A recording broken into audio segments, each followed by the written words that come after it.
I think at some point I should find a different track.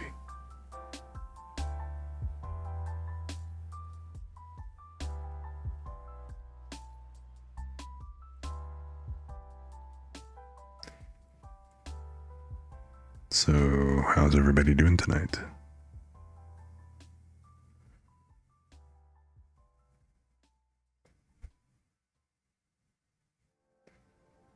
Give me a few moments here. I'm just getting a few extra things set up.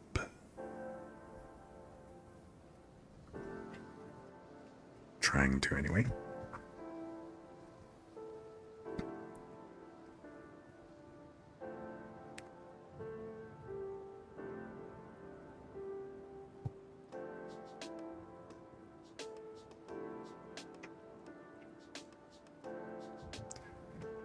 Oh my god, my neighbors are loud today.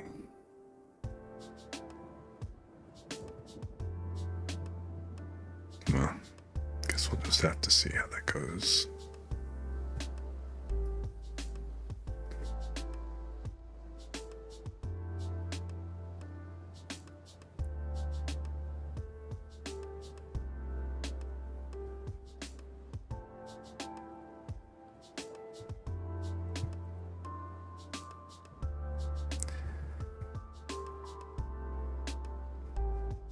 Okay. Bueller. Bueller. Alright, there you go.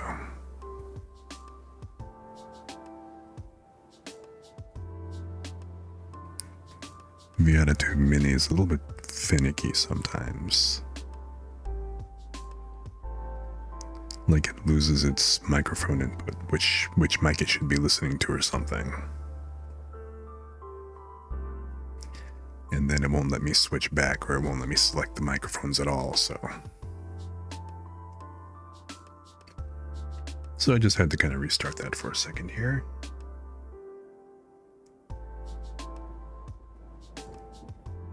So now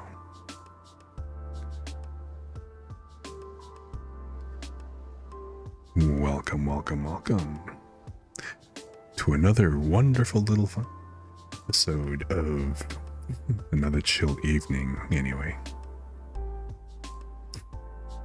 maybe I'll come up with a more interesting line than that at some point. Who knows? But at any rate, it's time for another night of a nice, relaxing, chill vibe.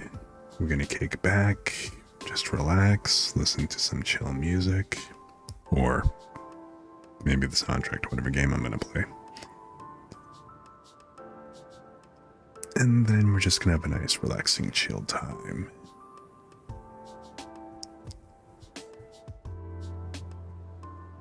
So yeah, if you feel like hanging out, by all means, come on in.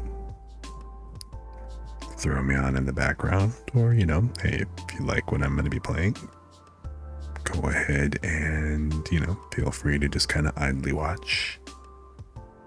If I put you completely to sleep, I would consider my job here finished.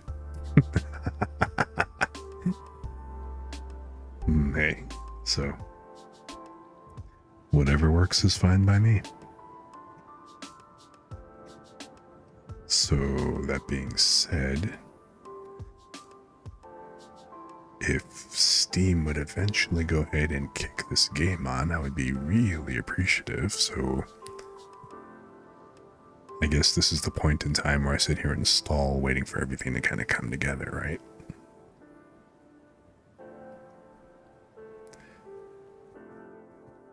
Now, let's just kind of see, is this up and running?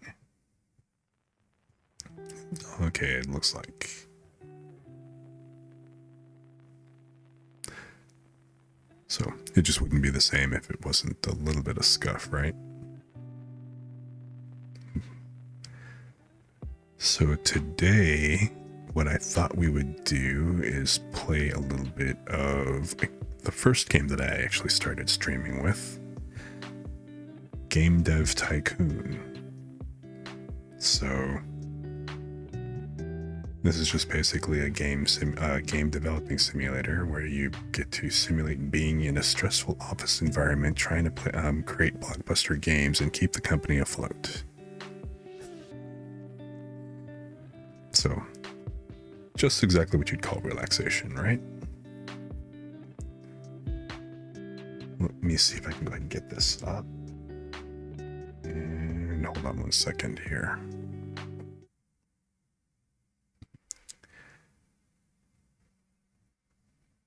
Okay. You know what? Will it let me resize this at all? Let me check.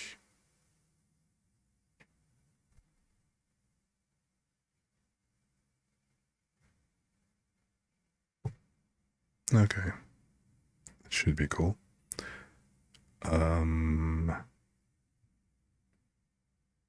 Not hearing the audio for this. 1 second.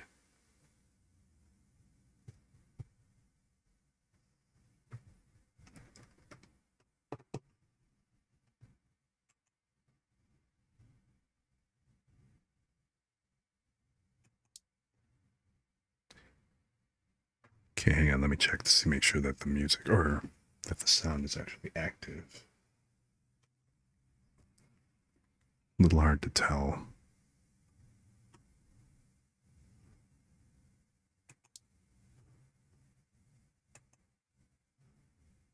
Yep, I can kind of hear it. It seems to be a very quiet game in general, so at least in the beginning. So let's go ahead and jump right in.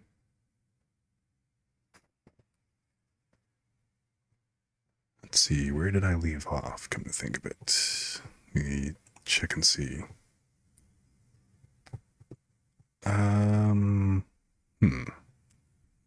Okay. Right. So,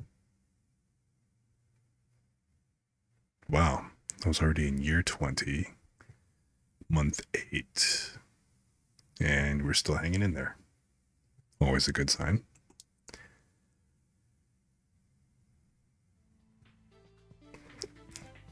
And so what have we got? Holy Moses, that's a lot of monthly.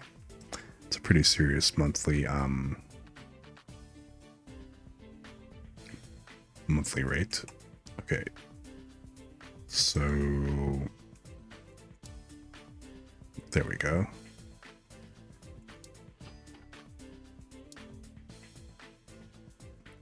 So let's just kind of get back. It's been a minute since, it's okay, it's what, been since the middle of December since I've played this last. So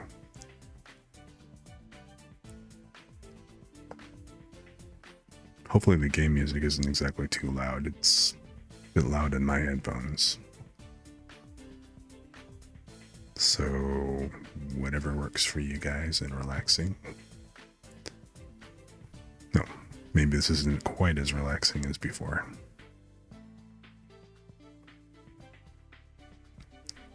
So, alright. Last thing we did, school days. Oh, yeah, that's right. I took a whole slew of notes in terms of what works and what doesn't work.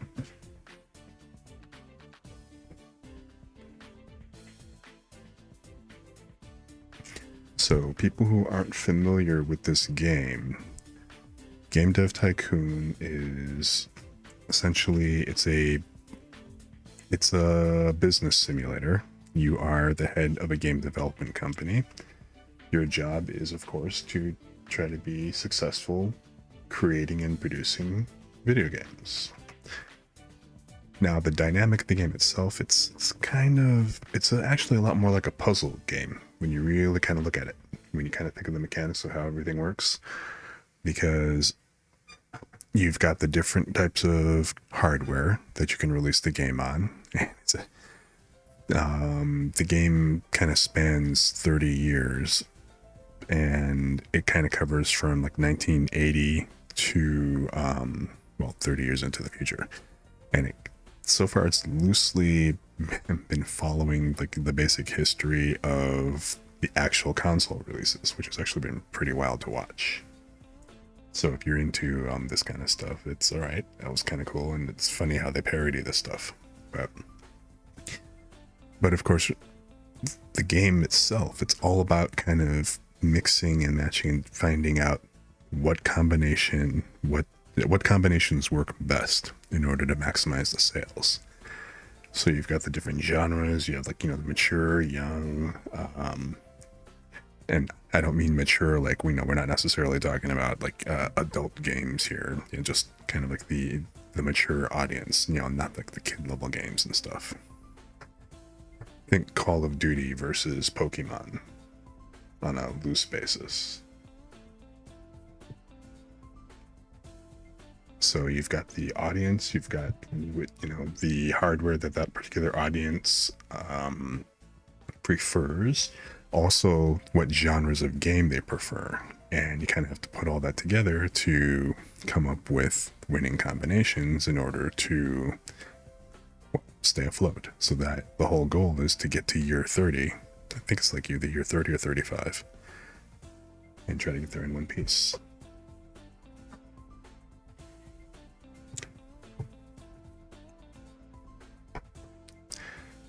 So let's go ahead, and I need to double check what I've written down on this because I've completely forgotten, since it's been so long, like all the different levels of stuff that I've had to do.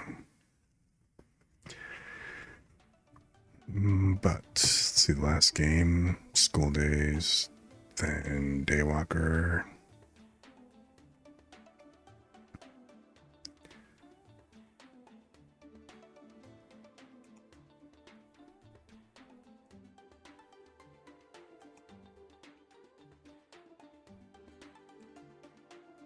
Event Horizon. And of course, depending on how well you actually produce the game, you end up getting different game releases. You get like different review scores, and hopefully you get a whole bunch of fans. Otherwise, you don't, and then that's not necessarily a good thing. So what was the last game I put out? It was kind of mediocre. It was 6, not bad. It's still made a profit, enough to keep us afloat. Hey, Saren, you caught that, huh? Absolutely. How you doing today? Yeah, it's actually kind of funny because that's exactly where I got that from. Well, coming directly from a Blade reference, just simply because of the fact that if you kind of look at this, like it's for some reason vampire RPGs was a very popular genre, which actually that was probably one of the better games that I put out. So of course everybody loved it. So I think I put one out. I put out a few different vampire games on here, and the last one, of course, I had to call Daywalker. Yep. So glad to see you're doing great. Thanks for stopping by.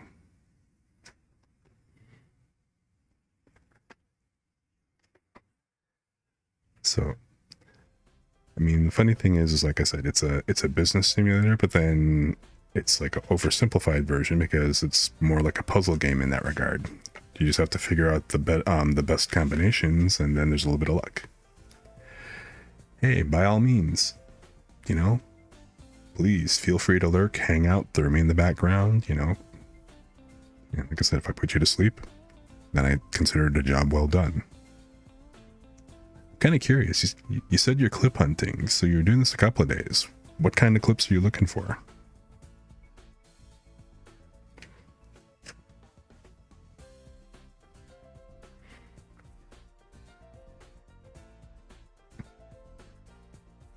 I mean, assuming that you're working on videos and stuff.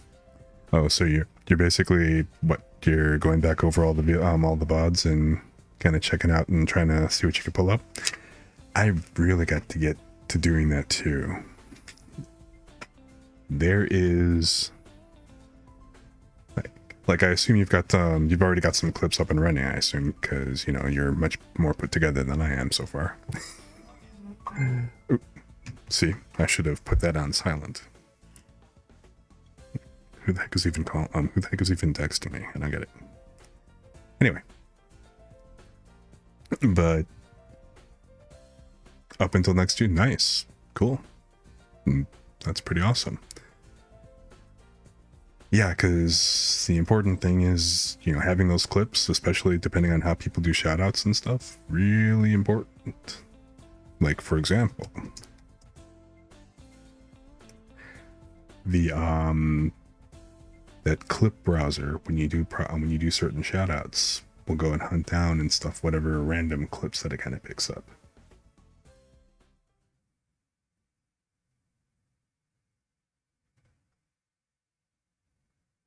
And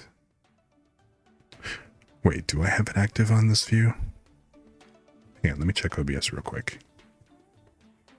Yeah, I've got the shoutout clips active. Oh, that's right, I forgot. Yeah, all your clips are on YouTube, so it's not going to pick it up on Twitch. But you know what?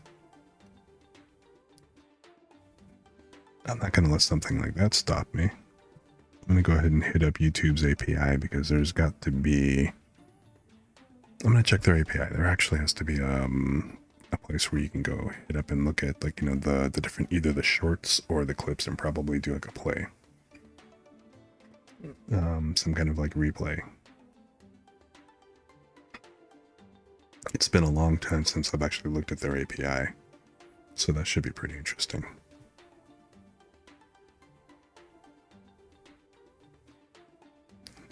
I'm gonna have to make a point to maybe do some of that tomorrow. Do a little bit of RTFM, kind of check all that stuff up and see what I have to go. See, the interesting challenge that I've got, especially because like Bez and I kind of bounce stuff off each other a lot. We've been kind of motivating each other to, you know, work on our streams and stuff. So, you know, watching him doing stuff over the holidays, like at the end of the year, kind of motivated me to get stuff moving on my stream. And then we just started kind of, you know, I guess,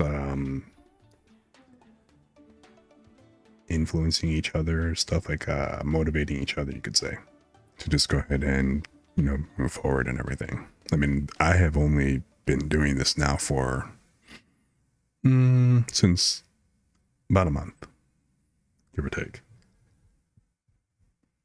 which is why I just decided to jump in, and all of my setup is just completely scuff, literally just hardware and whatever else that I could find, you know, lying around in old parts bins and stuff like that, game boxes.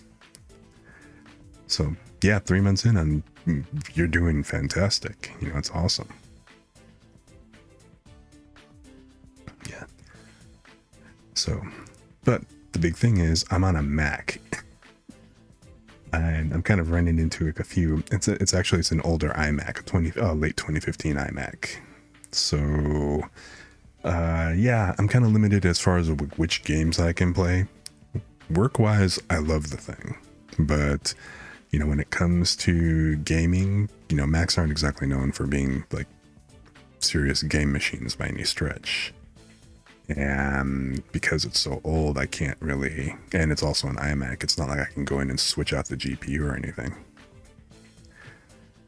But that also means, like, a lot of the tools, like the bot, that stream bot that Bez was messing with on his stream earlier today, and doing all those like cool rewards and those hooks and stuff, that's not actually available for Mac, so I gotta, well, work something else out. So ideally I can do it without really having to go down the tech rabbit hole, but you know, if I have to, I am not afraid to go ahead and set up my own server and start pulling from like YouTube's API, Twitch's API, and make my own stuff, which it looks like that's the route I'm gonna have to go. So that whole Inception arc, curve got a little steeper, but that's okay. It's all content, right?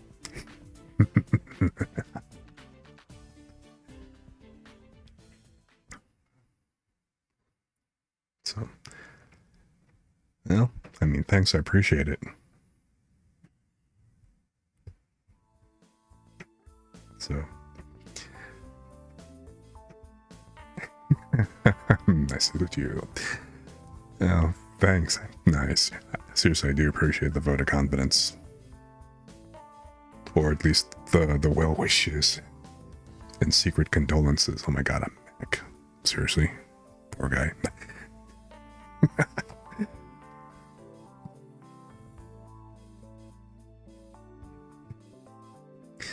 Yeah, I mean, I'll make it work. It's all good. But you know, so far it's been cool because I've been able to actually meet cool, you know, up and coming content creators like, you know, like Bez, you, a bunch of other people that I'm starting to get to know and everything and just talk to. So I think the best way to make VTuber friends is to be a VTuber. You know, so you can get to know people, kind of get to know and find people to work with.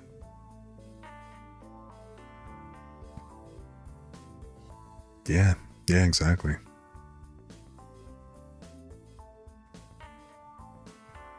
You know, like for example, I don't think I actually asked her, or maybe you mentioned it.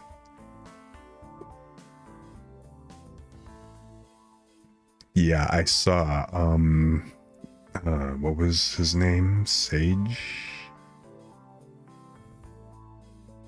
I saw you fangirling on your last stream. I thought that was kind of cute. So, cool.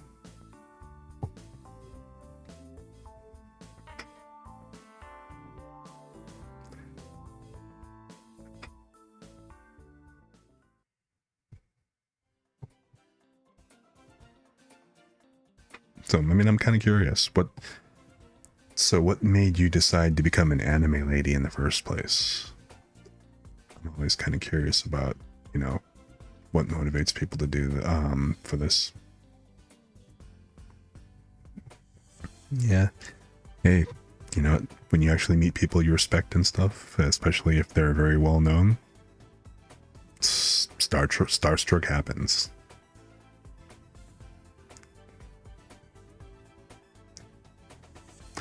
No one to talk to you, but okay, that makes perfect sense.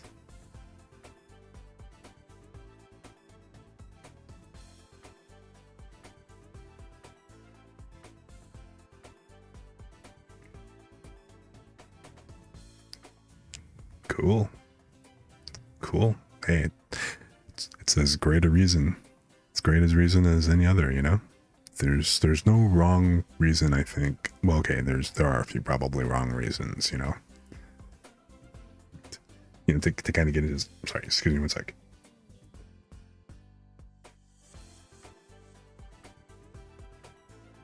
Yeah, exactly. Money. I want money. I want fame. I want a harem. Like, you know, I want people to look. Yeah, no. Yeah. I want to foster. I want to create, like, you know, a community, like family and stuff like. Well, that's better. Still a little misguided, but yeah. I mean, for me, I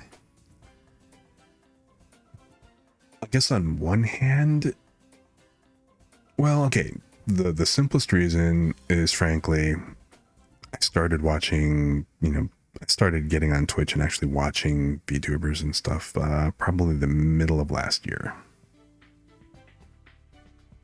And so it just looked like fun, and I thought to myself, hey, that looks really cool. That looks like a lot of fun, and, you know, it looks like I'd have some fun doing it. Yeah. Yeah. You know what? Having people to talk to, that's a great thing.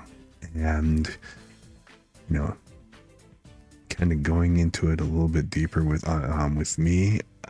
So long ago, in another lifetime, I did a bit of personal development teaching. My girlfriend at the time was a Reiki practitioner. She was also studying to become a life coach. You know, we were very much into, well, she kind of brought me into that world, and I kind of got into it.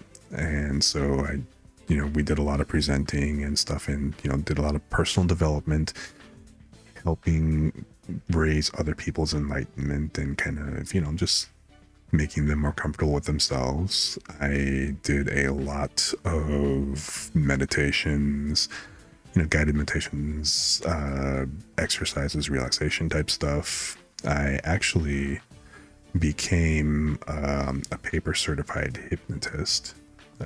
You need clinical hours to actually become, a full hypnotherapist. So I don't have the clinical hours, but I had the paper to get started on that. I've only had one quote unquote patient, so it's not something that I've really done. And I kind of decided that I'd rather do that and keep it lighter as opposed to, going deeper into the therapy side of stuff anyway. But that was my favorite part, doing thing. Yes, my favorite part was going ahead and talking to people and putting them to sleep. I like to joke that, I finally wanted a job where I could do something with my body that didn't involve moving heavy furniture. So I kind of figured my voice would be a way to go.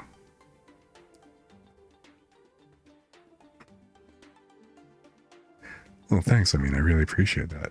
Yeah, I wasn't kidding when I told you before. I really enjoy listening to you. You have one of those wonderful, soothing voices that you can just kind of listen to, and it's relaxing and peaceful.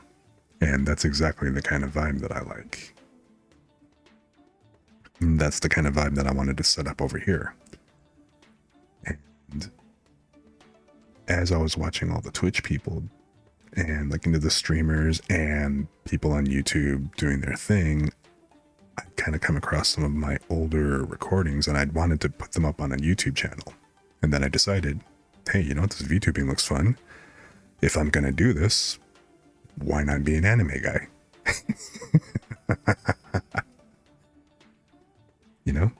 Perfectly valid in my opinion. Because if you can be anything on the internet, cat ears, dog ears, in corporeal form, that's perfectly fine.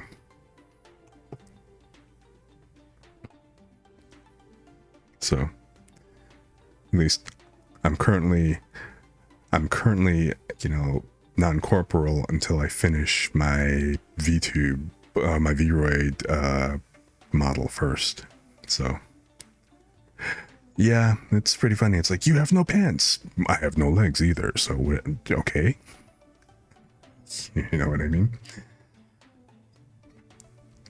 So I decided, instead of just being this disembodied voice, I was going to go ahead and throw together a really quick PNG tuber.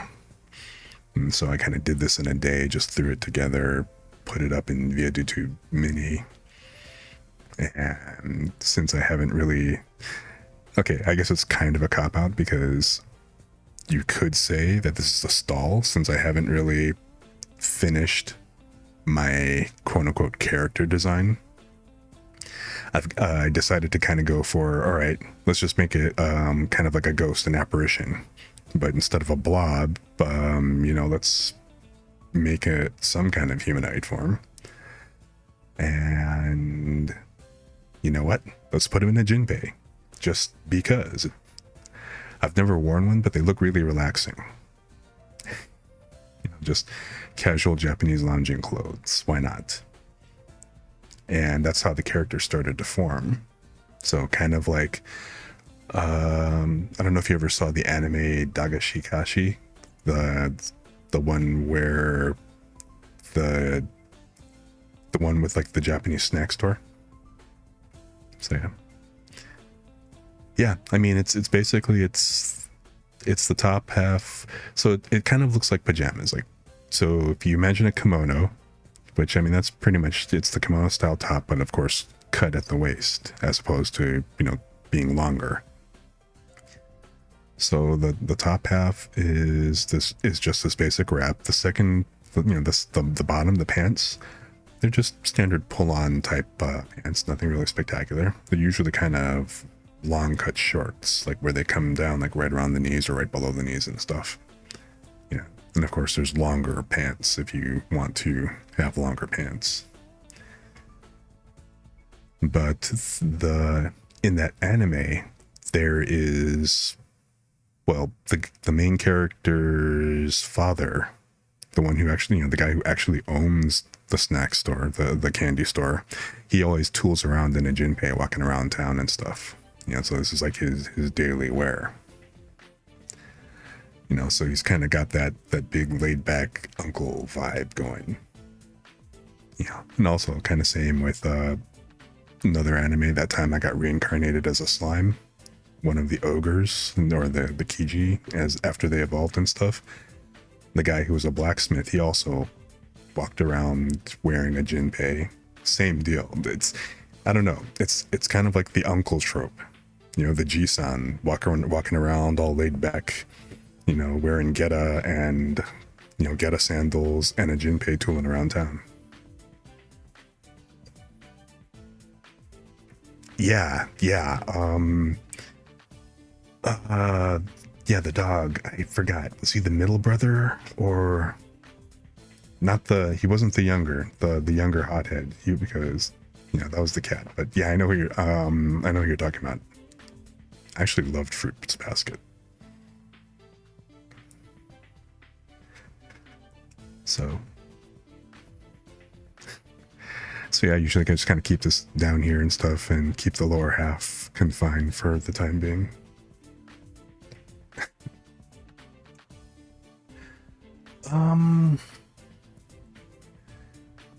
The story itself is actually, it seems like it's kind of, you know, really basic on the top level. I actually tried to, I have like the actual manga at home. I haven't finished the manga. The manga actually kind of goes a little bit deeper than the anime, of course, does. And so there's a bit more of the dynamic that's actually described than in the actual anime. So sorry about that. Oh, wow. Book 13, you are way ahead of me. I think I only have, man, I don't remember which. I think I've only got like maybe the first 9 books, I think. I don't remember. Isn't it like, I thought it was like what, currently like somewhere around like 18, 19 volumes? I gotta check. It's been a while since I've actually looked at it.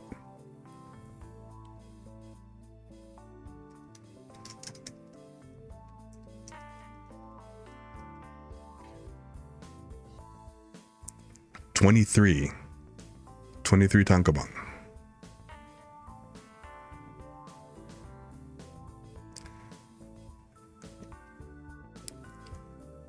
Let me check. No, it went from 99 to 2006.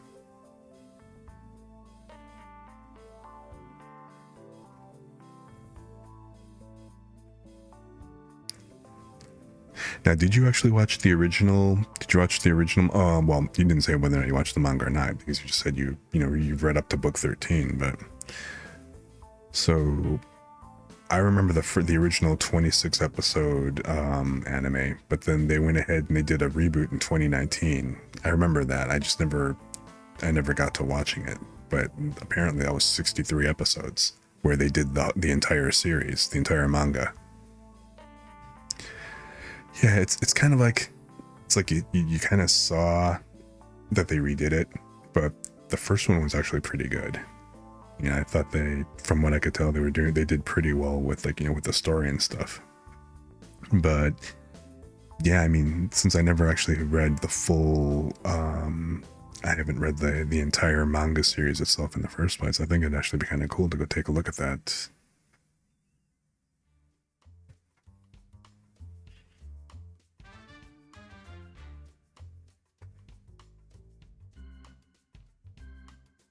Yeah.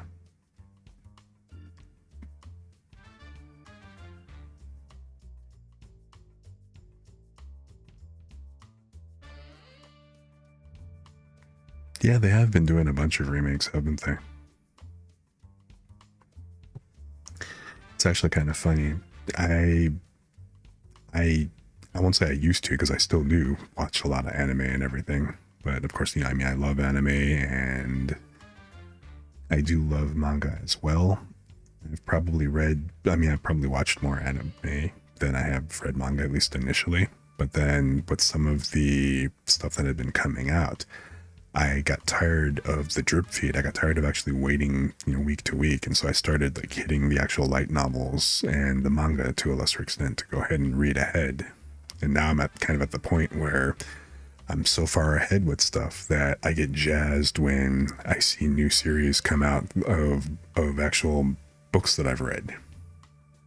Like, when The Eminence and Sin came out, for example, I was like, hey, cool, I've read all that. That's so awesome.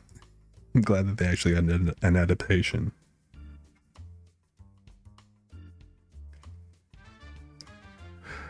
Useki no Kuni. Really? Which one is that?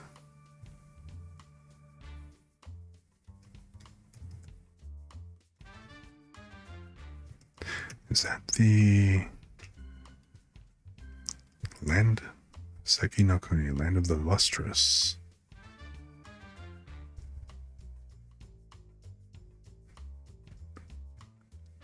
I don't think I've seen this one yet.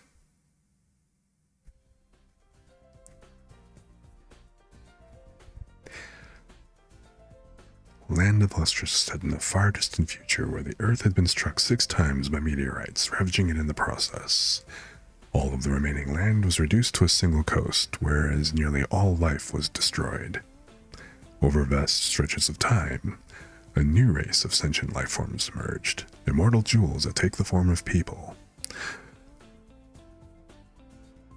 Phospholite is weak with one of the lowest hardnesses and considered useless by their peers. Foes ask their aloof but wise colleague Cinnabar for help after they receive an assignment to create a natural history encyclopedia, thus beginning their friendship and personal growth. Meanwhile, the Jewel people are at war with the Lunarians, the Moon people, who want to take advantage of their luxury value. Huh. Okay. So it's the same studio that did Beastars.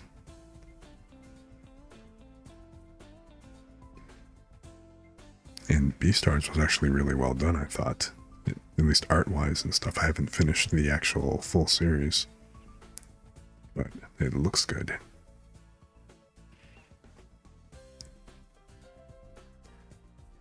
I'm definitely gonna have to check this out, because this looks pretty interesting.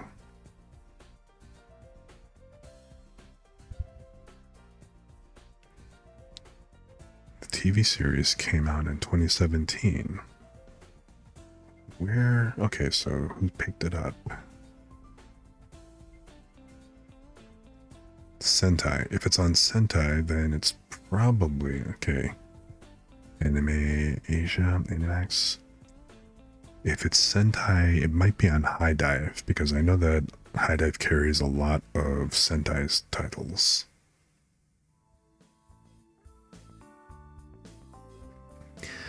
See, I don't really mind, the Bishonen manga.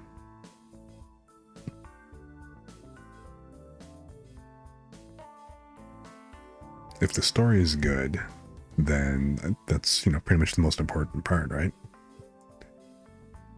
Good writing, good art.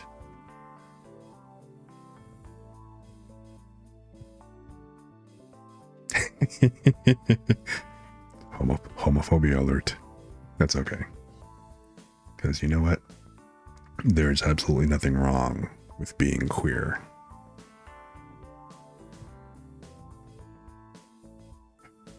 Yeah. All of my LGBT friends have no problem talking about being queer. In fact, it's a title.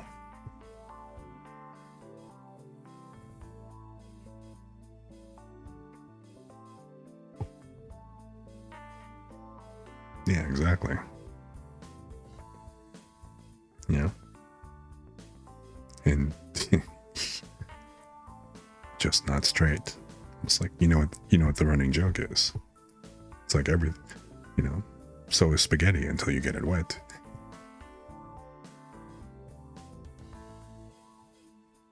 So being hung up on that, it's like, okay, it's kind of like the whole thing yesterday. That was pretty funny. But okay, fine. Some people get sensitive about it and understand, to each their own. The communities that I've intersected with, it's not a bad word. Especially if you're using it amongst, your people. Now, granted, if you're going to throw it around as an insult, thank you, I guess, but whatever. I mean, I'm not going to say that I'm straight. I'm not going to say that I'm queer. I'll go with bent, somewhat bent. Yeah, that works.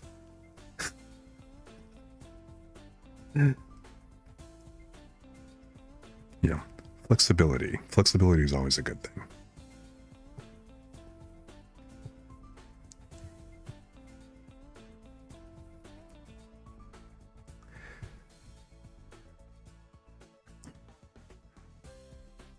So on YouTube, when you're actually doing clips and stuff, do you have to,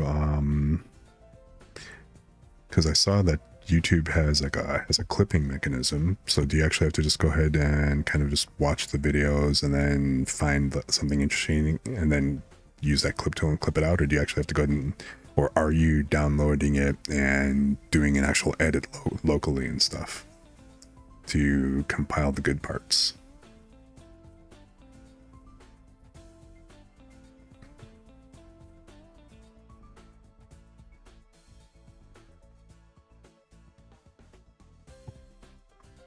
Oh, cool.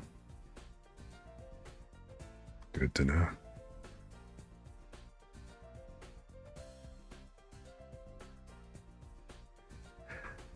I mean, yeah, it kind of doesn't make sense, right?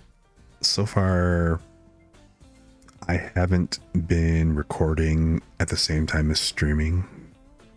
Actually, I've made a few recordings locally, but so far, just all the streams that I've done, they're just straight streams. But it doesn't really kind of make sense to stream and then download the stream from Twitch or YouTube so that you can edit it and stuff when you could have just simply recorded and kept it locally to begin with.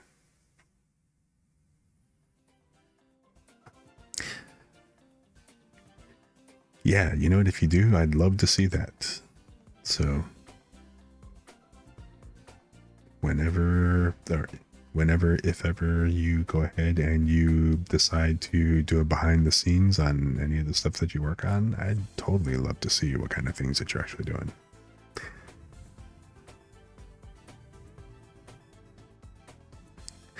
Yeah, I mean, it makes sense because they essentially have to downscale it. So if you record it and keep it locally, well, number one, it's already going to be the largest file that there is. And then number two, then you can go ahead and edit.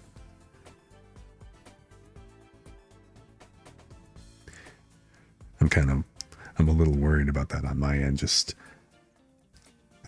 I've so far gotten so caught up on some of my streams that everybody's like, wow, I can't believe you've actually gone 5 hours, 6 hours and stuff. It's like, these other people, these other tubers have done this. They go 5 hours or so, 5 or 6 hours, and that's not a real big issue. But I guess for a VTuber, that's a long time. It's like, what, half a subathon or something like that? I'm like, okay. I was just sitting here playing a game and talking and having fun with people. I didn't really kind of notice. I just happened to look up and I'm like, oh my god, it's 3 a.m. already? So I guess, time flies if you're having fun.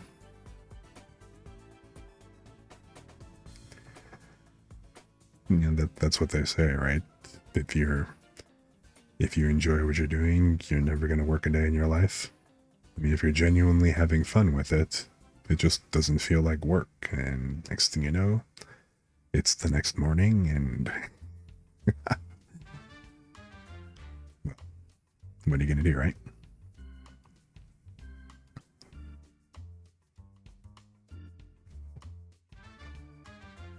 So it's actually kind of funny. The office background and stuff, and the light jazz. It's kind of like hanging out by the water cooler and just kind of talking shop.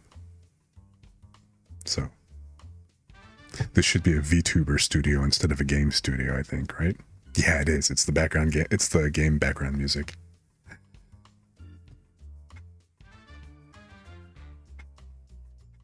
I like how it kind of settles in to this kind of groove, as opposed to it was a little bit more boppy on the opening sequence.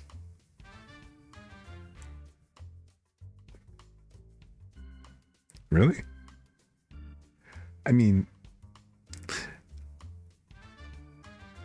I've been around like where there's been a water cooler, but the thing that I've never actually seen anybody physically hang around the water cooler to talk. You know, maybe the coffee machine waiting for it to do its thing, you know, while there's a small line, but yeah, the water cooler, it's like, okay. It doesn't really seem like a whole big deal.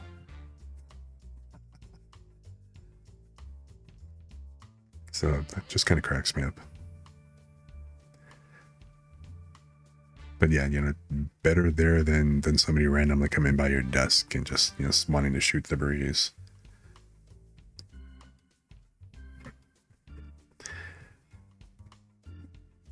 Well, I mean, I remember back in the day, Hinckley Schmidt had like a huge business, you know, going around with like the whole water cooler thing. But nowadays, it's almost like everybody just goes with bottled water, right? You've not had a desk job? I kind of envy you. Kinda, and kind of not, depending, because that could mean you've done a lot of retail, in which case, you know, my respect has gone that much higher up, because I've done a little bit of retail, and it was, let's just say that people don't give retail people nearly enough credit.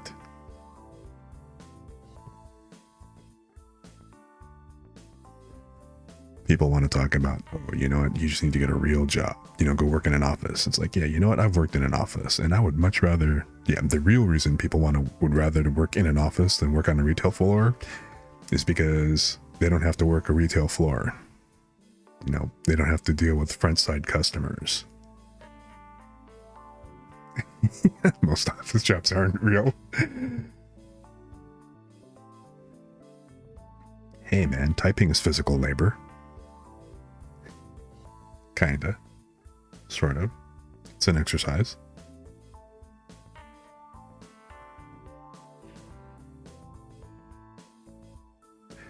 True enough. Yeah, I mean, can't argue. But yeah. It's like, if you really want to get an idea of customer service, work retail over the holidays. You know, customer service over the phone trees and everything else.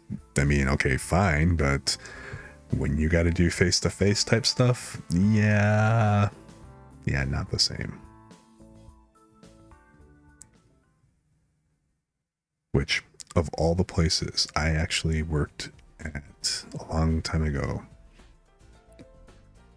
I actually worked at, what's the best way to kind of describe it? Because I don't know if you've ever heard of not Bed Bath and Beyond, Bath and Body Works. Basically, they sell, okay, so yeah, I actually, you know, did a short stint. I'm working at Bath and Body Works. I actually had a pretty good amount of fun working there. You know, I won't say that it was exactly easy. It had its own challenges. You know, I am grateful that I've never had the quote unquote Karen experience. The customers I've always dealt with, I mean, there were a few slightly unreasonable ones, slightly more demanding ones, but nobody being like a full on Karen like you hear on Reddit and all these other stories these days. And I don't know, maybe because it is a man, because I was like, actually, I was the only man working at that store. I didn't really think about it. It seems kind of like to have been a lot of places I've worked at. A lot of smaller office, smaller companies, like whether it's like a leasing office or this place, the retail place. The men have actually been the minority in terms of number, anyway. So, but yeah, it was actually fun working there, especially like during the holiday season.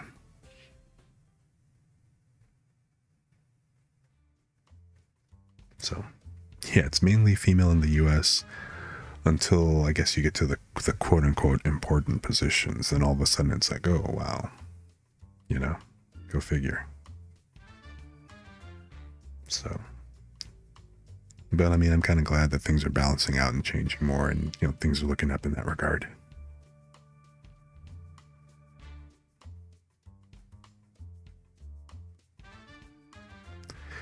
But see, that's kind of smart. You want to have just enough power to where you're mostly autonomous, but then you can still delegate or abdicate responsibility.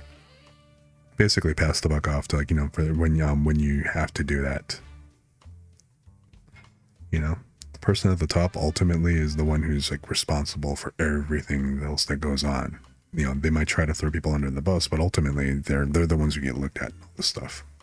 I mean, the people in the trenches, then of course the people in the trenches get like, the brunt end of the stick. So if you can stick around in the middle, just high enough to do well, I think that's actually a pretty good sweet spot. Unless, of course, you're running your own company or you're self-employed or something like that. And then in which case, make somebody up.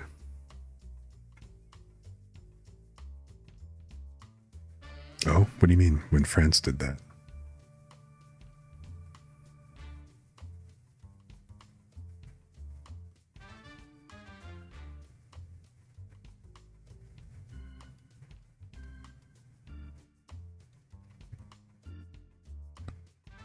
I'm not sure. I'm not exactly sure what thing you're referring to.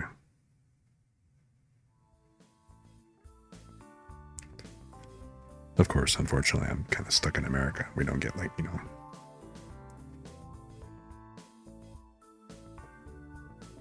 Oh, really? See, I haven't heard a lot about. Oh, and that's probably on me, because yeah, of course I've studied and like I'm a little familiar with U.S. business history and stuff like that, and a little bit of Japanese, but I've not really studied a lot of European business practice and history there. So that's pretty interesting. The rise of middle management.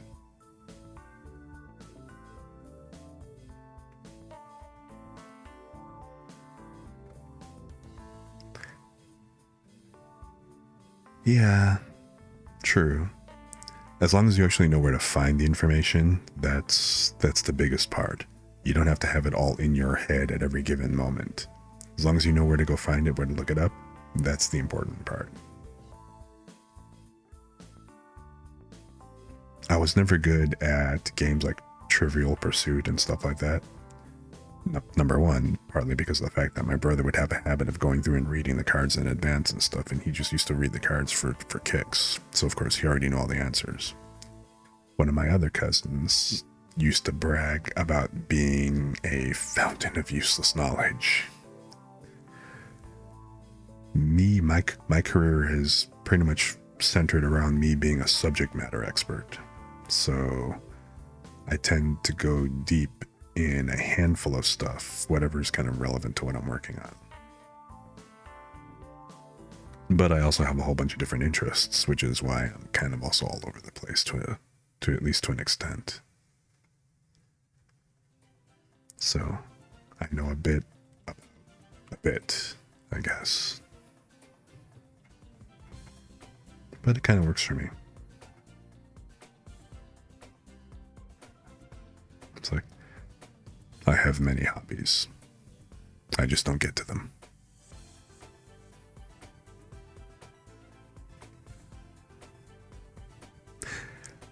Yeah. Isn't it? Isn't that just what it is? Keeping yourself occupied. You find something interesting to do, and hey, you do it. Whether it's building stuff, playing with Legos, playing with games, streaming, doing art, you know, or, okay, sometimes getting a little bit heavier duty, like writing code and building applications, all that other stuff, you know, yield day job-ish kind of thing. So, hey, I think the important part for anybody is to just find something that they like doing. And it doesn't really matter if it's one thing or if it's several things. Find what you like and, hey, jump right into it.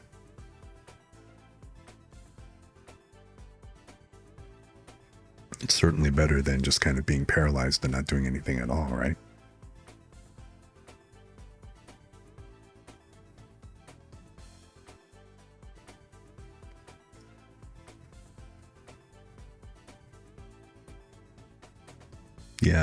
Yeah, same here. I have so many different ideas just for the kinds of things that I might want to do for the stream alone. Just besides like all the games that I kind of collected over Steam over the years and stuff like that. And then of course I mentioned like the other recordings, the relaxations and stuff and doing that. And then of course, oh hey, I mean like Bez building the Gundam stuff. I'm not exactly into Gunpla the way he is, but I do like building stuff. And like, you know how a lot of people are Lego builders? I watch everybody building Lego sets, and I kind of look at that and I'm like, you know, when I was a kid, well, number one, our parents didn't exactly always, they bought us some Lego kits, but usually it was like the big buckets of stuff, right? You know, whether it's like building blocks, Lincoln Logs, and I'm probably dating myself, carbon dating, but it doesn't really matter. You know, it's like with the Legos, used to be they didn't have just sets. It was like a big bucket of like, here, 2,000 pieces, bam, build some shit. And that's what we used to do. I mean, I love like all the little sets that kind of came out and stuff, and you know, like the spaceman set, the spaceship and everything. I see everybody going, oh, all retro and everything, and I'm like, oh wow, I remember having the first editions, but okay, let's not go there. But yeah, people would build everything. And now I asked a couple of people, like a couple of streamers, I'm like, hey, have you ever thought of actually just freeform building something? And some of them are just kind of scared. They're like, yeah, I don't know what I would build. So they prefer to just build from the sets, which that's perfectly cool. There's nothing wrong with it. I'm not, you know, going to criticize anybody for that. But I thought it would actually be a lot of fun to be on stream and freeform build something. Like one of the first things that I actually want to try building is something like a clock. Because, you know, apparently I am a huge fan of vertical learning curves and doing stuff live. But yeah, stuff like that. But again, so many different ideas, so many different things. I totally understand what you're saying about having so many different pots and everything. Just because I just like doing different stuff. And I kind of figure that if I'm going to be a variety streamer, then you know what? I'm going to do a variety of the stuff that I like to do. Hopefully, some people are going to like it and they're going to go ahead and follow along and watch, and that'll be cool too. Like I said, if everybody just wants to kick back and relax and just have a good time, if they're gonna watch me put stuff together and just kind of listen to me ramble on and everything, then by all means.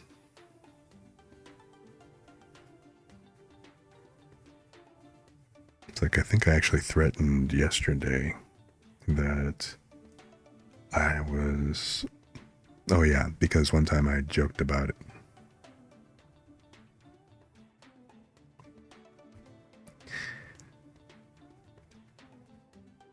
Ooh, cleaning streams. I have never seen anybody. Wait, when you say cleaning stream, what kind of cleaning stream? I'm assuming that you're not going to basically, like, have a cam following you around the house, picking up everything off the floor, right? Oh, really? That's interesting.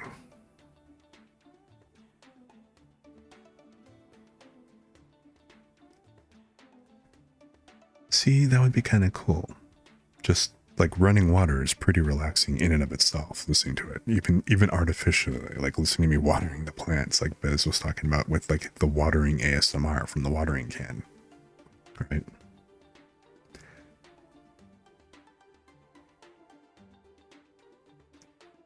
Oh, chickens. That's actually really cool. I've got friends and stuff that have, that raise chickens.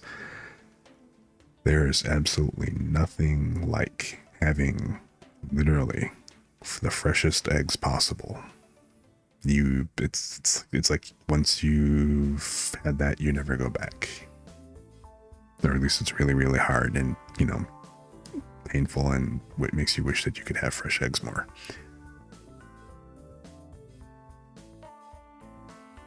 That should be cool. A farmer ASMR stream.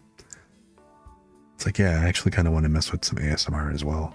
Just not the ASMR that they're doing nowadays with like the sound triggers and stuff like that, but just, again, kind of going back to what I used to do.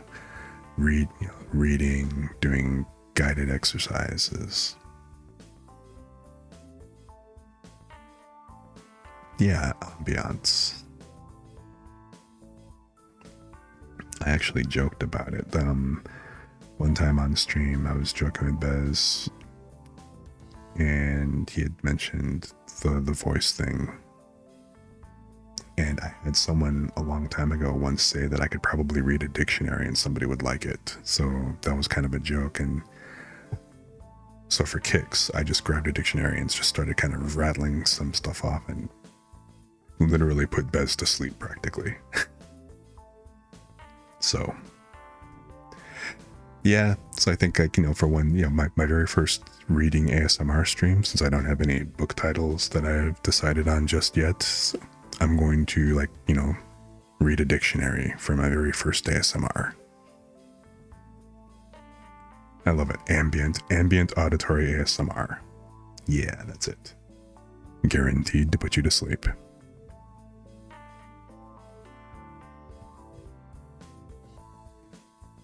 I mean, I figure it would kind of work. I used to actually go to sleep playing YouTube videos of Japanese vocabulary. Thank goodness. What do you mean?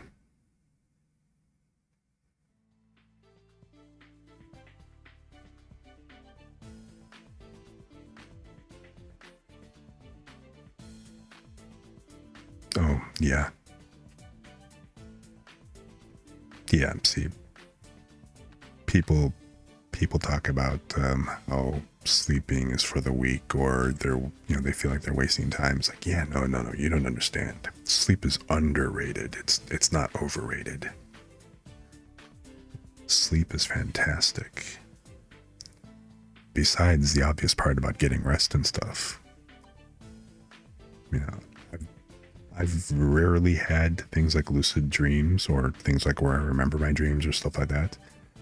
But those moments where you can have slightly guided dreams, especially kind of going to sleep listening to somebody else. So like if you fall asleep listening to somebody describing a scene and just kind of walking through and talking about that, I've actually had dreams of being in that kind of scene, and it's been very relaxing, very therapeutic and stuff. I would love to be able to do that kind of thing for somebody else. So maybe make a, I don't know if I would do it live, probably, but also do like especially like on a VOD or just a straight recording, and just have a nice long stream with some like, really soothing music and stuff like that. So not exactly like what we got going on here. Hang on.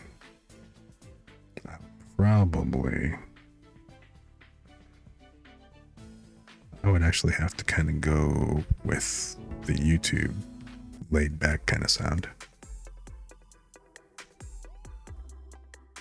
And all I hear is the game music.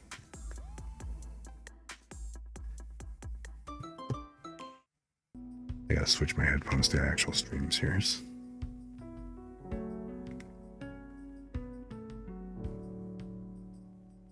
Okay, yeah, the lo-fi type stuff.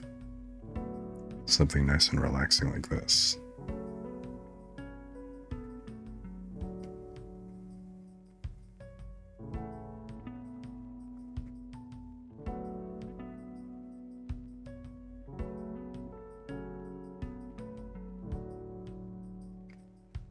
Yeah, exactly. And then have something where I can go ahead and switch over to like a more, maybe not quite this nebulous, where like I'm sitting here in the void of nothing, but maybe a more peaceful scene, like across a beach or something like that, with the waves, the clouds and stuff in the sky and everything. And then kind of roll with something along those lines.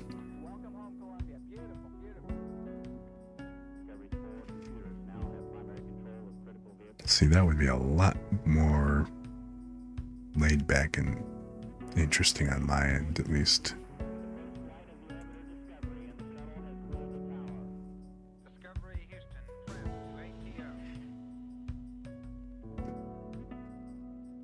But see, this would be this would kind of be like the perfect type of overnight stream where it's not something you'd want to listen to when you're actually trying to do something that maybe if it, doesn't require a whole lot of focus.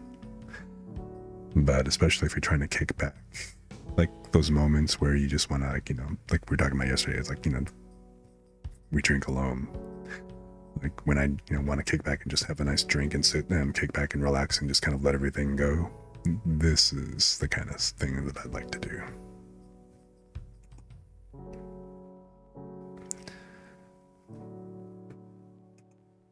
Hang on, let me cut the music on the game because I can still hear it. Okay, there.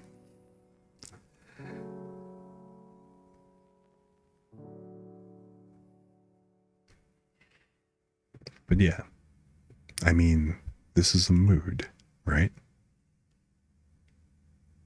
And then I want to get a couple of better, like I said, videos going on loop and stuff. Yeah. What? It's a mood. That's what the cool kids say these days, right? I have no idea what's the kids. Well, okay. Like, boomer moment. Coming onto Twitch, kind of looking at everybody. I'm like, and looking at the different emotes and stuff. I was like, what the heck is poggers? I am totally going to need to make sure I strike that from the VOD.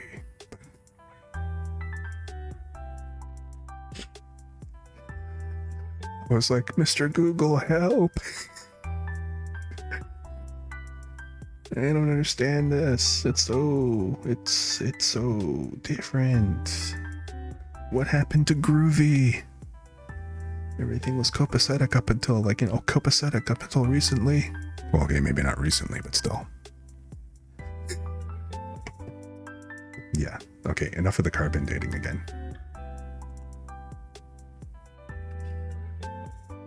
Yeah. Don't worry about it. Let's just kind of gloss over that part.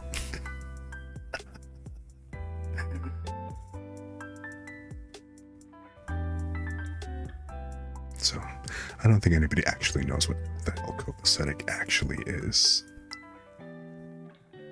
It's kind of like saying tubular. Like, okay.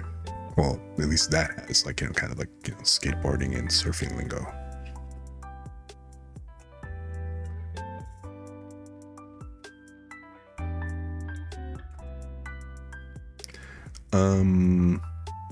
Yeah, mostly the 90s, I think. Back in the day,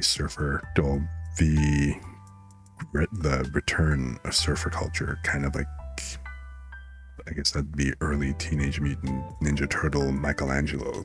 Tubular dude.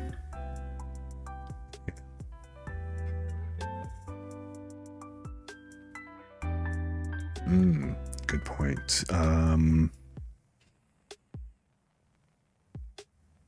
I am actually having a harder time to kind of put it in that kind of reference when you're going to put it that way.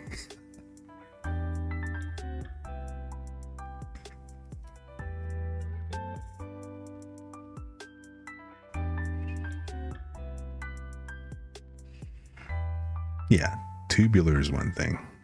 I think copacetic and whatnots was part of Valley Girl speak. So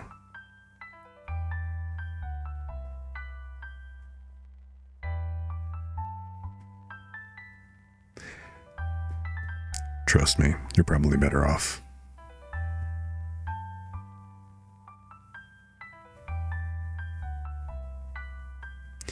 Yeah, that West Coast vibe, a little different.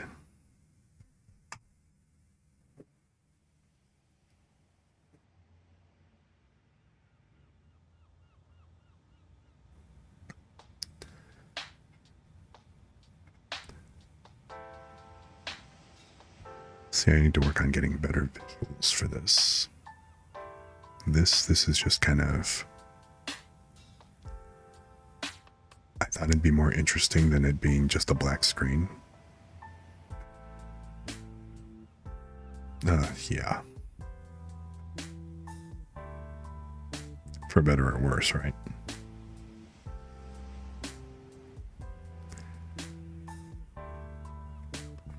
Yeah, I wanted something nebulous. So instead of just like, the construct in the Matrix being just pure white, I wanted something, well, a little less stark. Besides, I've got a lot of white in my character at the moment. All you're going to see is like a blue shirt floating around.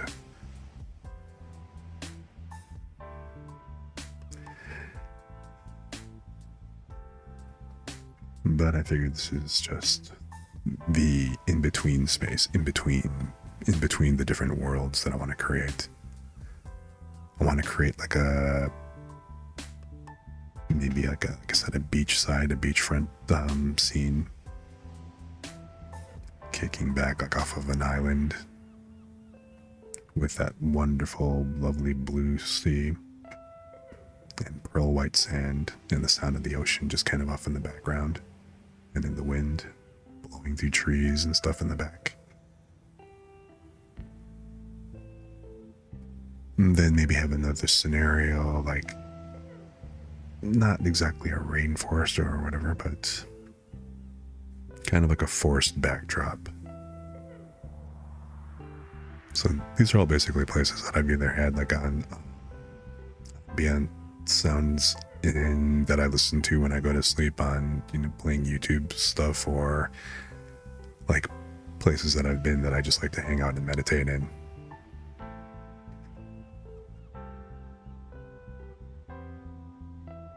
Hang on, I gotta hydrate for a second.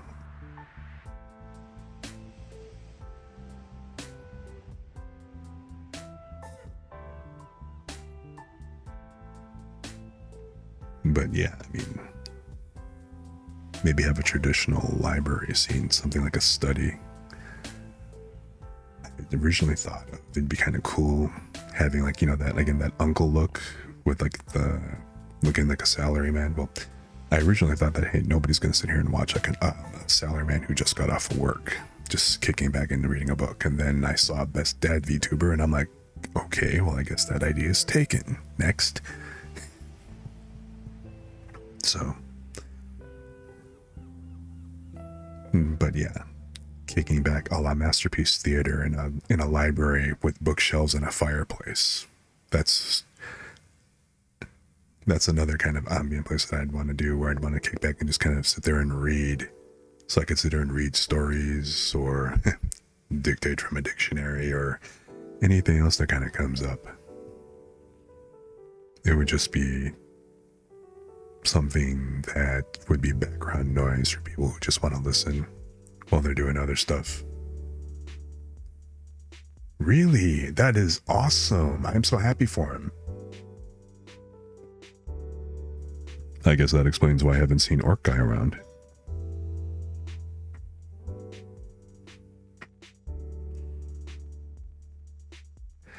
Well, I'm keeping my avatar vaguely humanish. So I do want to give him different eyes, but the ears are slightly pointy, but it's pretty subtle. It's hard to tell. It's actually kind of funny because I noticed that as I was doing him, I wanted to create a dark character, first of all. Not really, really dark, but like Pacific Islander type dark. And I'm like, wow, this guy looks really, really Filipino. That was a little unintentional, but okay, partly intentional. So I just have to kind of age him out and do that. I'm actually going to work on painting the skin on Saturday night. And then hopefully make more progress on the Vroid.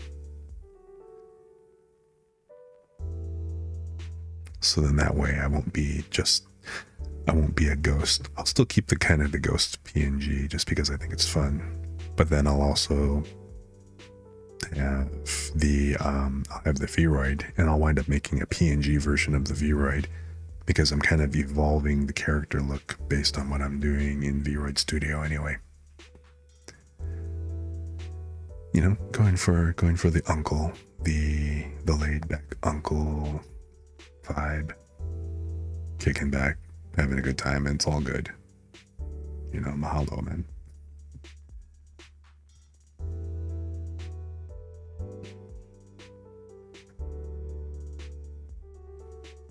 See, I could totally sit here and do this and just have low-key conversations and rambling off and stuff, and you know, people listening and dozing off in the background.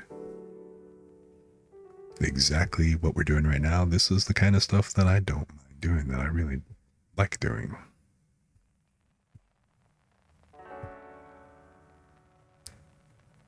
So if I get known as, so he's the guy who puts you to sleep, right?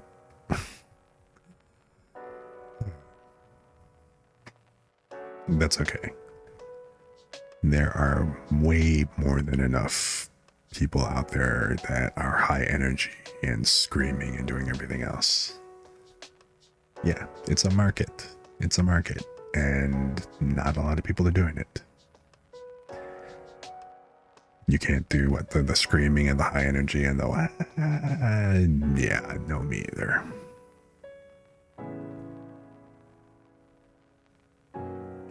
Yeah, exactly. You know, there is more than enough stimulation out there, and I think that people are actually more overstimulated than not. You know, there is, let's face it, there is no shortage of information.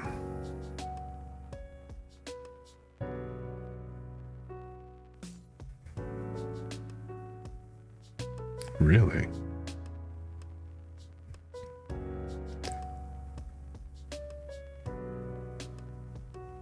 No, I mean, that makes sense, because, you know, once it starts feeling busy, that can kind of put people on edge.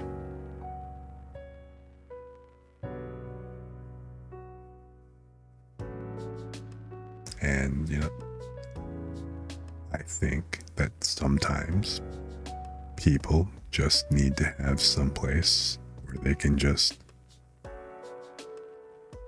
let that part go.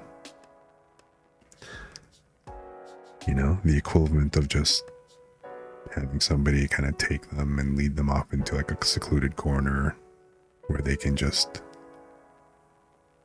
let that stimulation relax and settle itself. You know, if people don't have a place to be grounded, then yeah, anxiety tends to run a lot higher.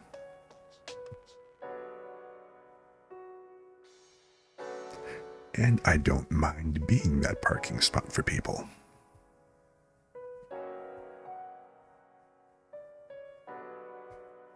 Okay. Oh, really?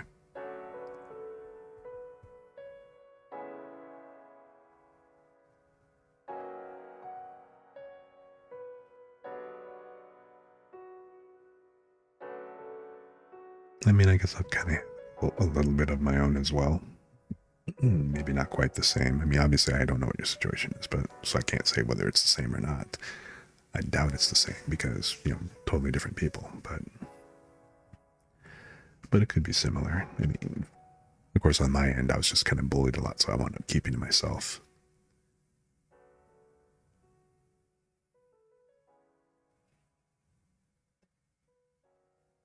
Oh, yeah.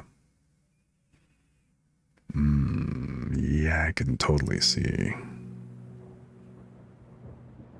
I mean, I grew up in a pretty big city as well, so I get that part. And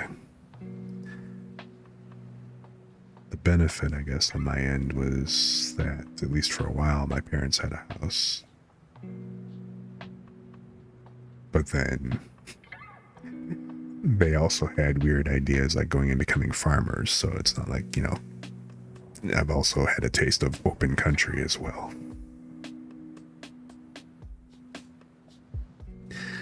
Yeah, if they that's the trick. If your family has an okay income, and that okay income, depending on where you are, is a very, very thin margin.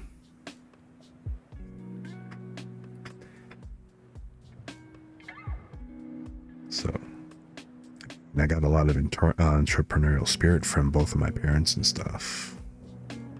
And I think I got a lot of the DIY from my father in particular, because he wanted to do a lot.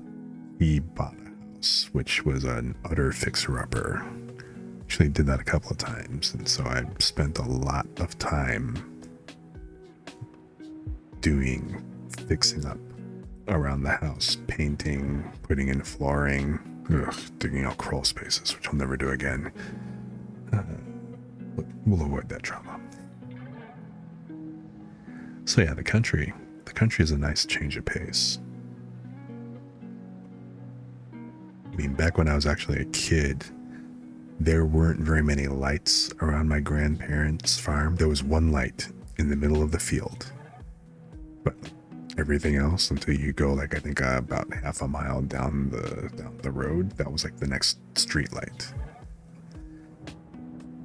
And you could just look up. I remember as a kid one time, we were kind of walking through the field, looked up in the sky, and that was the very first time, and I think about the only time I ever just really saw the Milky Way, just a belt of the Milky Way going across the sky, kind of like you see in all these pictures and stuff. That was awesome.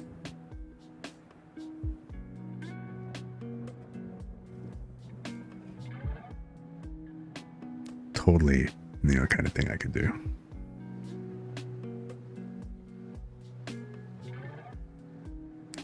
I mean, granted, the only thing that kind of killed it was like all the black widows and brown recluses in the area and stuff like that, and then, like, you know, the critters. But, you know, besides that, it was, you know, the country's great.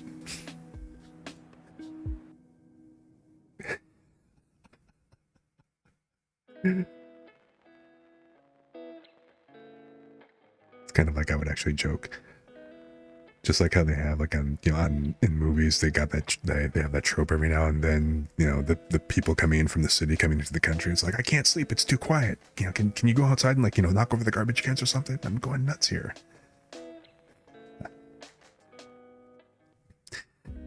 Yeah, I think it was probably like maybe like either a short shower or like maybe the tail end of something, but I got to see one driving to work once. Well, I say drive me to work, but it's because I actually worked out of state. So I was actually going in going in to drive in like overnight and stuff. So the night before.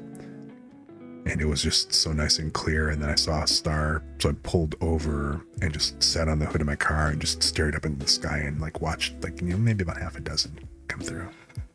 So yeah. Yeah. I am glad that it was also like middle of the night. So, and it wasn't busy. It was like, basically a state highway. Yeah. Like somewhere in the middle of nowhere.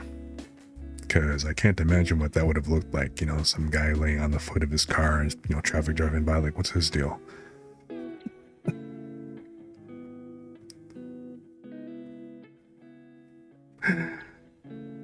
Yeah. Yeah.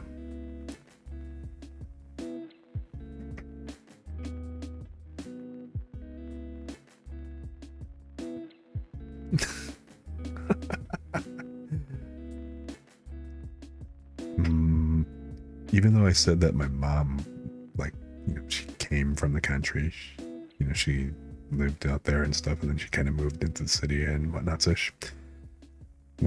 I guess she got really, really acclimated to living in the city because she moved in with me.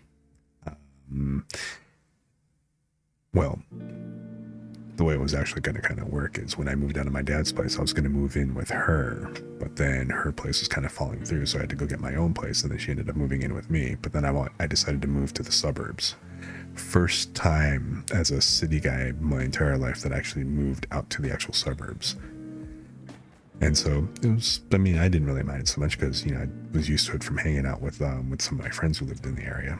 But, when my mom kind of came out, I remember the first week that we moved in, I guess she is even in the country and whatever, because there were no skunks in her part of the country or whatever, but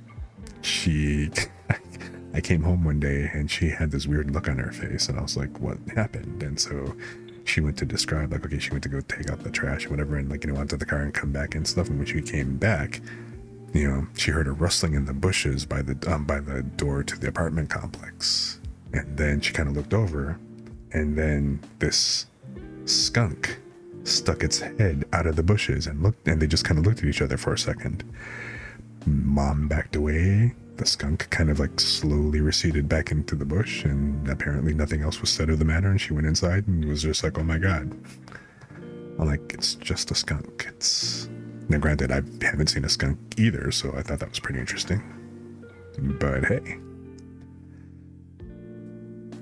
I'm like, Mom, you grew up in Mississippi. There are possums out there and stuff. It's a skunk. I can't see why you're so phased. It's like, that's in Mississippi. This is, I'm like, this is still the suburbs, right? But okay, hey, jarring experience, I guess. But yeah. Being in the country far enough to where when you can go back to the suburbs and it's too noisy in the burbs. Yeah, same over here. Not exactly a wildlife preserve, well, a forest preserve, and there's wildlife in the forest preserve, but it's not specifically a wildlife preserve, if that makes any kind of sense.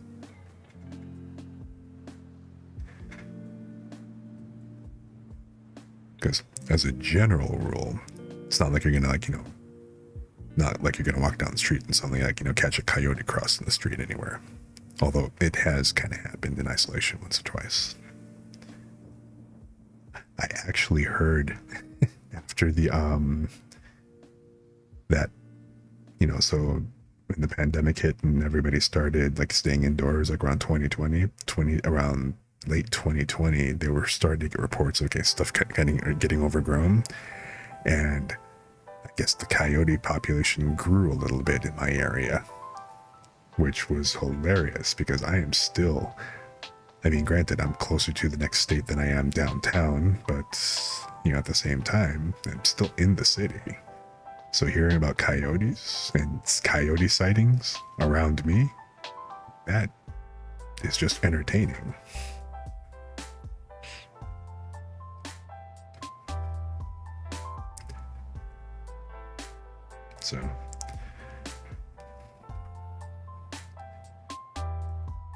So for Thanksgiving, did you just go and kind of like, hang out with, because you said that you're not usually around family and stuff. Do you wind up seeing them around the holidays and stuff and then kind of otherwise on your own, or? Oh, no problem. Not a problem.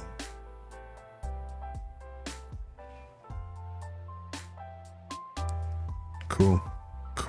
Well, it's cool to be around some family. Oh, that is wicked. By the campground.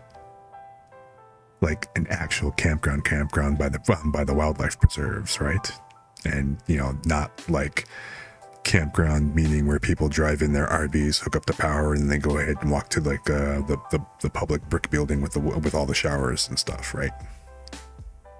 Yeah, nice. Well, okay. Could be nice because, you never know who's camping, but still. The whole part where it's the part where you're in that level of nature and that far removed. Yeah, see, that's my kind of campground. Someplace where you actually have to set up tents or something else like that.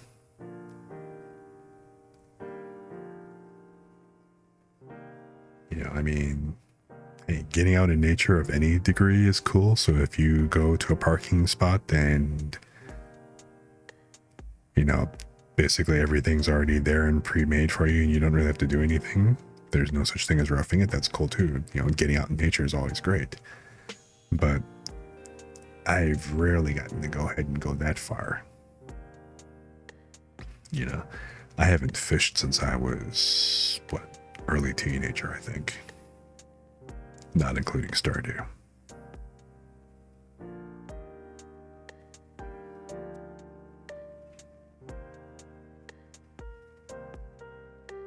That sounds like a lot of fun.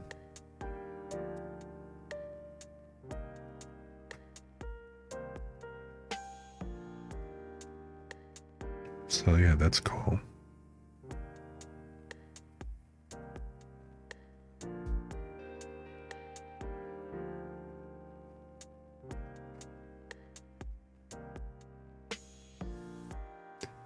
The important thing is as long as it works for you, right? Because, if it doesn't work for you, then you'd have to work something else out. At least that's my kind of opinion. If your situation's not working for you, do what you can to change it.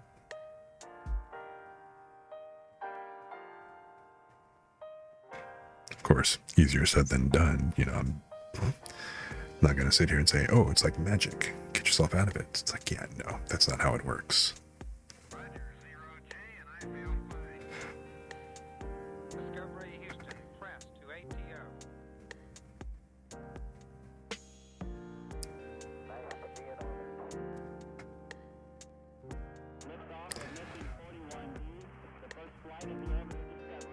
You wanted rural living your entire life, I assume.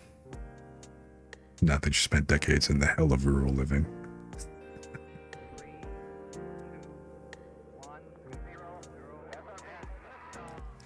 Well, for what it's worth, I'm glad you made it. I'm glad you're here. And you're always welcome to hang. So that's awesome. Yeah, of course. Of course.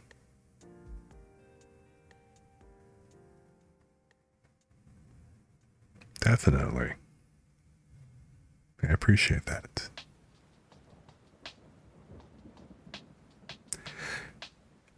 People like to say things like, you don't need more friends. You don't need, you have enough friends. Blah, blah, blah. Like, or you need a relationship. Yeah, no. I just want to have people that I like to hang around and have fun with. That's all. Again, I just like to sit and chill. And I am going to make a point that I'm going to find, like, you know, a campfire.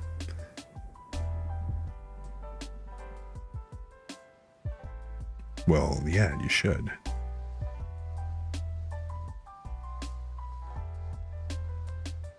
I mean, I guess it's okay. I guess some people, they have like degrees of friends, right? So like there's like acquaintances, there's like, you know, the casual friends, and of course you got close friends and people like you know really well. But I mean, yeah, if somebody's going to be a friend, then of course that, you know, there's still a level of commitment with, you know, actually being friends with somebody.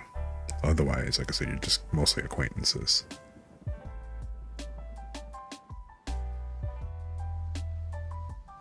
Yeah. It's like, don't call people friends if you don't really mean it. So,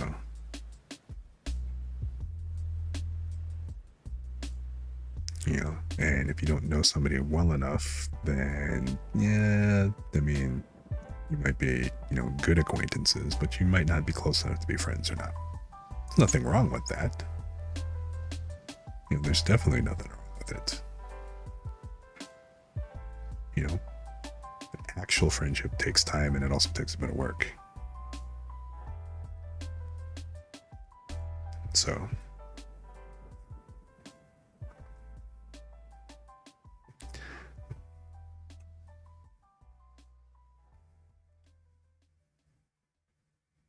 I like to think that I can call you an acquaintance at the very least.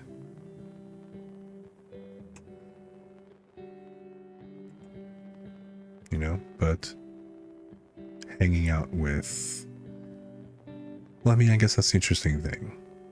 Because it's like, really, are you going to say, I mean, you can say you hang out with your online friends and stuff like that, but then, you know, some people don't know their online friends that particularly well. And like you said, they kind of throw that around loosely. So I like that. Bud is a pretty good term. I think as long as everybody's on the same page with what everybody's referring to. So I have a couple of friends who are like, you know, you're like, yo, you're my best bud.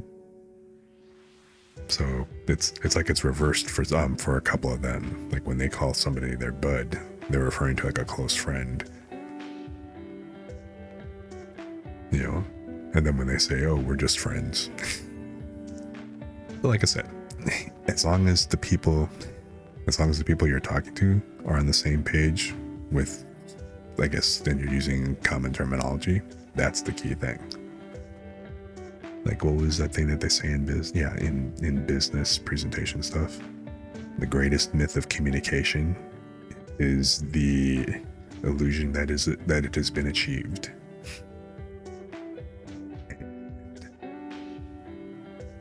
The internet is the prime example of that. Shining, glorious example of a bunch of people who allegedly are communicating and have no idea what anybody's talking about.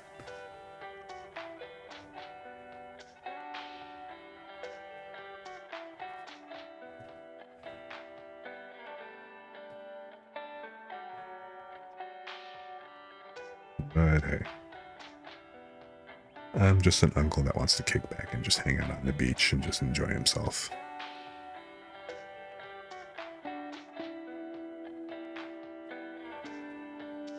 Yeah.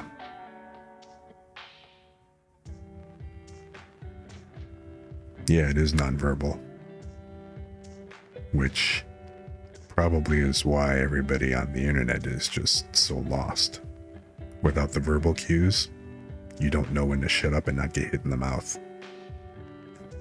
Or something like that.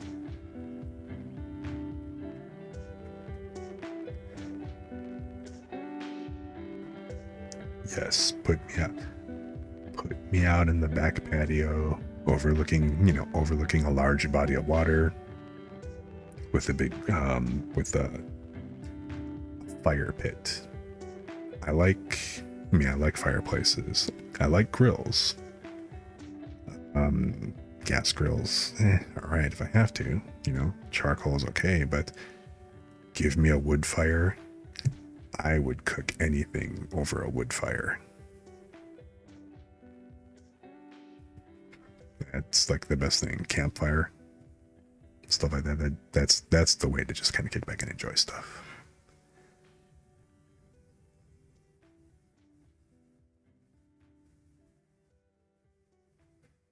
Nice, nice.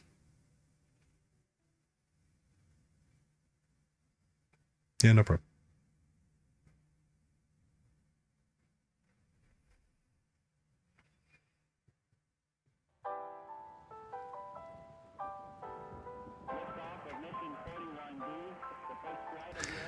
I don't remember the last bonfire I have ever been around. It's probably been it's been a minute. At least if you don't count, my landlord suddenly deciding, well, in his drunken state one time, overdoing it and just using up all the firewood all at once. I don't think that really counts as a bonfire, though. That just counts as wasteful. But yeah, it's easily been years on my end as well. Comb. Or wait. I think what's the new one? That wasn't very cat.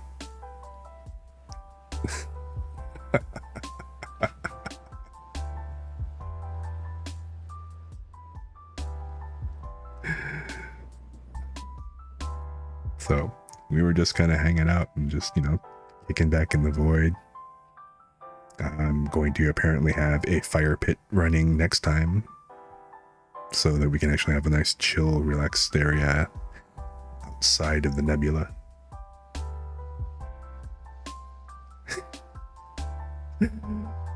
Oh man.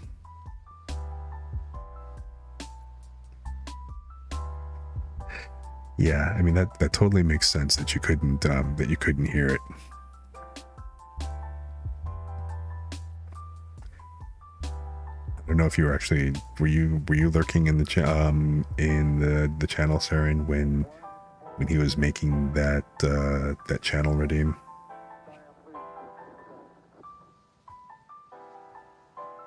So yeah, I wasn't really ready for it, but fortunately I had just put my drink down when all of a sudden there was just, that wasn't very cat, that wasn't very cat, that wasn't very cat, that wasn't very, I was like, oh my god, what the hell?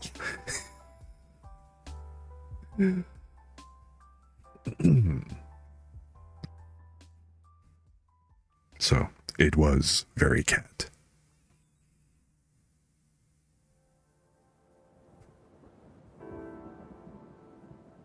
In fact, I think I'm going to make that a redeem on my channel, just for kicks. It's like, that was very cat.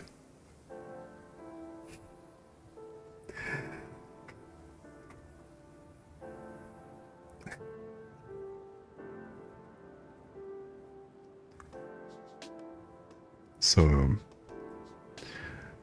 you doing clipping too, huh? What else you got going on right now, Bez? Just kind of hanging?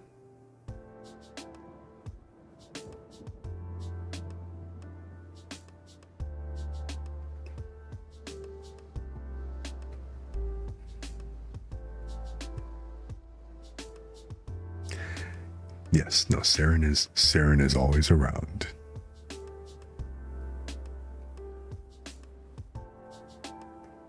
Wait, I'm sorry. What is it the cool kids say now? She's in your walls.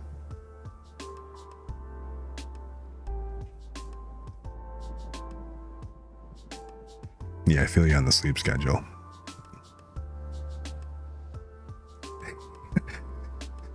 Oh my god, it's the crazy wall lady. The weirdo lady that's in the walls. She's here in the walls. She's listening in.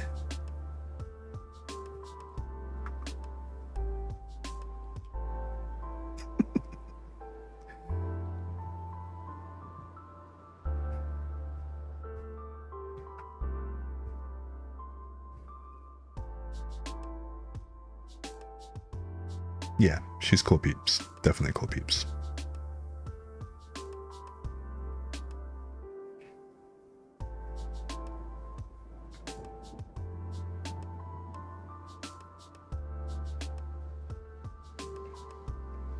No, hey.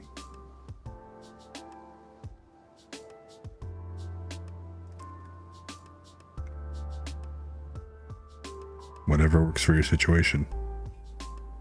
So, frankly, if you can manage keeping it low key and stuff, and well, all right, from my perspective, if I could be productive on a minimum number of hours and just keep my needs met at that degree, I would be perfectly happy with that. I work for my hobbies. That's pretty much it. Just like what's his name, Itami from Gate. It's like, yeah, I work to provide for my hobbies.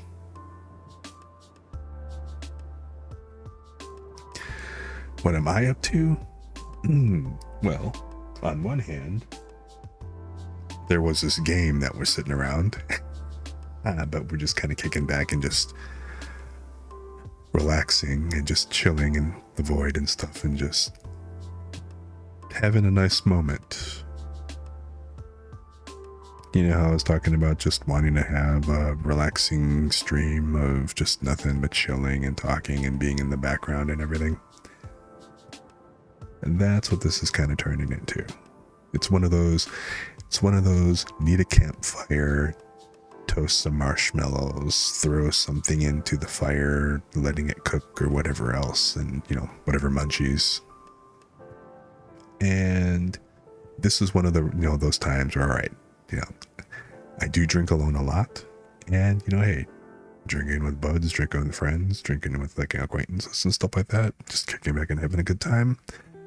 This is that kind of moment, sitting under the stars.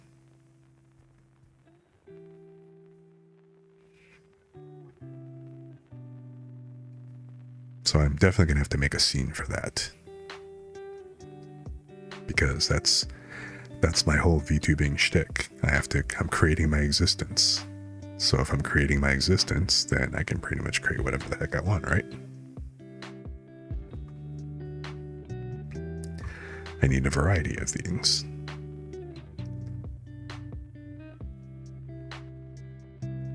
Yeah, that is my lore is basically one sentence. I went up the mystery forest stairs against good advice and got isekai'd into the VTuber world. Heard a voice from an administrator saying you are now free to create your own existence. So here I am. But I mean, I kind of would have preferred a little bit of a head start, but yeah, okay, great. So I gotta draw everything, make everything up, do everything from scratch. But that's okay. Little scuff is good. I mean, oh my god, if you saw my Twitter, over on Twitter, I'd actually shared a picture of my mic setup. So my total investment so far into the world of VTubing at this point, 0.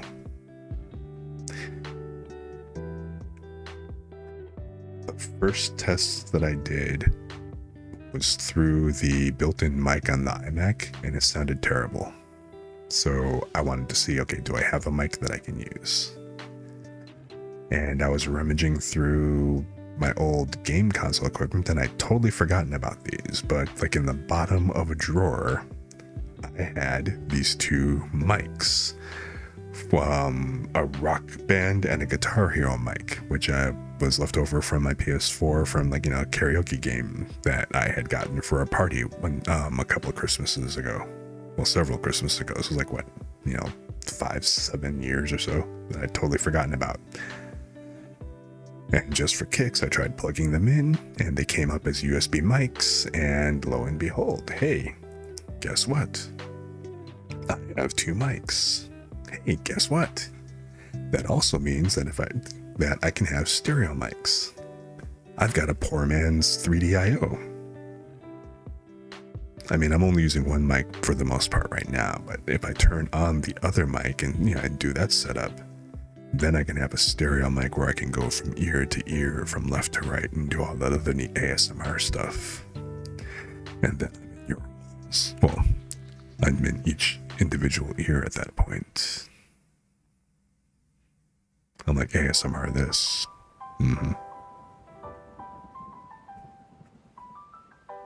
And so yeah, don't have an actual mic boom or anything like that, but I had a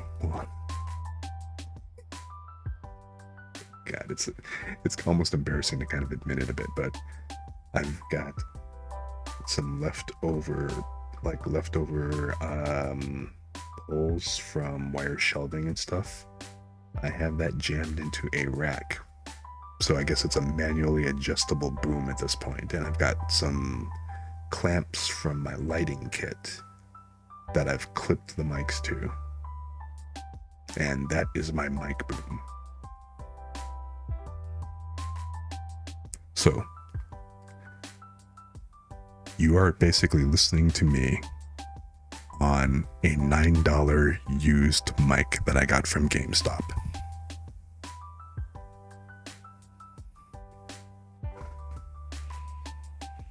Yeah, I even do have a little bit of duct tape to give a little traction so that the clamps don't slide around so much.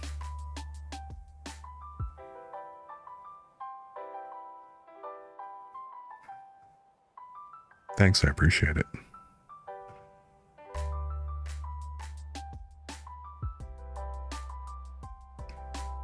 And like I said, I guess this is the one other thing that the one other part of my body that I can use. So if I don't want to get into manual labor, okay, well, here we are.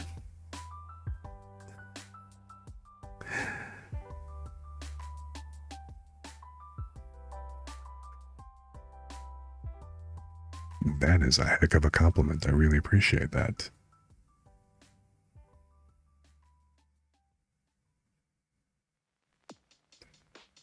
See, I mean, it's partly because it's also the middle of the night and it's also a nice intimate group and everything. So this is just, kind of like buds hanging out and just enjoying the moment, and like I said, chilling around the fire in the back, on the back porch, drinking and having a little mini get together. The guts. Yeah, apparently I am Bez's Godzilla voice. Whatever that means.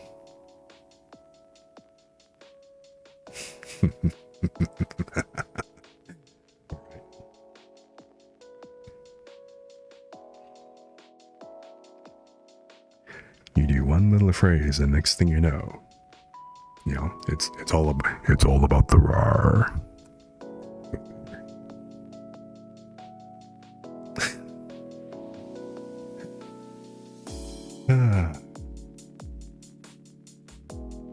It's too hilarious.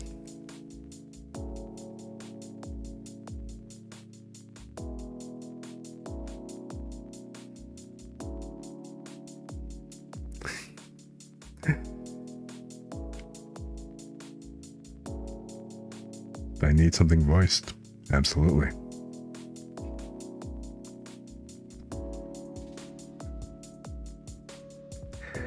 See, I think it would actually be kind of fun.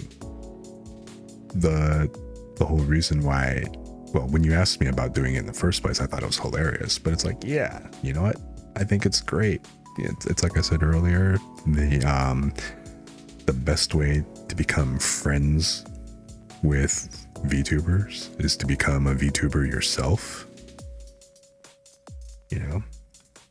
It's not like I'm being a fan, that's on the channel, whatever, that's basically having like a parasocial whatever going on and stuff. It's like, well, no, we're peers getting to know each other, and hey, hopefully being able to collaborate with each other at some point. That's the kind of thing I'm looking forward to doing down the road,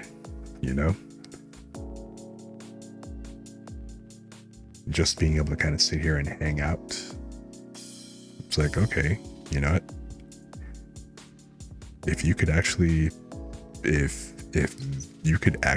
make money if people want to give you money to do something like this, you know, I think that's right up my alley. It's the kind of thing where if you're going to enjoy it, if you would do it for free, that's perfect. You know, I mean, I'm not really doing this for money. It's like, it's one of those, it'd be nice. It's like, if people like what I do, then, you know, they can tip, they can subscribe, they can do whatever else. I mean, that's great. If they don't do it, that's great, because this is fun. This is just straight up fun for me.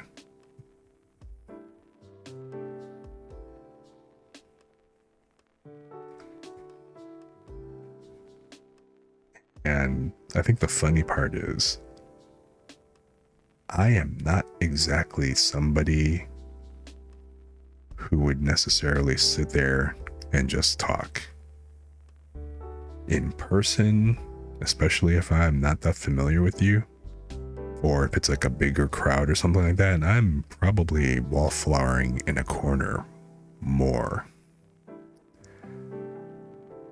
I was the friend, like when you go clubbing and everything, I was the coat minder. You know, the coat and drink minder. Everybody else would go off on the dance floor and stuff, and I'd be the one like, okay, I'll hang back here, watch the coats, watch the booze, make sure that everything's all cool.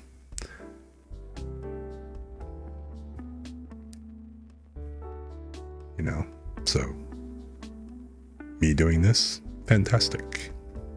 Or at least it's a stretch.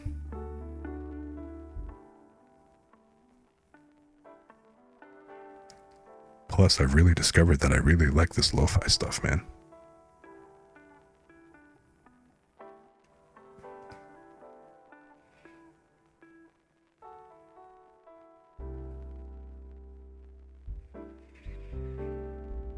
Yeah.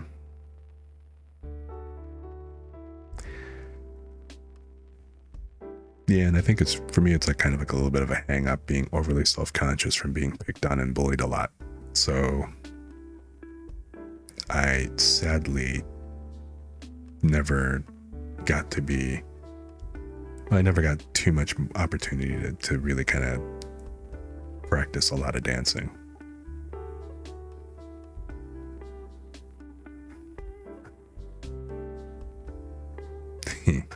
Overpriced soda, huh?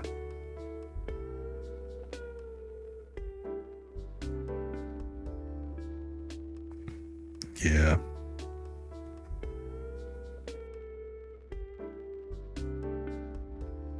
Hang on, sorry, one sec.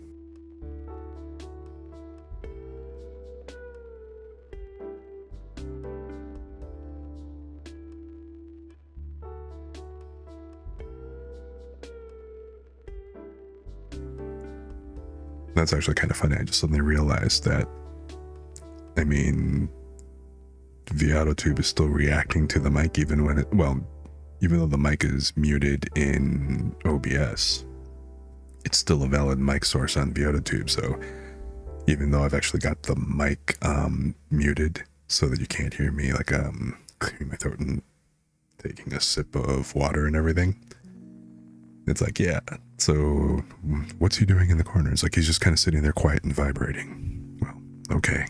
Just pretend you don't see it. It's fine.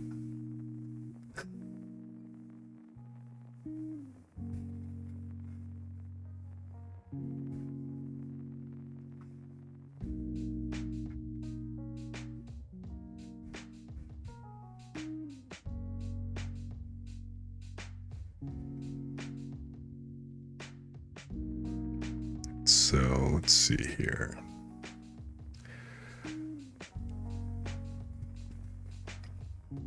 You know,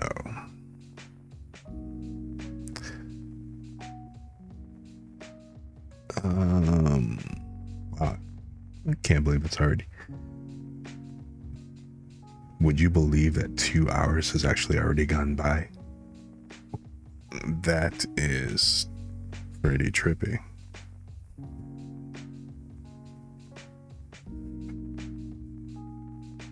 I was about 5 minutes late, but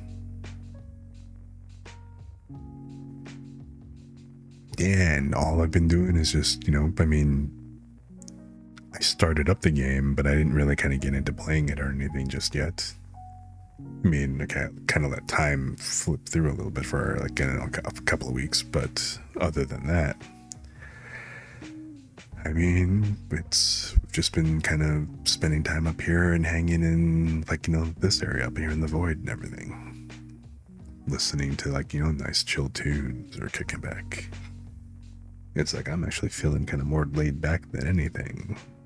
So, I mean, I said I was going to go ahead and play the game, but I'm not exactly feeling it in the moment. I'm like, all right, I've kind of gone this far. Maybe I should just go ahead and switch over and make this an ASMR stream.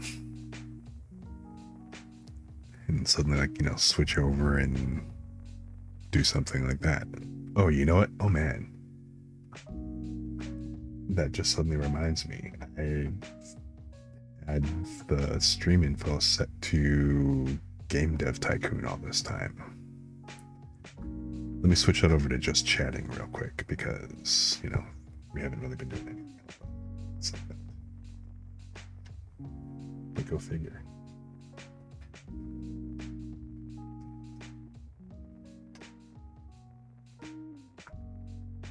Or maybe instead of going to just chatting, maybe I should just switch straight to ASMR and try that out. Well, I don't know. What do you think? I haven't done an official ASMR label yet.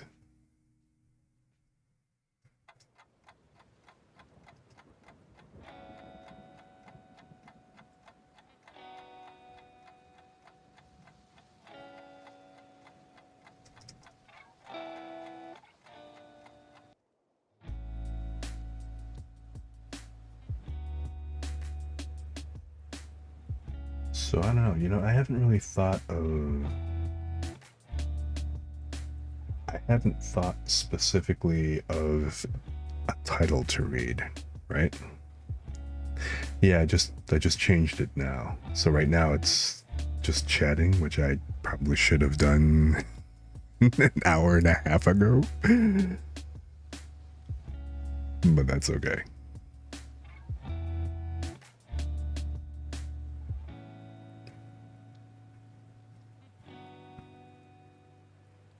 I mean, I know you're supposed to have like well, you should like ask for permission or something.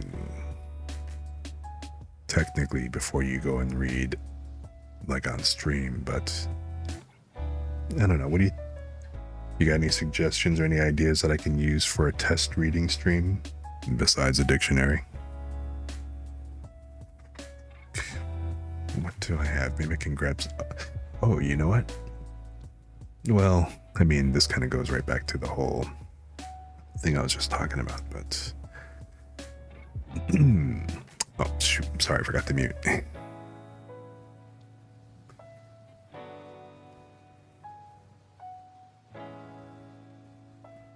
I know you read a lot of anime, or that made no sense.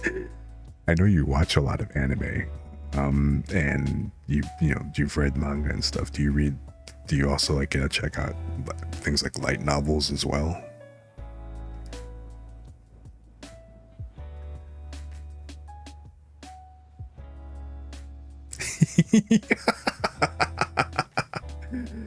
Watch mangoes. Yeah, you know, I think mangoes are much easier to watch than something like papaya. Papaya are good too, but mangoes are just more relaxing. Watching them is just soothing.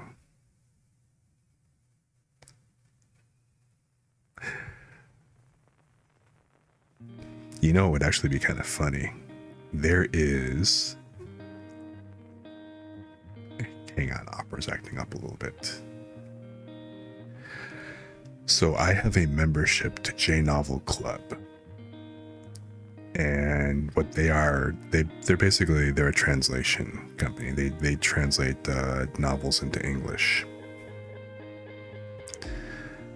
Now, unfortunately, being a member, they don't keep their library up in perpetuity.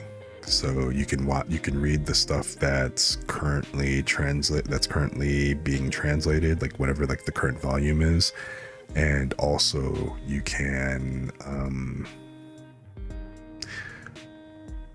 also go ahead and they have like what they call catch-up series. So they'll take some series that in their collection and they'll put it out so that you can get caught up on them. So you can actually go ahead and read the releases and stuff. Like for example, right now, if I scroll down, the catch-up series, Misfit of Demon King Universe, or Demon King Academy, Reborn to Master the Blade, By the Grace of the Gods, Campfire Cooking Another World with My Absurd Skill, although that's the manga version. There is actually a series which, funnily enough, coincided with me getting into VTubers. And let me see if I can pull this up.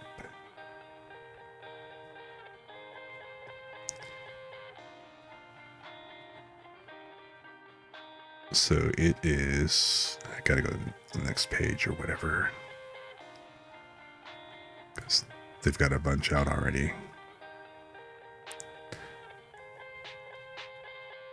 It's called, nope, still not there yet. I think it's the next page. Yeah, public domain would be a safe bet, right?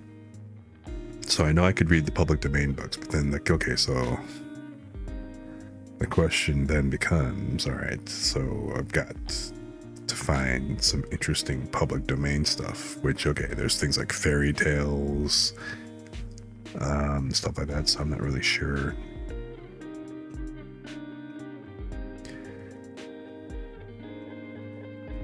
Yeah, exactly.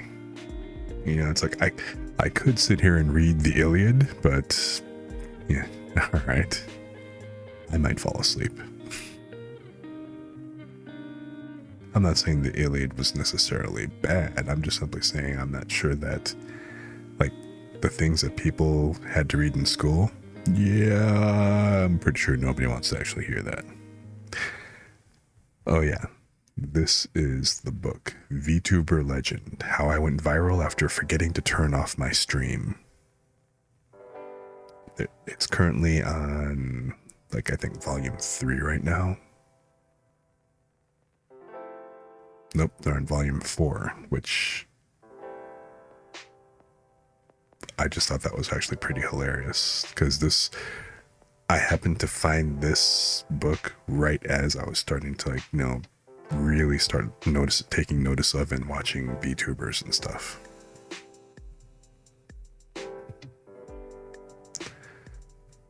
So I thought it would be kind of funny to sit here and read this series online, or read this on stream as a VTuber. You know, seems kind of meta, but like you said, I mean, there's obviously a danger there for, you know, needing to be copyright free and stuff like that.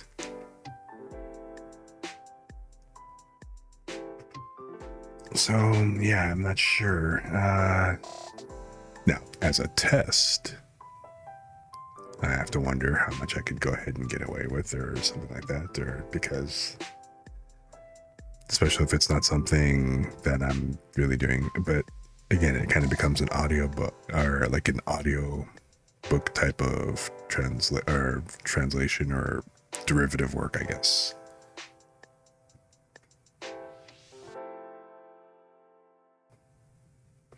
But who knows?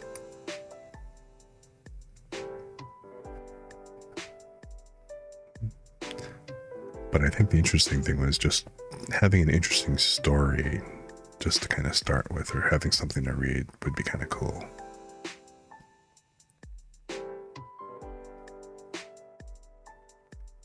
It's like I'm wondering if I could get away with it at the moment since I'm not currently being monetized at all. And again, this is a test stream, it's not really anything major. So I don't know, what do you think? I do actually have an author of a book that I could ask about.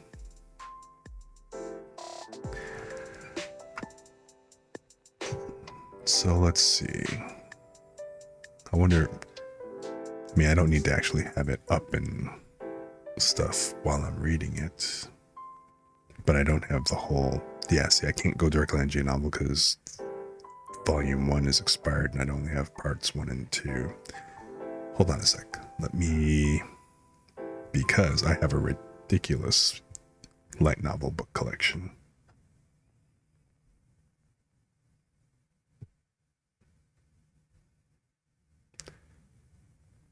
And what do I have here that I could probably pull out real quick? That'd be kind of interesting.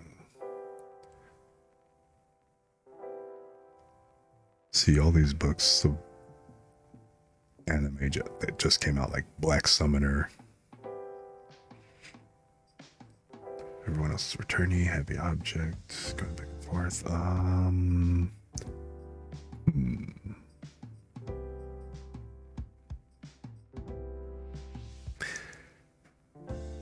Did you ever see the anime Kuma Bear?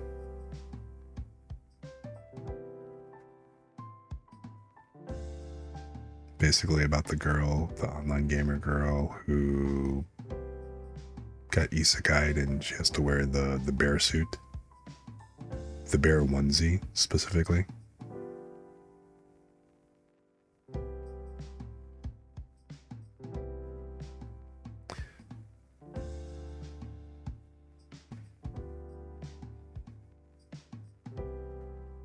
It's a cute show.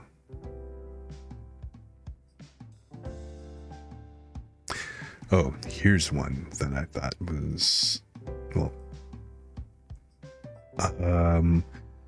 she doesn't hunt bears per se, but everybody kind of mistakes her for a bear. It's pretty funny. Actually, you know what? Here, let me open up. Let me see if I can open up books. Do I have it? I don't know. Hold up. Let me open up volume 1 real quick.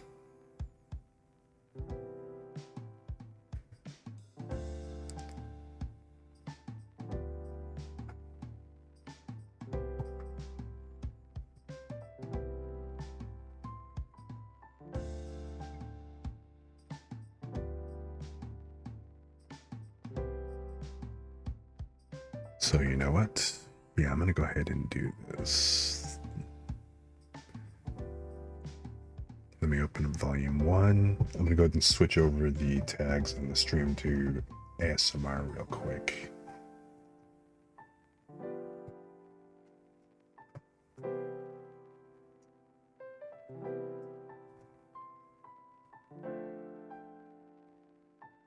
Let's just call this story time.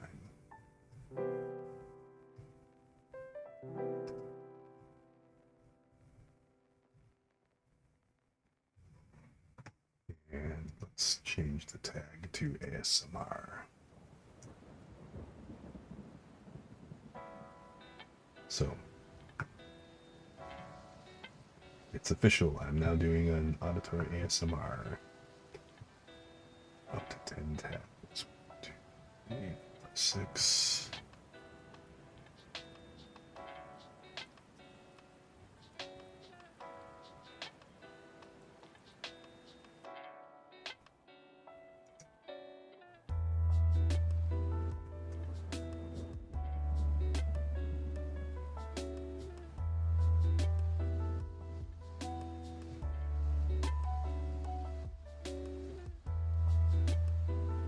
So go ahead and call this auditory ASMR.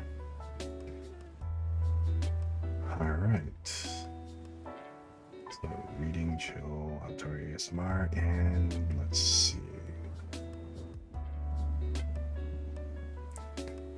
All right. get that started.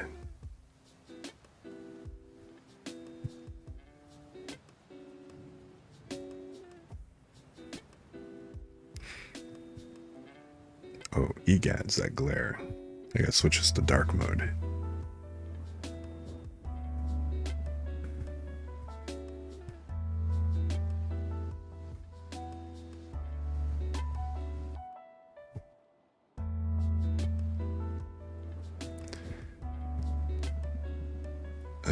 Give me a second so I don't go blind.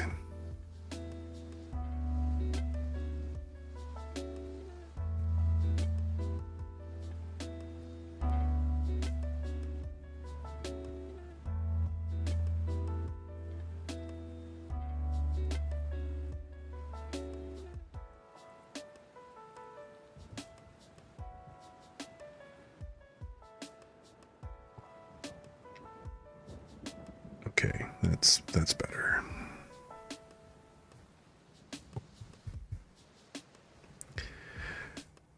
All right, was not expecting this one, but hey, let's run with it.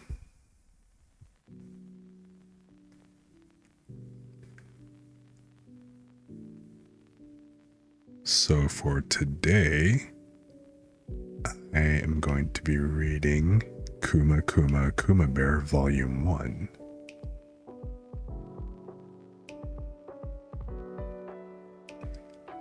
And if you like it, by all means, I invite anybody to go ahead and check out either the light novel or the anime.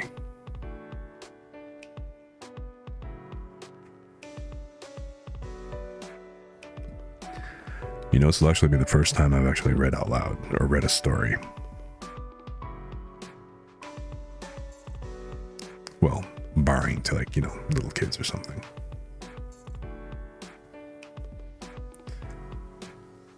So you'll have to pardon me a little bit, give me a little bit of leeway on this.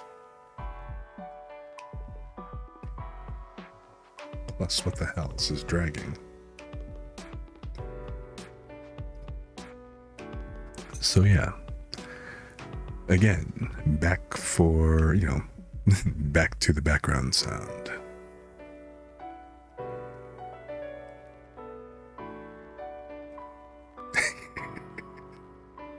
Let me go ahead and assume the position here.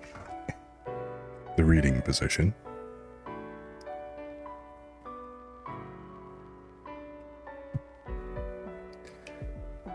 So, how's the music to voice thing? Is the music too loud or this, or is this all good?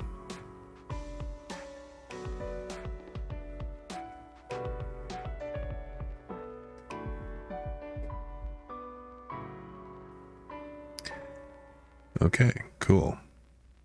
So, Chapter 1.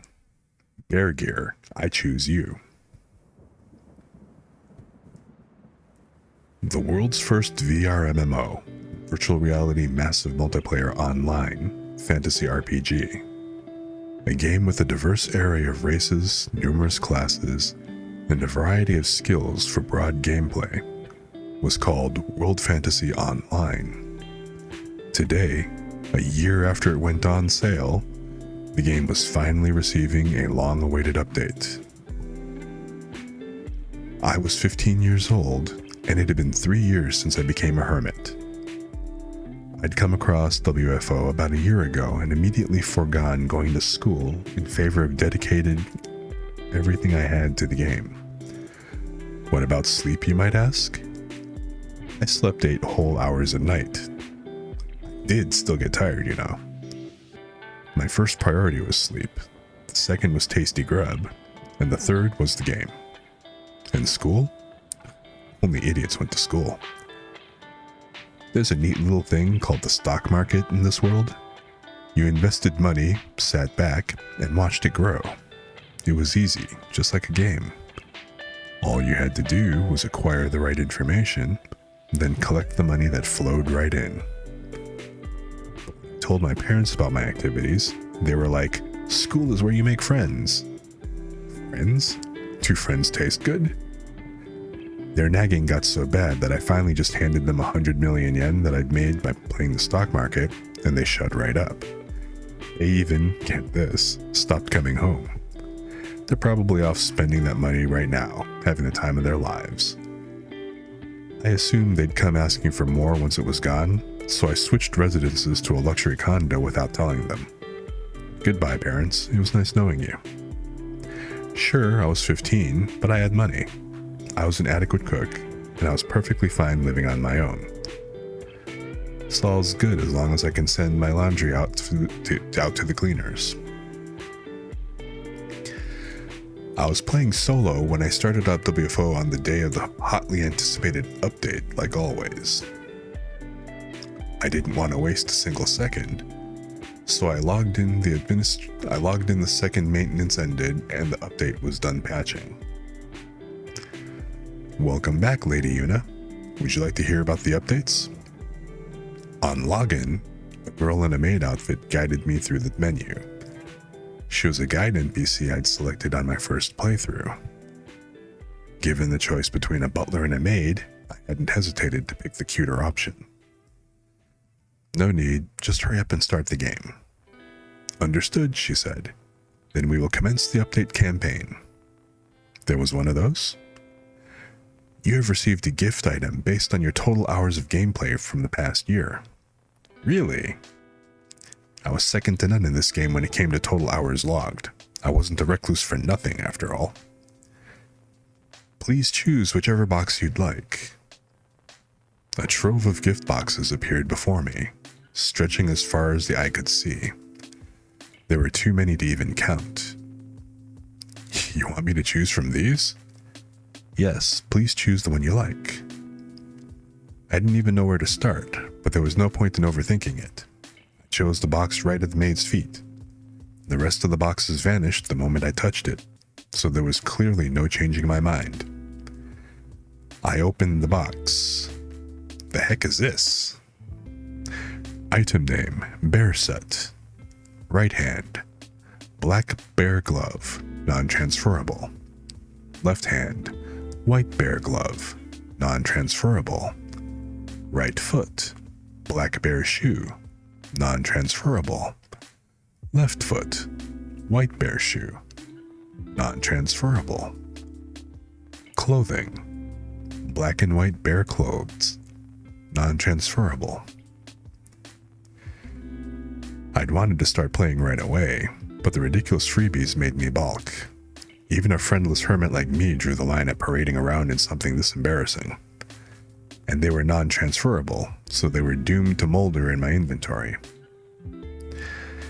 I supposed it wouldn't hurt to take a look at the item descriptions. Black bear glove, attack glove, increases power based on the user's level. White bear glove, defense glove, increases defense based on the user's level. Black bear shoe and white bear shoe, increase speed based on the user's level. Prevent fatigue when walking long distances based on the user's level. Black bear clothes, appears to be a onesie, reversible. Front, black bear clothes, increases physical and magical resistance based on the user's level. Gives heat and cold resistance. Reverse, white bear clothes, automatically restores health and mana, amount and speed based on the user's level. Gives heat and cold resistance. What was up with these broken items? Someone who's already at the level cap like me would be unstoppable in these. I still didn't know if I was brave enough to don this onesie thing, but it would be a waste of great items not to. Could I put up with the embarrassment just because of how strong it would make me? Lady Yuna, is something the matter? It's fine. Well, it wasn't like I needed to equip it right this instant. I could take some time to think it over. Okay, start the game. I apologize. There's a questionnaire to finish things off. That's new. I apologize. It is a questionnaire limited to customers who have logged a high number of hours in-game. Well, if I have to. Thank you very much. Do you enjoy World Fantasy Online more than reality? Of course. Reality schmeality. Do you have anyone important to you in the real world? I don't have anyone like that. My parents were gold diggers, and I didn't have friends because I wasn't going to school. Do you have a best friend in the real world? I don't. These questions are kind of off-putting. Do you have anything important to you in the real world? The maid ignored my objections and wouldn't respond to any of my questions. Instead, she kept repeating her current prompt until she got an answer. Money, I guess? The questions went on and on. I wondered, how many of these was I supposed to sit through? Do you believe in God? Like, do I have faith? Of course I don't. All I believe in is in my own abilities. And finally, do you think the bear gear is cute? I do, but I don't want to equip it. Understood. Thank you for answering my survey. The room filled with a blinding white glow. Now, please enjoy your new world.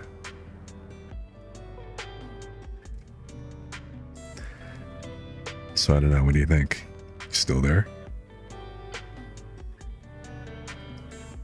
Bueller? Bueller? Bueller?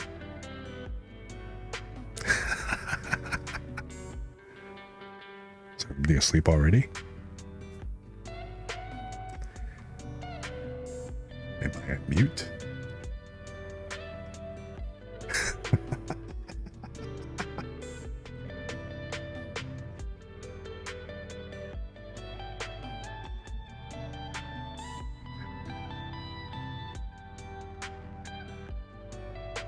Like, yeah, I mean, yeah, she's not in the stock. She earned a whole ton of money in the stock market, but it's not the actual MMORPG itself that's the stock market. That'd be interesting, though.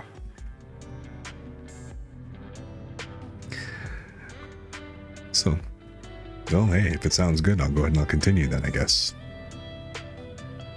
Y'all good? Yeah, right. The MC made money and then got isekai'd. It's like, well, damn. Alright. Now I'll just go ahead and go on. Chapter 2. Bear Meets Girl. I opened my eyes. I wasn't at my in-game home, where I was supposed to spawn on login, but in an unfamiliar forest. More importantly, I was wearing the bear gear. Both gloves, both shoes, and the onesie. I hadn't expected it to equip without warning. Now that I had it on, it was pretty comfy. The bear gloves looked like hand puppets. I flapped their mouths open and shut by flexing my fingers, and the effect was cuter than I'd anticipated. I looked around, seeing no one else. Well, I'd start by changing out of this embarrassing getup before anyone saw me. I couldn't switch my gear unless I was home, so I tried to pull up a transporter item from my inventory. My inventory wouldn't open. A bug? Though it'd be a pain in the butt, I suppose I could just log out and log back in again. Wait, what? The login screen wouldn't appear. Oh well. I tried contacting someone on my short friend list, but that screen wouldn't show up either, so I tried opening my map, hoping to at least scope out my whereabouts. My map screen wasn't responding either. What's going on here? I activated my status screen. That opened up fine. Name, Yuna. Age, 15 years old. Level, 1. Skills, Fantasy World Language, Fantasy World Literacy. Equipment, right hand, black bear glove, non-transferable. Left hand, white bear glove, non-transferable. Right foot, black bear shoe, non-transferable. Left foot, white bear shoe, non-transferable. Clothing, Black and white bear clothes. Non-transferable. Had something gone wrong with the update? The character I spent a whole year developing was reset to level 1. I needed to log a complaint at once. As I was trying to somehow get through to the admins, I heard the tinkle of an incoming message notification. Assuming it was an apology message from them, I tried to bring up the screen, but it wouldn't open. How am I supposed to read it then? And just as I thought that, a message screen opened up in front of my eyes.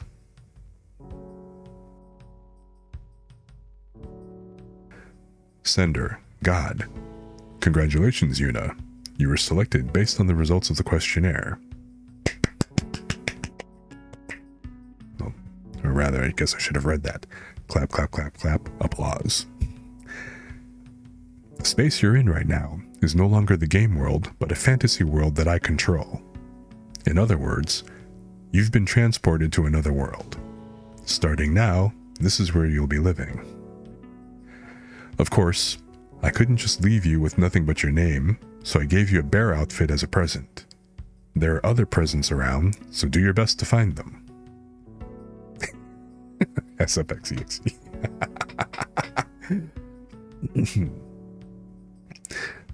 Was this some kind of new event? For the time being, I decided to try to find some other players. Fantasy games like this mostly rehash the same tropes as light novels anyway. There was no way something like being transported to another world could happen for real. What kind of harebrained idiot had come up with this? The issue at present was that I didn't know where I was. I was just level 1, so if a monster attacked me, I'd be toast. I wondered, if I died, would I just respawn at my in-game home? I needed to leave the woods, but before that, I needed a weapon, and all I had were bear gloves with flappy mouths. I kept an eye out as I walked through the woods, and I found a fallen stick that was just the right length. It was better than being empty-handed, so I decided to pick it up. I felt like a hero equipped with a cypress stick. Just as I was getting used to my suit and stick, a wolf emerged from the underbrush. I knew this type of wolf. It was one of the basic mobs from the starting area.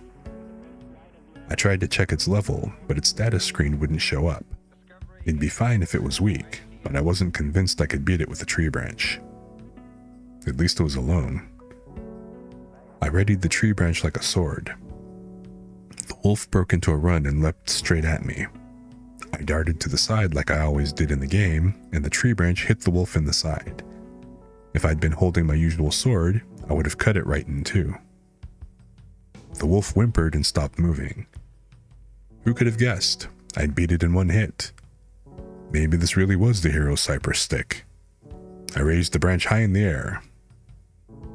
Well, I thought, I guess this isn't the times for jokes, huh? Watched the wolf's beaten body for a while, but it didn't turn into an item. Monsters were supposed to disappear and drop items when they died. A wolf would leave meat and a pelt or something, or if you were lucky, a mana gem, but this one didn't disappear. I tried poking it with the tree branch, but it didn't move. It should definitely have been dead. The message from earlier started to feel more real. Was this really another world? Anyway, I'd get away from here for now. The smell of the wolf's body might attract other monsters. Of course, I didn't have the skill to butcher a wolf even in the real world. I couldn't do stuff like in the games or the novels.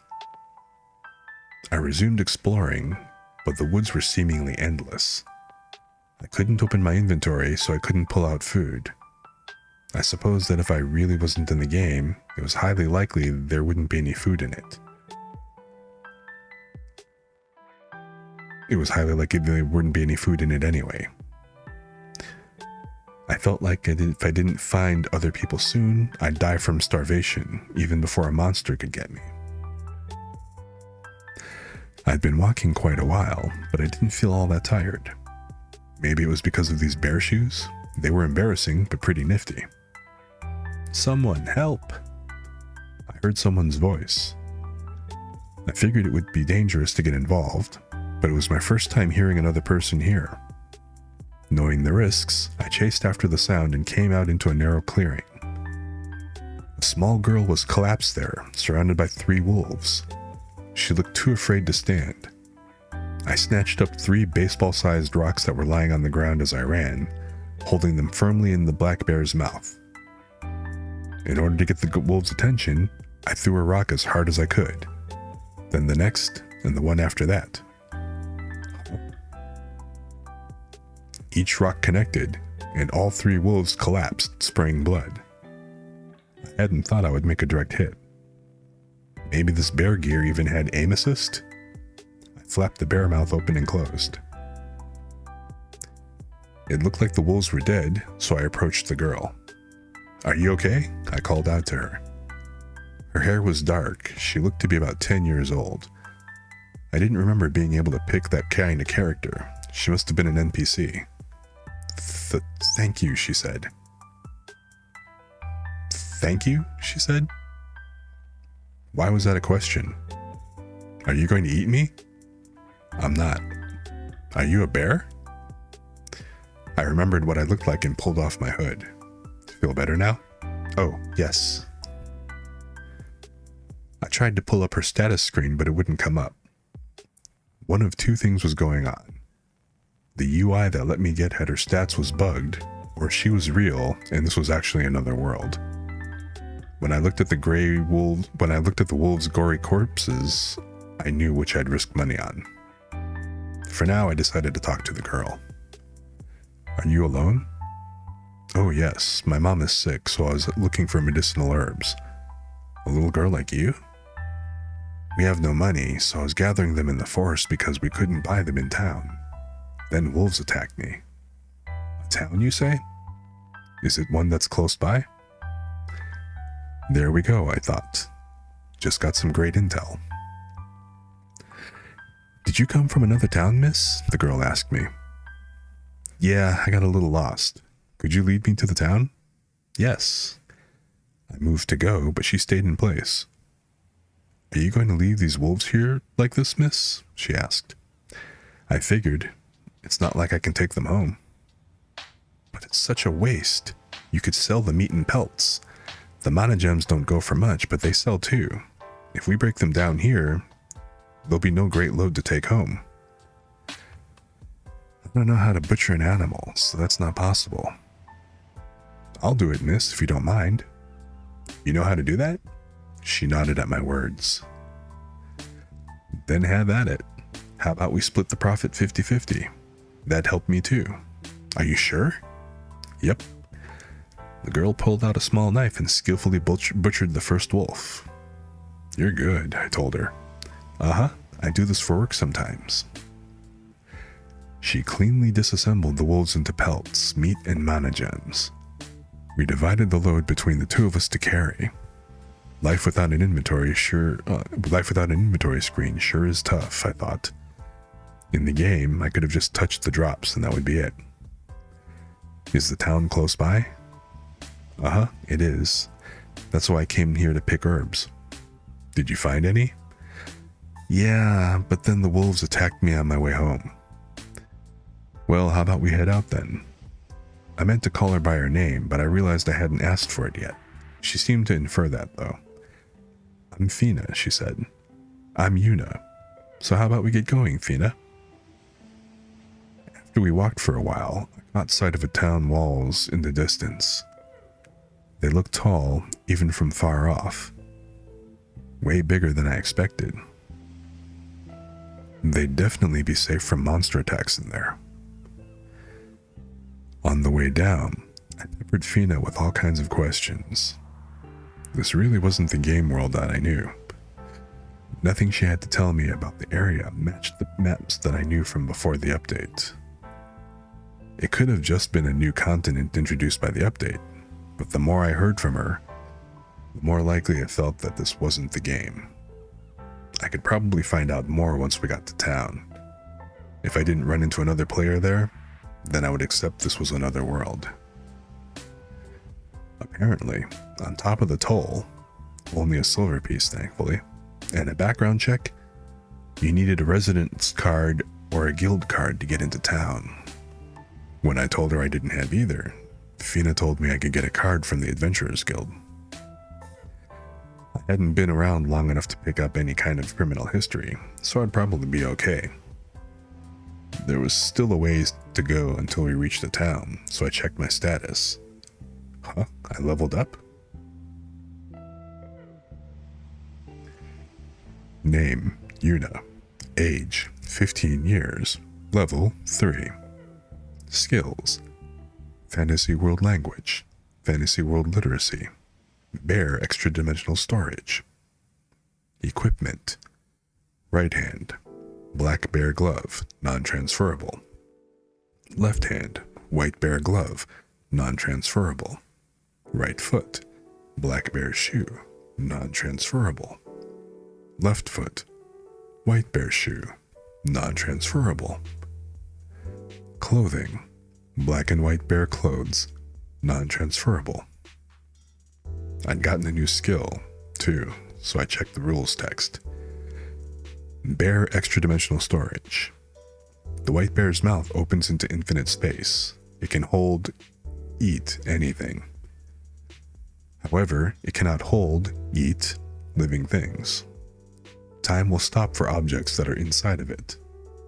Anything that is put into the extra-dimensional storage can be pulled out at any time. I'd gotten something like WFO's inventory. If I put food into my game inventory for long periods of time, the food wouldn't go bad in there either.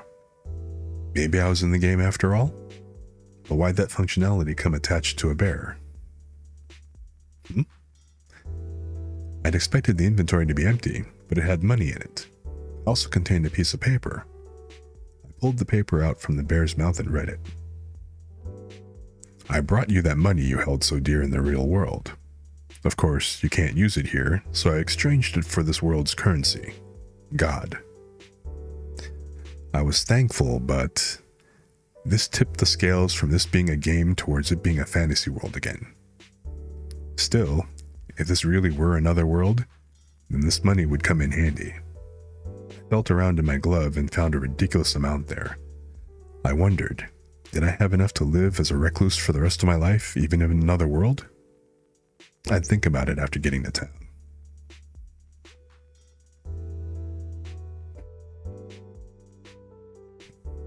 Let me go ahead and hydrate for a moment here.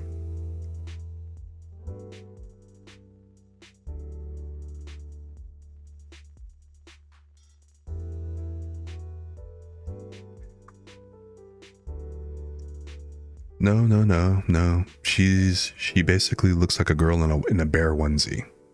So even with the hood down, well, she's in a bear onesie with the hood down. Or hood up rather, yeah. So yeah.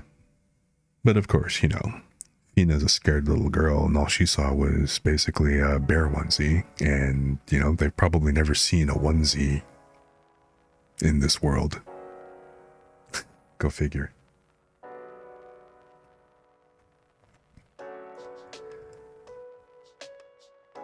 So yeah, it's a cute story.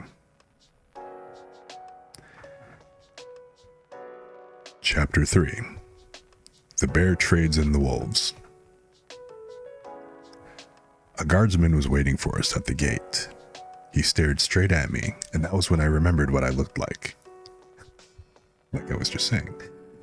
Bear, Ursidae, Bruin, Teddy. Whatever word you chose, the meaning was the same. I looked suspicious, but not in a frightening way. Fina had called me cute. Actually, I felt so cute it was embarrassing. It probably would have looked cute if a girl around Fina's age wore it, but not so much for a recluse like me. Regardless, the guard really didn't need to ogle me like that. You there, girl. You were the one who went out to look for herbs, weren't you? Did you find any? Yes, Fina said. She smiled. Good. Looks like you kept your promise and didn't wander deep into the woods. There are monsters in there. I smiled wryly at those words. And what's going on with you, strangely dressed lass? Do me a favor and don't mind me. Well, everyone has their own style, I suppose. Anyway, if you're coming in, show me your identification. Fina showed him her resident card. I'm not a resident of this town, I said, flapping the bear's mouth open and closed. But I heard I could get in if I paid. Your identification. The guard could only get out those 2 words. I don't have any, but I can get in as long as I pay a silver coin, right? You don't have anything at all? It can be an identification card from any town. I was living in a place without cards. I see. In that case, we'll take a silver coin as tax and look into your criminal record.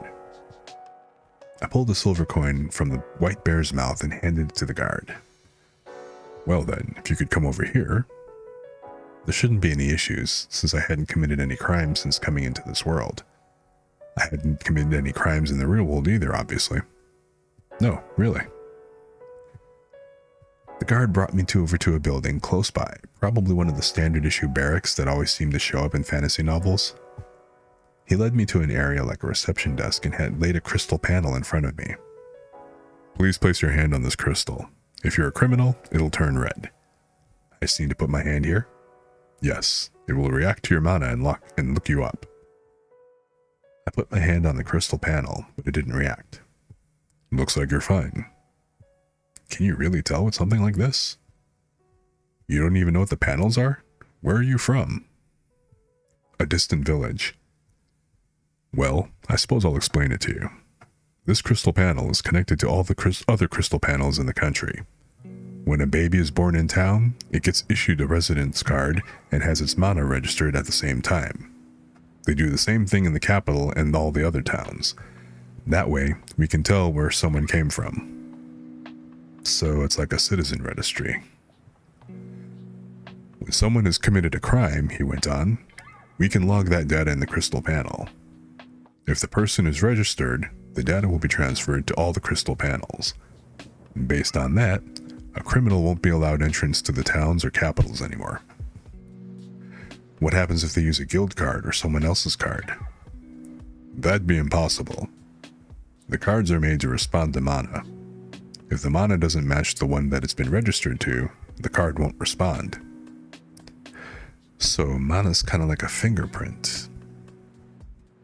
But if the mana isn't registered, there's no point, is there? I asked. That'd be the case.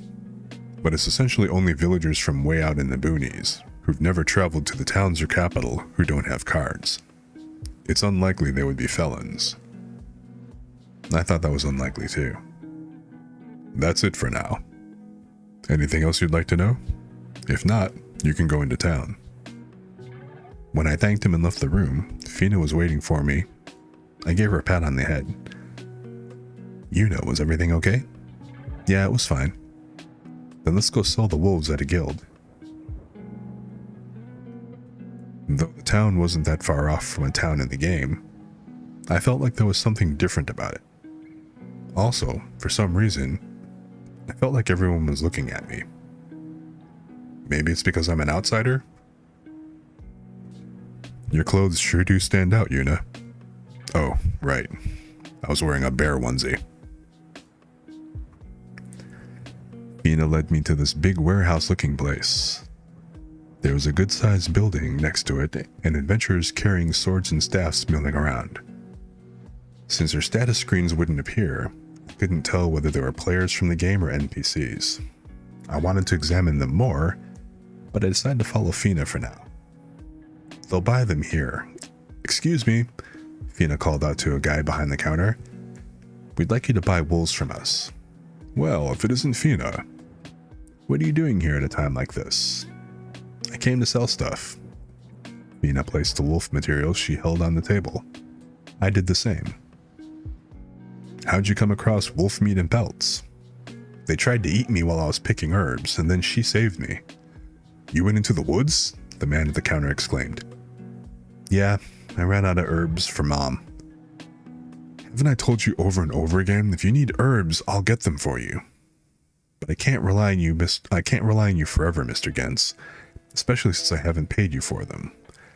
Like I said, that doesn't matter. If something happens to you, what am I supposed to tell your mother?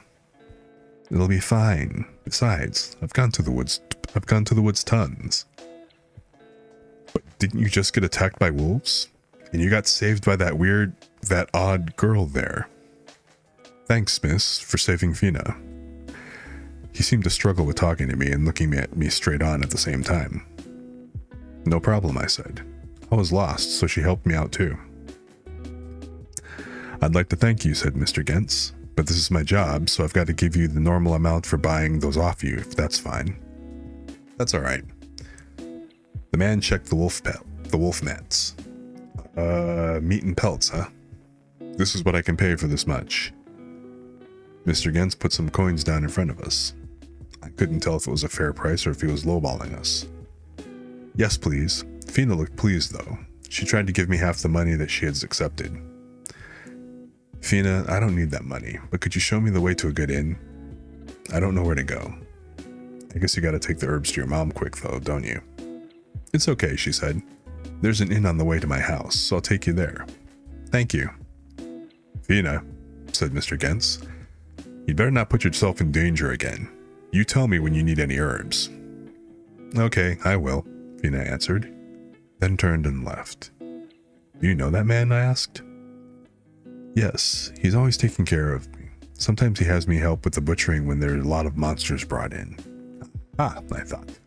So that was why she was so good at butchering corpses. And he knows my mom is sick, so sometimes he gives me herbs and medicines for cheap, or for free once in a while. Still, I can't go around asking him for medicine every single day.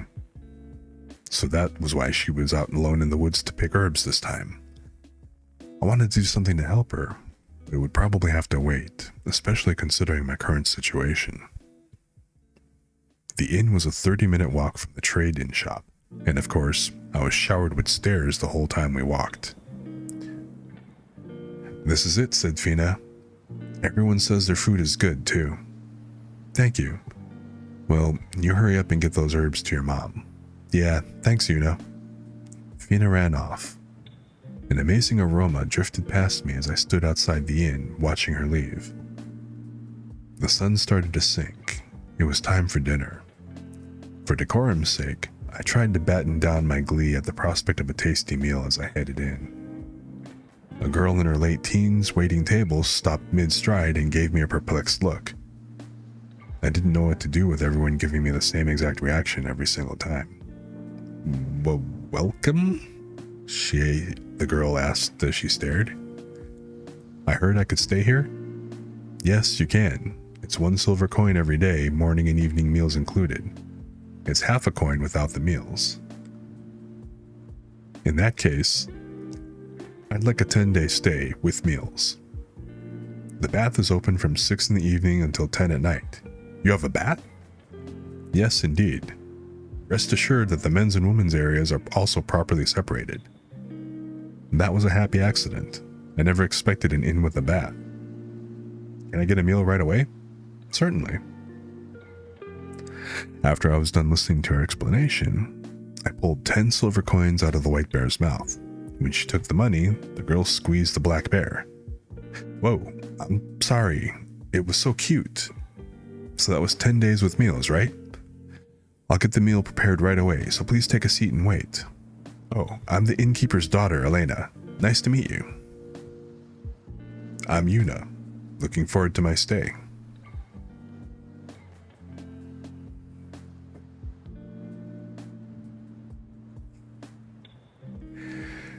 Chapter 4.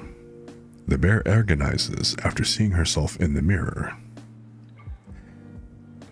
After I polished off my meal, I was led up to a room on the second floor. Fina was a lifesaver. I'd need to make sure I thanked her properly. The bath is open, so you can go in, said Elena. But please don't take long because there will be others waiting. Got it. Breakfast is from 6 to 8. Please be warned, we can't serve you if you're late. After explaining more or less everything, Elena went back downstairs, leaving me alone with the room. It was just a one-person room, so it wasn't all that big, just a bed and a small desk. But my things were all in my inventory, so it was more than big enough for just me. While I was looking around the room, I noticed there was a mirror on the wall. I checked myself out again.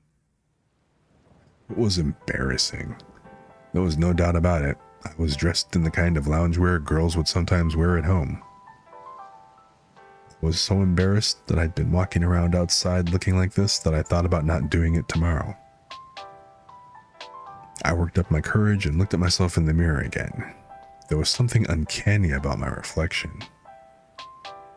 That's my actual face. In WFO, player avatars had all the same outlines for their faces, but you could change their hair colors and hairstyles. My avatar had silver pigtails, but right now, I had long, straight black hair that reached my hips. A hermit like me wasn't exactly going to bother going to the salon, so my hair had just gotten longer and longer. Fixing it up was too much of a bother, so I just left it down. The mirror reflected my real face, my real hair color, and my real hairstyle. I remembered my avatar was 10 centimeters taller than me, but when I checked again, I was definitely the same height I was in real life. But I'm not short. I'm just a tiny bit shorter than average, really. Really. Much as I didn't want to admit it, I knew this really couldn't be the game world if I was physically myself here.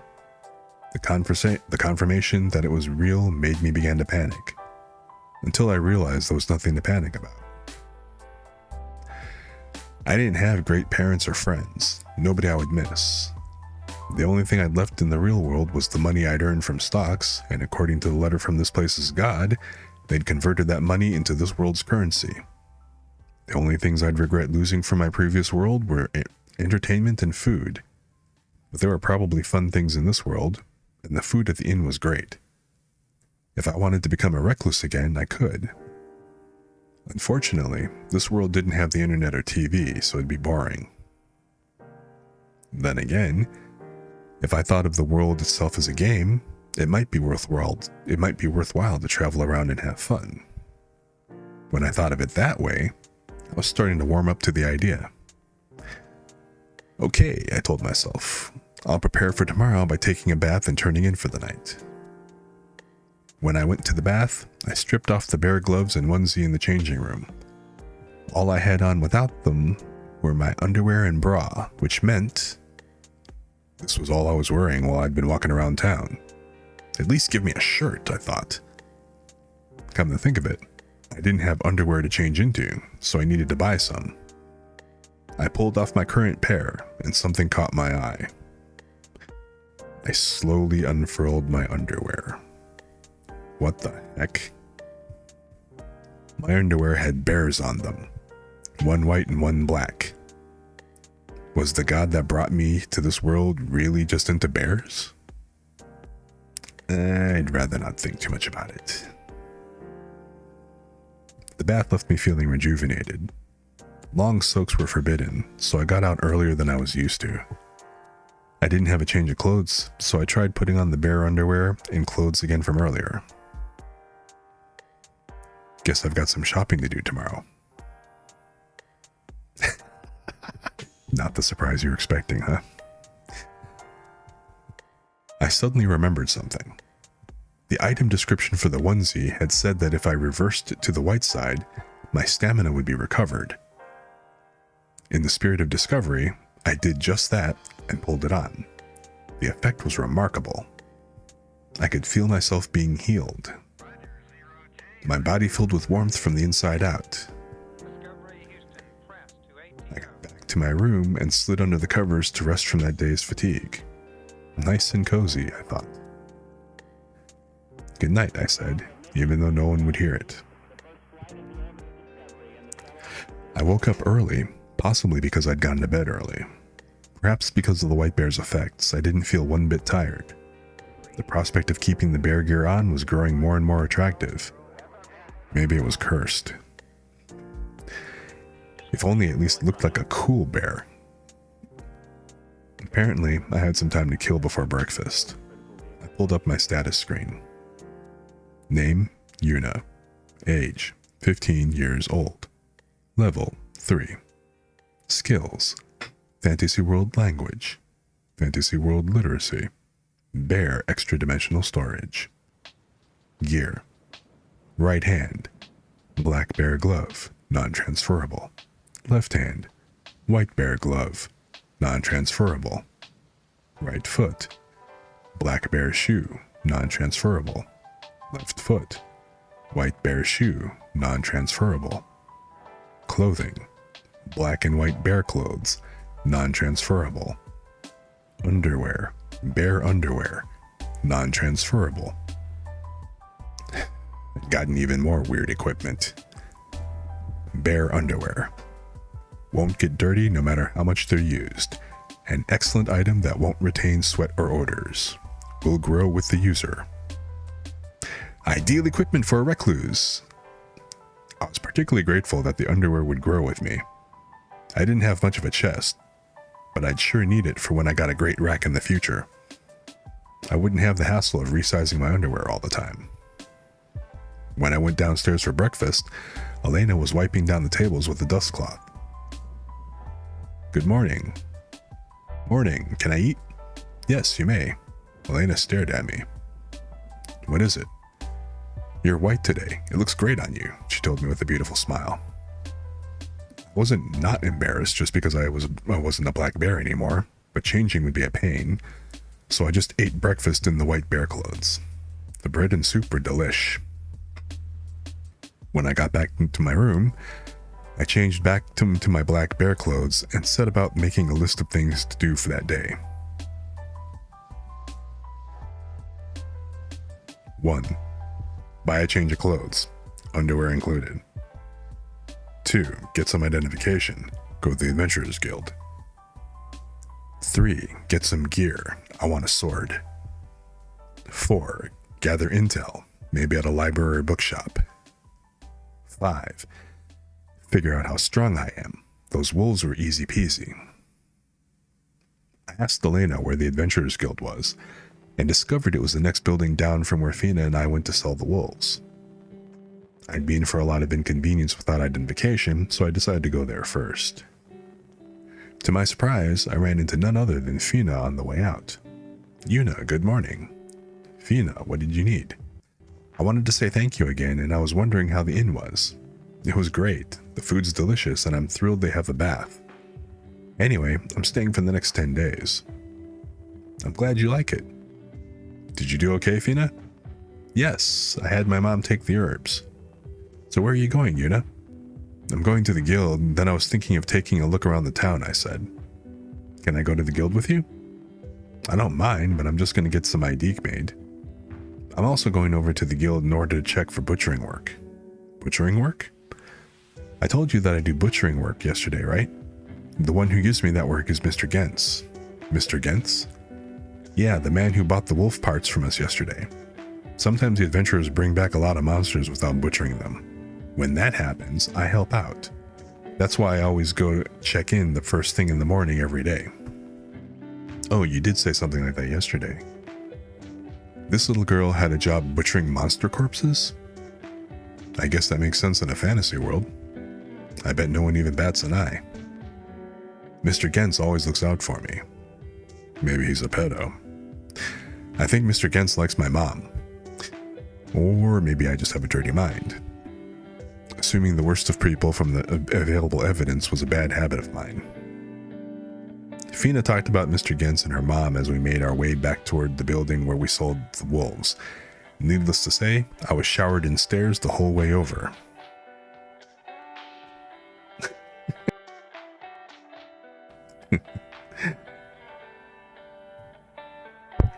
So, we're trucking along. Oops.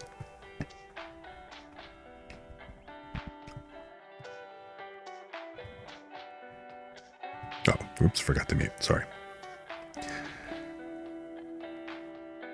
Chapter 5. The bear visits the Adventurers Guild. The guild was packed with adventurers, each equipped with their own swords and staffs. I felt like I was back in one of the old quest hubs. Then again, not a single one of them was a player.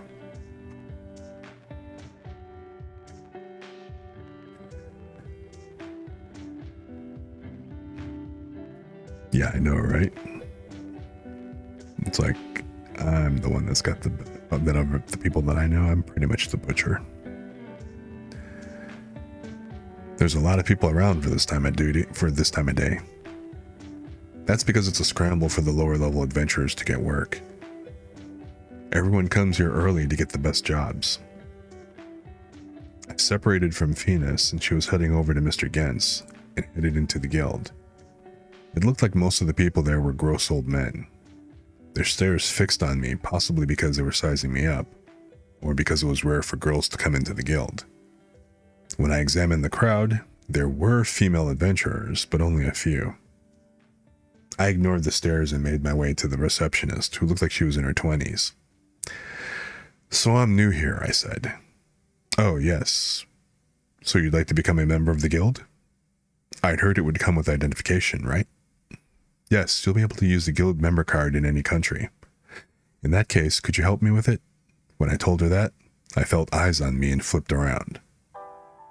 "Hey, is that gal in the weird clothes supposed to be an adventurer?" said one of the creeps behind me in line.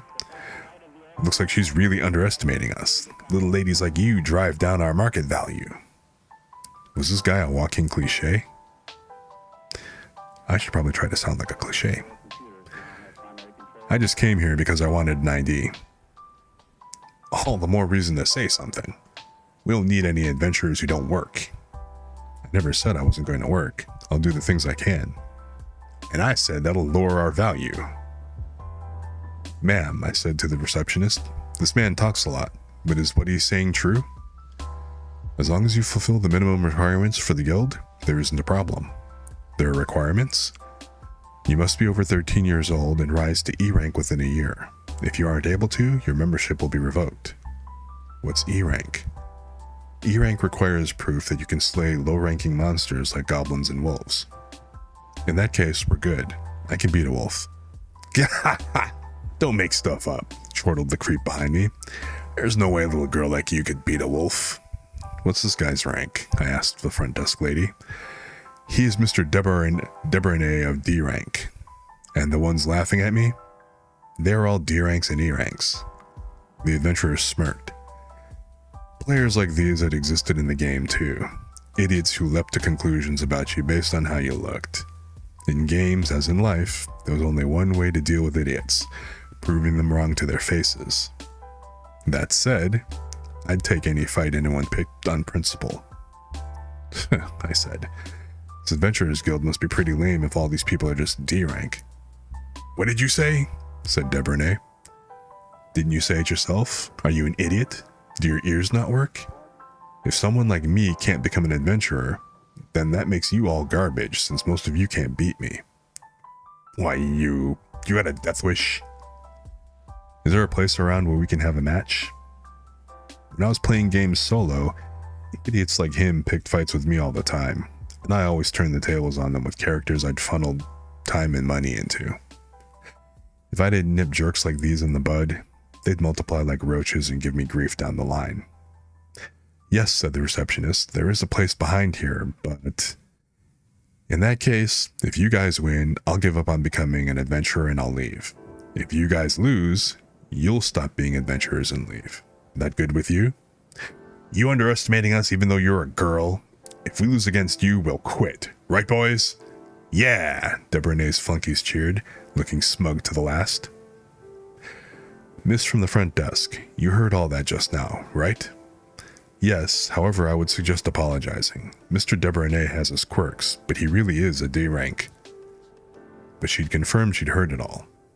I wouldn't let them pretend they forgot what they said. The receptionist led us to a training pit in the back. A crowd of 15 or so adventurers followed behind me, with Debornay at their head. Are you really doing this?" "Yeah," I said. "Letting weaklings be adventurers affects the whole guild's reputation, so I need them to quit early." "Why, you little," said Debornay. "Don't act like you're leaving here alive." "In other words," I replied, "you're prepared to die too. They say the weak are all bark and no bite. Looks like they got that right." "Hey," said Debornay as he readied his sword, "let's hurry up and get this started." I'd forgotten I had no weapon. All I had was the cypress stick. "Something wrong? Hurry up and get your weapon out." While I was looking around trying to figure out what to do, I saw Fina heading over. That girl had great timing. It looked like she ran over noticing the commotion. How adorable. Yuna! Fina, could you lend me your knife? I asked her as I approached. I'll make sure to give it back later. Are you fighting, Yuna? Things just shook out that way. It'll be fine, just watch. I borrowed the knife from Fina and squared up with Debernay. That's the weapon you're fighting with, he said. I wouldn't sully my own weapon against a goblin tier enemy. I'll kill you. I'll say this as many times as I have to, said the woman from the front desk, but you can't kill each other. You may begin. Debernay charged, hoisting his longsword. I leapt a whole 3 meters to the side with one step. Because of my bare shoes ability, I was more than quick enough. Immediately after that, I closed in on Debernay with one step and punched him just under the ribs using my black bare hand. My secret technique, bear punch. It didn't end him. All they did was make him scowl. Maybe it's the difference between our levels? Why, you... Debernay, who had taken the bear punch without flinching, readied his sword. Excuse me, I thought. What's this amateur doing using a sword when we're close enough for hand-to-hand combat? WFO had hand-to-hand battle events. They were open to all without level, weapon, magic, or gear restrictions, and occasionally featured battles where the admins would change the settings to make the fighters have fixed defensive and offensive abilities. In a fight where levels, weapons, and equipment didn't matter, the match would be decided based on skill. From my time in those circuits, I knew that enemies who would rely on raw power to attack were no match. I bear punched Debonay's exposed wrist, and because he was leaning into a sword thrust, he lost his balance. The next moment, Debernay had a knife thrust to his neck. It looks like this is over, I told him. Don't screw with me. He brushed aside my knife and tried to raise his sword, and I backstepped around it. These bear shoes were just way too useful. Miss Front Desk, I won the match just now, didn't I? You gotta be kidding me. The battle isn't over yet. I looked at the receptionist, but she had no idea what to do. She seemed beside herself. I wanted her to make a decisive call, though. Okay, fine. I won't just end the match. I'll end your life. Don't think I'll let my knife stop this time. When I said that, the man's face twitched. He probably knew the difference between our physical strengths. I had evaded his attacks and was also faster than him, and if I'd used the knife instead of my bear punch earlier, I would have stabbed him in the hip. On top of that, he definitely couldn't deny that I'd pressed the knife against the neck at the end. That basically meant that I'd already stabbed him twice. Are you really that scared of this little knife? I let him get a glimpse of it. Sorry. Using this against a person with no qualifications to be an adventurer was just so immature of me. I hurled the knife at Debonay's feet, embedding it in the ground. Not scary anymore, right? I made a little come and get a gesture with my gloves. Don't take me for a fool. He charged hard, like an idiot. I sidestepped him, but his sword followed me. Of course he'd figure it out after I used the same method twice to evade him. If one step didn't work, then I just needed to take 2 steps, and if that didn't work, I just had to leap 3 times. I evaded him with 3 steps, got into his blind spot with the 4th, and in the 5th, I popped up right in his business. My bear punch collided with his face, and Debernay's giant body went down. I hit his face with my right hand, then left, right, left, right, left. Bear punch, bear punch, bear punch, bear punch, bear punch, bear punch, bear punch. It looked like the black bear hand really was stronger. Only his left cheek, which was turned towards me, was super swollen. He didn't move. Once I saw that, I disengaged. The whites of his eyes were showing. He was passed out. So, who's next? I asked my audience. None of them stepped up. Looks like no one. In that case, Miss Front Desk, could you remove all the adventurers here from the guild? It looks like they're weaklings. I grinned. But, one of them murmured. But you all said it yourself, I said, didn't you? Weaklings like me can't become adventurers, which means anyone weaker than me definitely can't become an adventurer, right? which includes this guy I've just beaten and people who won't even try me in a fight. I looked around, still grinning. It looked like there weren't any adventurers who felt like they could win after seeing that fight. Debrene must have really been the strongest of them all. I didn't say that. One of the adventurers broke off the silence. I didn't say that either, another continued. Debrene was the one who said that, wasn't he? That's right. It seemed they were going to sell out Debrene to save their own butts. But I said that, didn't I? If you guys won, then I'd give up on being an adventurer and leave. If you guys lost, you would give up being an adventurer and leave.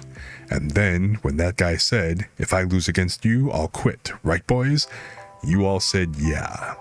I got the lady from the front desk to confirm that, didn't I? I looked at the receptionist. Yes, she answered in a quiet voice. The adventurers began to stalk into the training area. They had nowhere to hide anymore and nothing to lose. You better wait to say that until you beat all of us, said one. Or how about you face all of us together, said another. 1, 2, then 3 people arranged themselves around me. Looked like I needed to beat them all. Looked like I needed to beat all of them at once. I guess if they're only as strong as Debrene, this won't be so bad, I thought. The battle ended too soon, if you ask me. I couldn't be sure without checking my status, but I'd probably leveled up from beating Debrene. My bear step was even faster, and my bear punch's power was several levels higher. I beat the poor fools with a single blow. Hey, what do you think you guys are doing? A rugged, muscle-bound man came charging into the training area. Hey, Helen, explain what happened.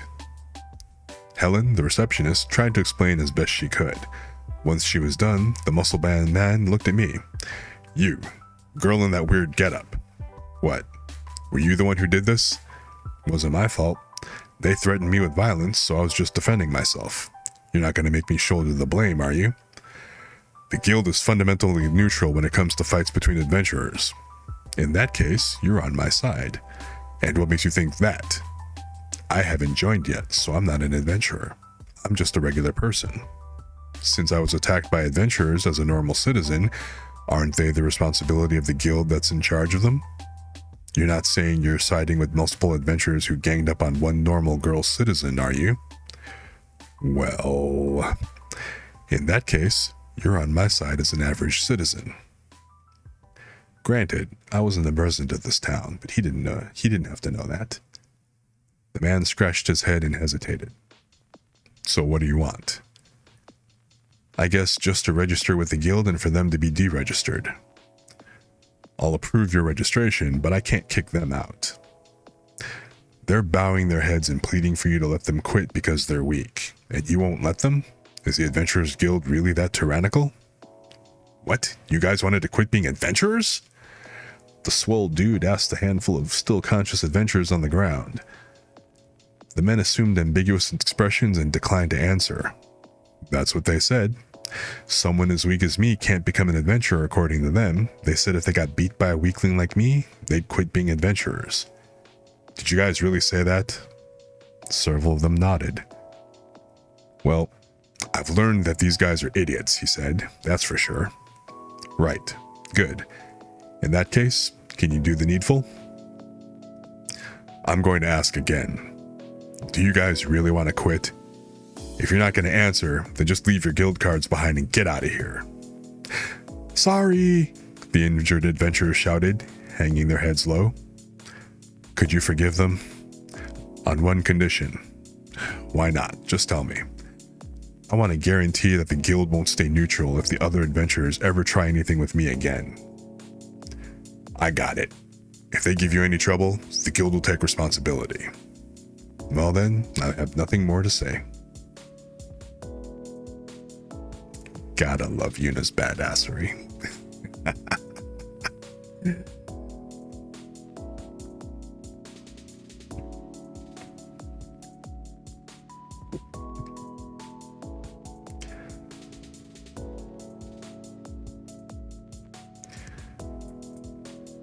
Chapter 6. The Bear makes a guild card. Class Bear. We came back from the training hall, and I had them make me a guild card. Helen, who had finished arranging for the adventurers to be treated, came to a reception desk. I could see the exhaustion on her face. It definitely wasn't my fault, I was sure. Yeah. Yeah, exactly, right?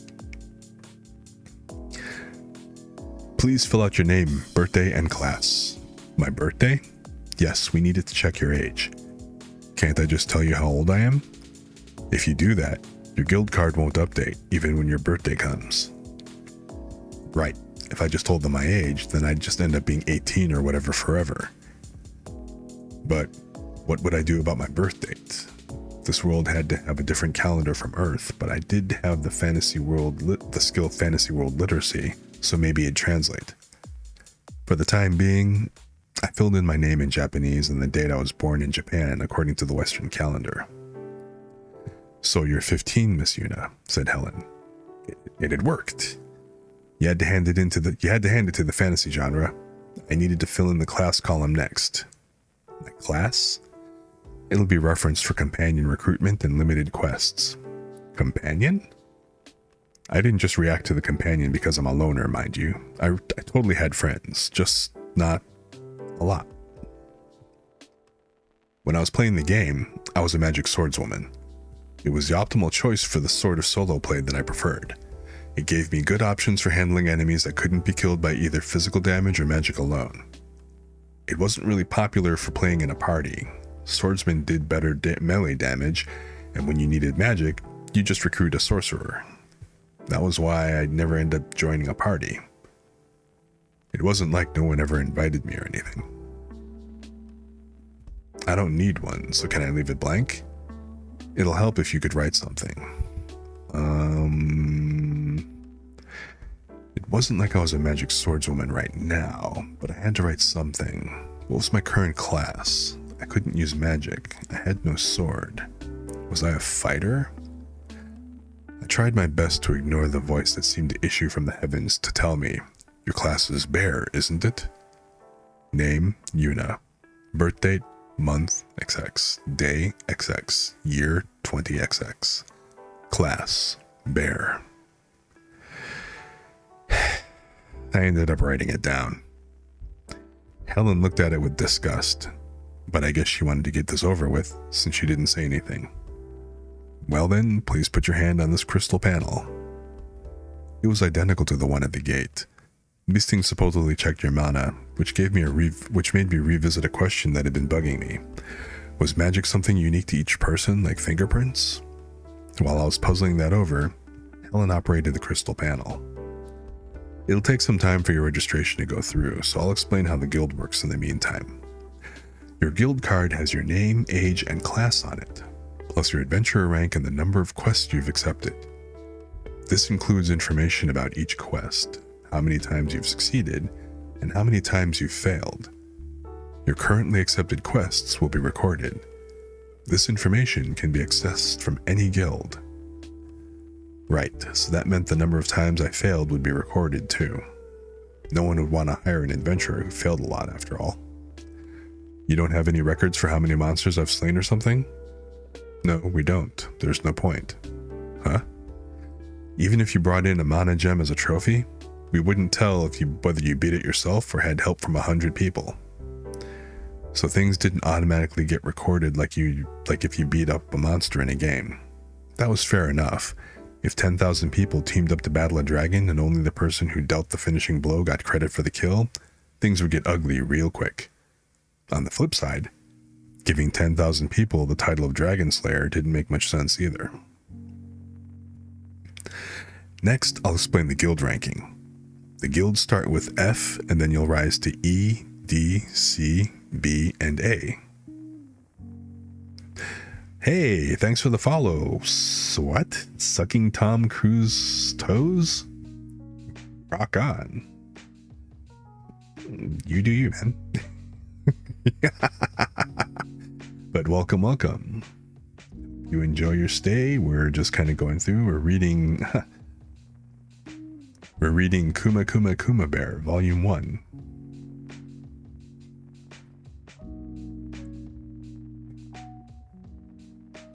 So feel free to kick back and just Enjoy, chill, glad to have you around. But yeah, that is an epic username. Sucking Tom Cruise's toes. It's like, cool. I like the Maverick profile picture. That's hysterical. It goes well. Well played. Well played.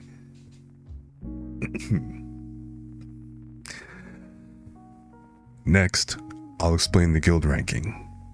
The ranks start with F and you rise to E, D, C, B, A, and S. You increase in rank based on your successes and failures while fulfilling quests. If you have a lot of failures, you won't advance, so please accept quests that are within your skill level.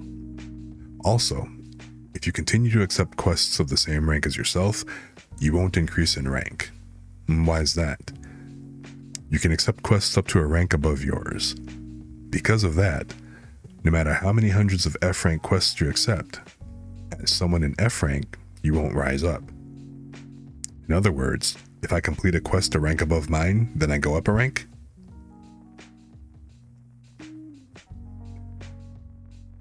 The standard criteria is to complete more than 10 quests a rank above yours. Then the guild makes the final call. What happens if I accomplish a quest by teaming up with people a rank higher than mine? That's a very specific situation to explain, but when you take on a quest, everyone must present their guild card. If someone with a high rank is in the group, your inspection rank goes up, which means the number of quests you need to take, the number of quests you need to complete increases. For example, if someone from D rank were to complete quests with the aid of an adventurer of C rank, then they would need to complete over 20 quests to rise to C rank. If they get the help of an S rank, they won't rise in rank no matter how many times they complete quests. What happens if they secretly do that? The guild can't do anything about that, but it's true that there are aristocrats who use that method you spoke of to rise in rank. In other words, they would hire a high-ranking adventurer to help them rise in rank. I figured hiring someone with a high rank would take more money than a normal adventurer could spare. And lastly, only you can use this card. If you lose it, reissuing the card will require a 10 silver coin handling fee. She handed me this finished silver card and I looked it over. Name, Yuna, age, 15 years old, class, bear, adventurer rank, F. That was all the information on it. This receptionist lady actually wrote bear in for my class. I noticed Helen was grinning. The quests are put up on that board. If you see a quest there that you'd like to accept, please bring the written quest to the front desk. The board she pointed out was surrounded by a small crowd, but there were other boards that went completely ignored. What about that one? That board has high-ranking quests. I see. Fina was standing outside when I left, looking concerned. What's wrong, Fina? I was worried about you. Oh, sorry for making you worry. I got registered, so everything's fine. Did you find any work? There wasn't any. Most of the adventurers brought their things already in butchered. They get more money that way. There aren't a lot of monsters that get brought in intact. Really? I didn't want to get my hands dirty butchering monsters, and I didn't care whether they were cheaper, so I was planning to bring them in unharvested. It wasn't like a modern-day hermit like me could butcher an animal or a monster in the first place anyway. I gave Fina a pat on the head and was just thinking about parting ways with her to search the town when I stopped. Oh, right. Fina, you don't have anything to do, right? I don't. There isn't any work anywhere else today either. How about you show me around the town today? I don't know how much you make in a day normally, but how does a silver coin and lunch sound for compensation? You already paid me too much yesterday, so that's too generous. A 10-year-old can't make a silver coin in just a day. Then today is special, and once I figure out the town, this job will be gone. I gave her a second gentle pat on the head. I never had a younger sister, but I wondered whether it would have been like this. Thanks, Yuna. Let's go. Could you start by showing me the best place I can go buy a weapon?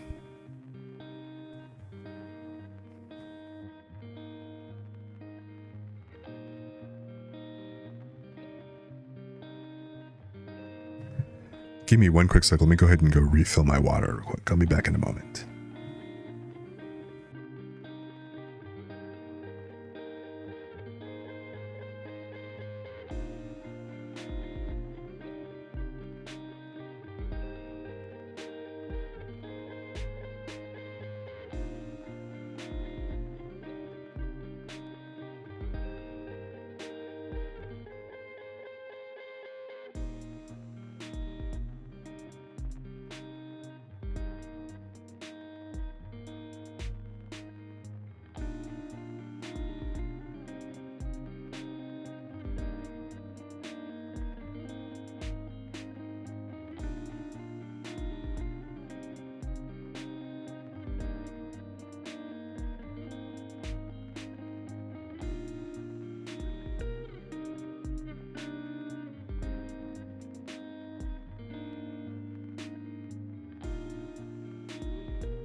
Okay, I have returned.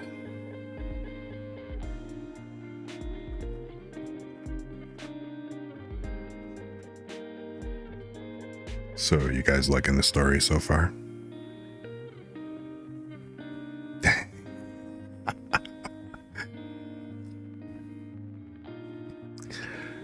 Yes, you could say it's a bit unbearable.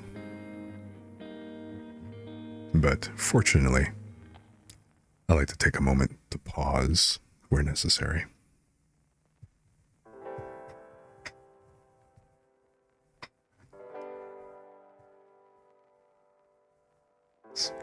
But yeah, I was obviously really thrilled when this came out and became an actual anime. And it kept fairly close to the novel, so it was actually really good.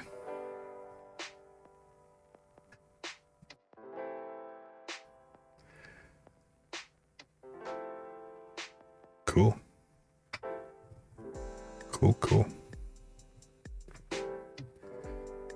So,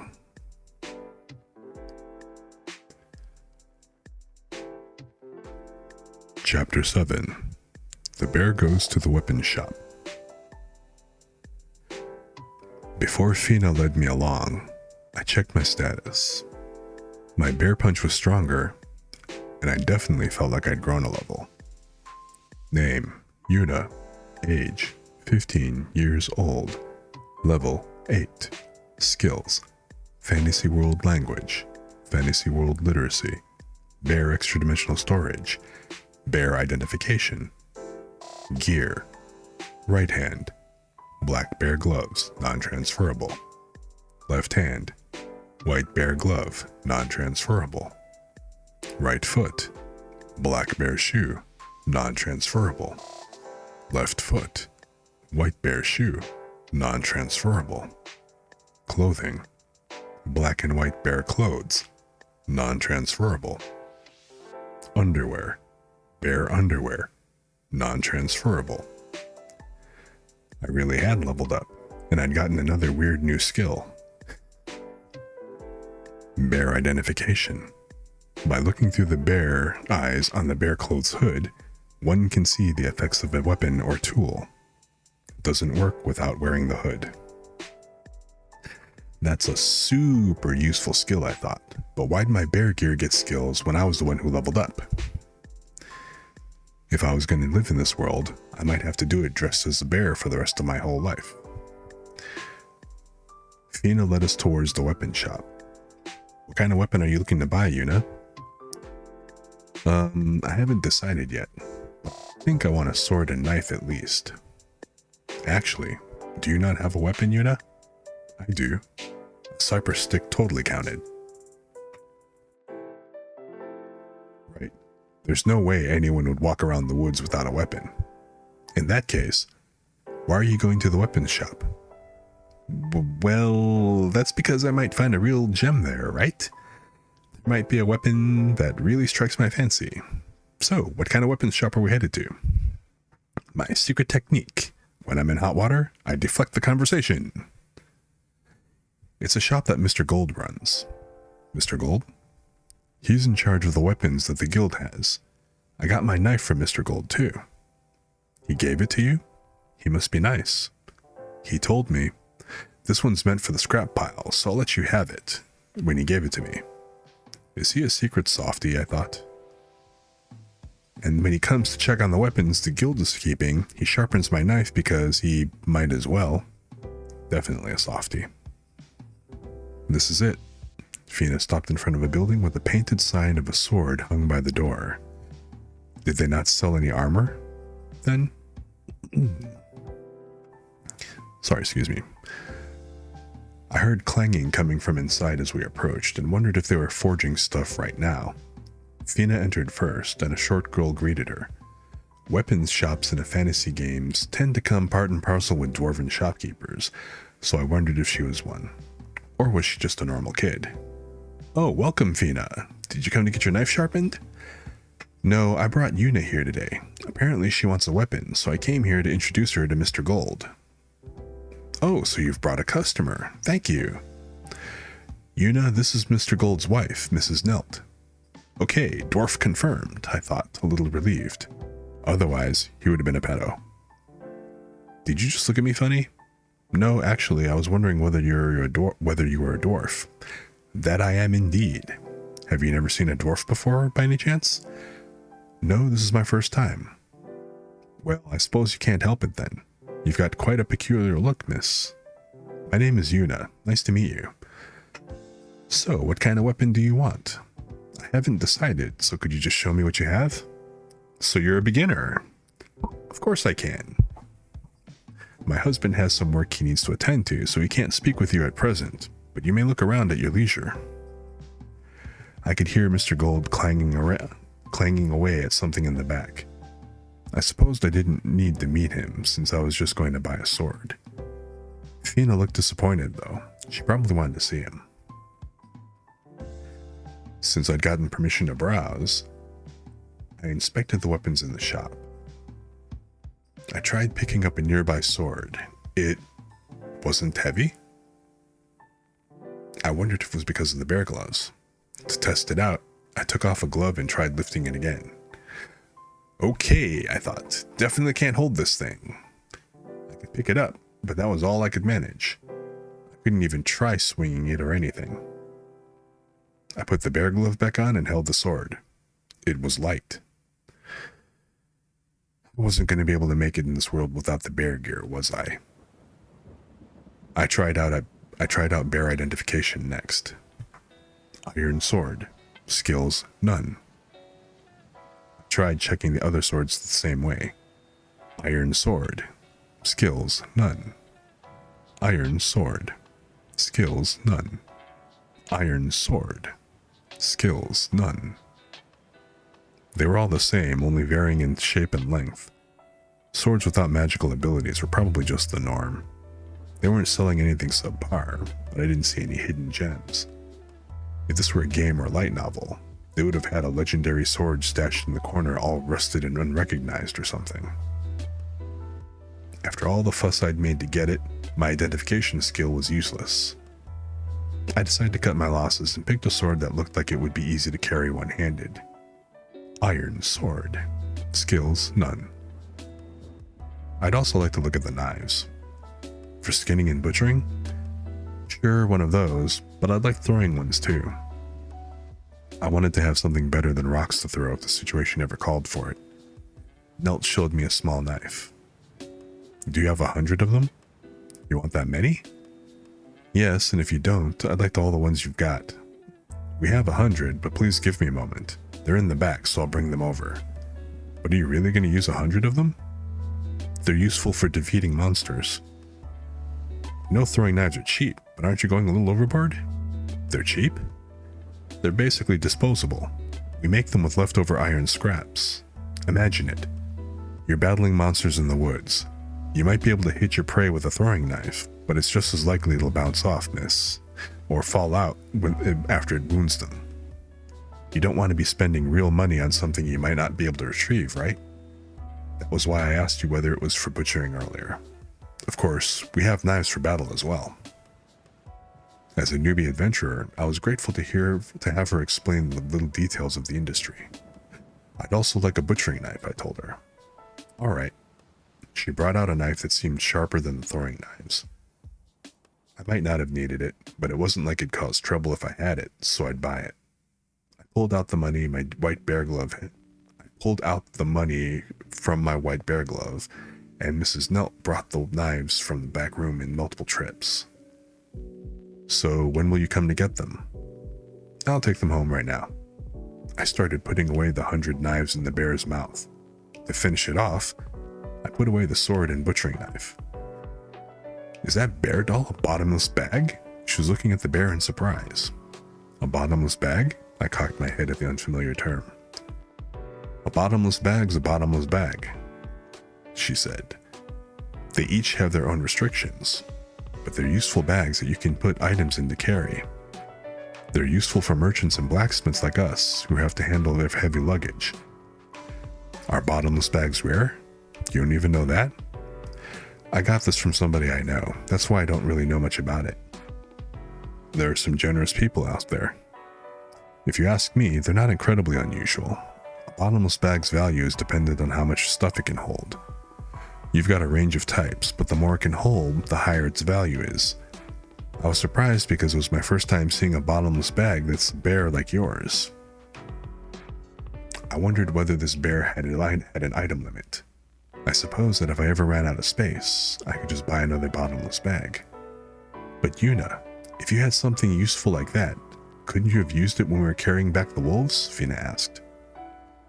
I was lost, so I got confused and forgot. I tried to come up with the best lie I could. I actually had been confused since I only just changed worlds back then. Since I'd finished buying the sword, throwing knives, and harvesting knife, I left the weapons shop. Next, I needed new underwear.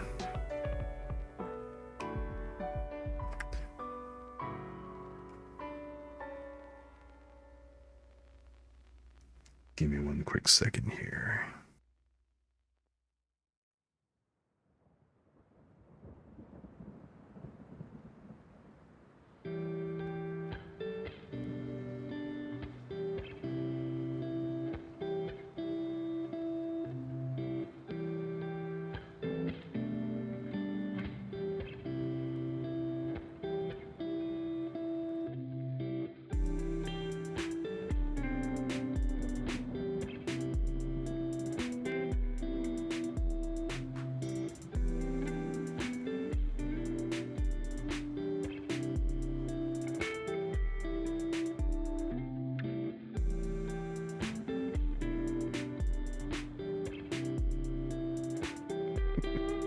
Yep, they're hand puppets. They are bear puppets, and they are puppets in the shape of, well, bears.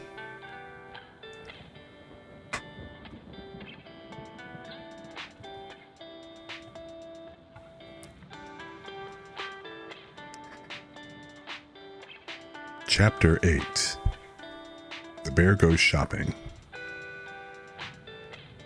What kind of clothes do you want? For now, things I can wear under these clothes. I tugged on my bare onesie. I was wearing underwear underneath. I wanted a shirt at least.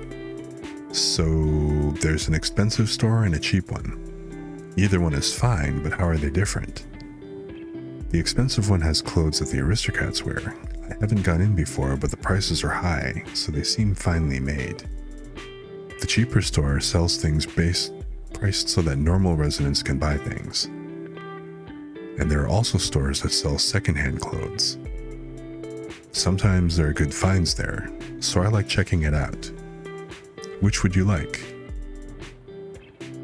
Personally, I wouldn't have minded going to the expensive store, but when Fina explained the expensive store, she didn't seem very positive about it. I wondered if there was an issue with it. Were they selective about their customers? Considering how I looked, there was a chance they wouldn't let me in. Maybe the normal store was for the best. I passed on the second-hand one this time around.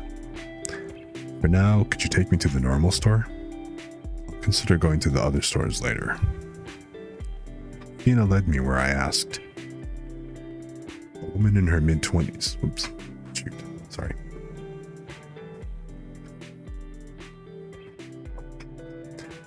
Accidentally knocked over my headphones. Fina led me where I asked.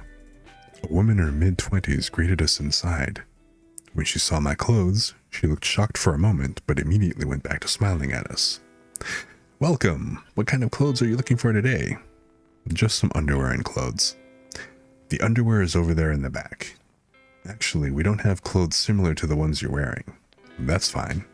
Like I'd want multiples of this outfit. I left the employee where she was and went with Fina to the back. Underwear came first. I needed to graduate from the bare panties. After that, with Fina's help, I bought a shirt-like thing I could wear under the onesie, and some unremarkable ordinary clothes to wear the rest of the time. Thanks, Fina. Not at all. I'm glad you found something to buy. What would you like to do next? Maybe go to a bookshop or a library? Are there any in this town? We have a bookshop, but no library.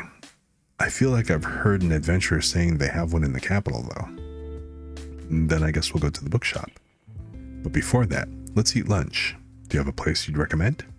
Is anywhere fine? Yeah. In that case, I'd like to eat where you're staying. I've heard it's really good. At the inn? Yes, guests from outside the guild come in around this time of day, so since the adventurers who stay there are usually out for work. I had no idea. In that case, let's go. Fina was clearly delighted by the prospect of lunch at the inn as we headed back. When we got to the inn, it was bustling with customers. A delicious aroma wafted through the air. Elena, who was carrying a load of dishes, noticed us enter. Welcome! Oh, Miss Yuna, are you back already? For lunch, I told her. There's an extra fee for lunch. That's fine. Also, do you have 2 open seats? We're actually completely full right now. I think seats will open up in a bit. Can you make the meals immediately? Yes, that we can do. It's mostly all ready to go. In that case, could we eat it in my room? Yes, that's no problem. We'll figure out our orders. Fina, you can get whatever you want. Are you sure? Fina said, seeming very hesitant. It's fine. Once we're done eating, I'm going to ask you to take me to the bookshop as compensation. Thank you so much. In that case, after waiting in my room for a while, Elena brought our lunch up and I took the tray from her. The contents of the plates were still steaming. They looked delectable. Once you finish, it'd be such a help if you could bring the plates downstairs. Got it. I'll bring them down once we're done. Sorry for asking, but I'd be much obliged. We set our meals side by side on the tabletop. There was fluffy bread, meat, and even a salad. I wonder if there's rice in this world, I thought. It's only my second day, so I'll manage. But I'm Japanese, so I'm gonna miss rice, soy sauce, and miso. Fina, how about we eat this while it's still warm? Yes. Fina happily grabbed the bread. The bread is so soft. The meat is delicious, too. Yeah, it's good. Fina's hand paused as she was eating. What's wrong? What is it? Could I take half of this meal home? Why? I have a younger sister at home, she said, staring at her half-touched food. I'd like to share it with her and Mom. Aww. That's fine, but eat this. I'll order 3 more later so you can take them home, so you can take that home. Really? Today is special. I won't do it tomorrow though, so don't worry about it. Okay, thank you, Yuna. After we finished our meal, I brought the empty plates to Elena and ordered 3 portions to go for dinner. Our bellies full, we headed to the bookshop, which seemed to be in the opposite direction of the weapons shop. As usual, I tried not to mind the stares from the passerbys as we went. I thought about wearing the clothes I'd bought, but I remembered what happened at the guild. Until I knew I was safe, I wasn't taking off the bear gear. When we came to the bookshop, the inside was half buried in heaps of merchandise. The books that couldn't fit on the shelves were stacked across the floor like a mountain range. It would be quite the undertaking to browse all of these. Welcome, a little old lady called out to us. Ma'am, aren't you going to organize these? Oh, I know where things are, it's fine. If there's a book you'd like, just let me know. Really? In that case, I'd like a bestiary and something on magic, and it'd be helpful if you had maps. Please give me a moment. The little old lady headed into the cramped back of the shop. After a while, she re-emerged with books. These are bestiaries. She handed me 2 books. This one talks about common monsters. This one is about legendary class monsters. I don't suppose you'd need this one. I'd like both. I see. And this is the one grimoire we have in stock. It's for beginners, I'm afraid. I'd like that one too. I only have maps for this town's immediate surroundings. You won't be able to get better ones without heading to the capital. She handed me a single sheet of paper. This works fine. I paid and left. I'd expected it to take a lot longer, but we'd wrap that up in a couple of minutes thanks to the little old lady and her surprisingly good memory. And with the purchase of the books, I'd completed all of my basic goals. Yuna, what would you like to do next? I hesitated before answering. Right. Thanks to you, I got all the stuff I wanted, so I'm going to read the books in the inn. Plus, you're probably tired after walking all over the place, aren't you? I wasn't tired because of the bear shoes, but without them I probably would have tapped out at the weapons shop and collapsed, based on my limited shut-in stamina. I'm completely fine. Fina was right as rain. She was the very opposite of a sedentary shut-in like me, of course. So what are you going to do, Fina? It's early, but I'll go home after getting the meals from Miss Elena. Alright, well then here's your payment for today. I handed her a silver coin. Are you sure? But you even ordered me dinner.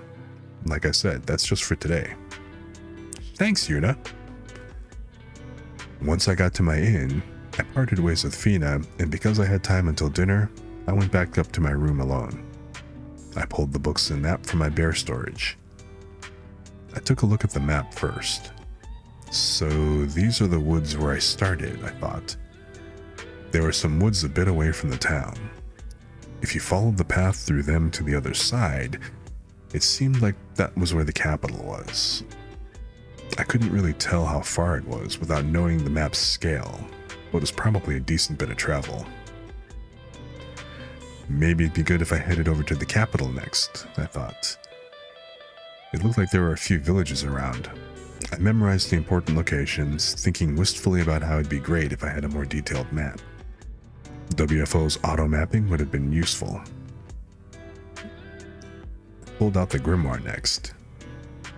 It was titled Beginner Class Magic. I wondered if there were intermediate and advanced books, and if so, whether I could pick up copies in the capital. I flipped from page to page. Right. I see. Guess I'll give it a shot. First, I collect mana. I tried doing it with the same motions I used in WFO. In the game, I would gather mana in my hands, and when I recited a spell, it would activate. If I collected mana in my right hand, I could invoke magic there, or I could collect and invoke it in my left hand. An ambidextrous friend of mine got some notoriety in the community for using magic with both hands well. As for me, I was right-handed, so I collected my mana in my right hand and chanted the spell. Light. I couldn't help but pay more attention to the shape of the ball of light that floated up from my open hand than the sensation of using magic. It was unmistakably a ball of light, but it wasn't a sphere. It came out in the shape of a bear's head. I got a bad feeling about it and opened up my status menu. Name, Yuna, age, 15 years old, level 8, skills, Fantasy World language, Fantasy World literacy, bear extra-dimensional storage, bear identification, magic, bear light, gear, right hand, black bear glove, non-transferable, left hand, white bear glove, non-transferable, right foot, black bear shoe, non-transferable, left foot, white bear shoe, non-transferable, clothing, black and white bear clothes, non-transferable, underwear, bear underwear, non-transferable. I now had an additional tab for magic that was separate from my skills. Bear light. Mana collected in the bear glove creates a light in the shape of a bear. I had to wonder, if it mentioned the bear glove, did that mean I couldn't use this magic without it?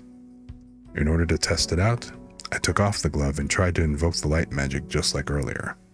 Just as I thought, no light appeared. I was one with the bear.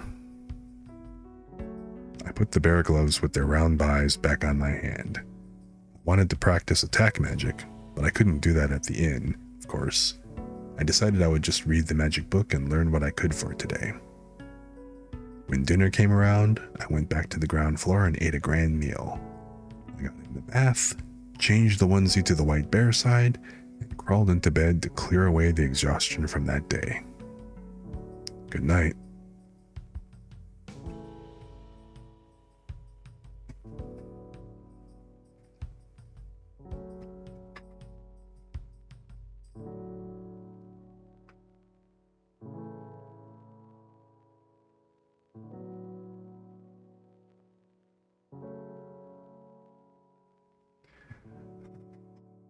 Oh wow, I just noticed with sucking Tom Cruise's toes, I'm actually I'm up to 28 followers. Wow, when did that happen?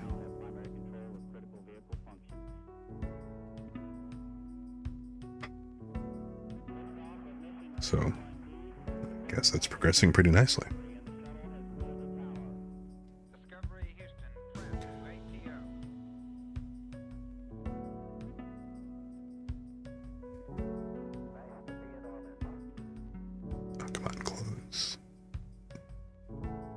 There we go.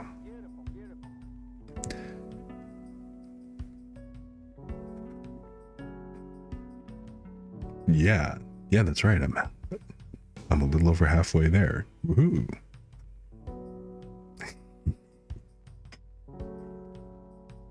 That's pretty neat.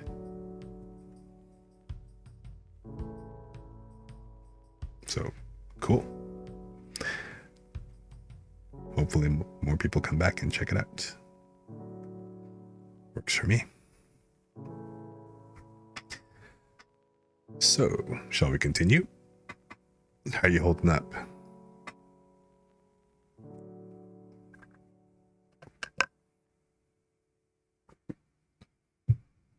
Everything all good?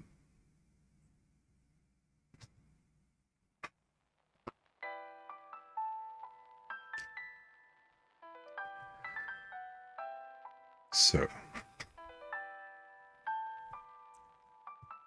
Chapter 9, Fina and the Bear, Part 1.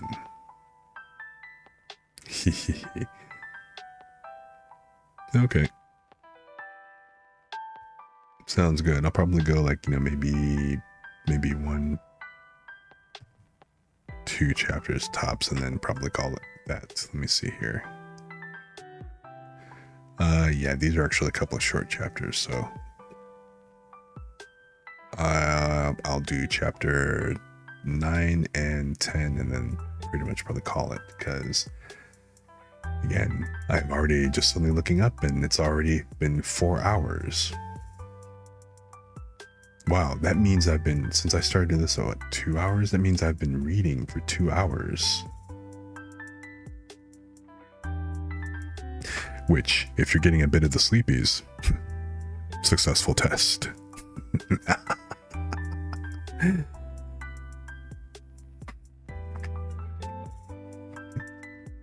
So, this has actually been more fun than I thought.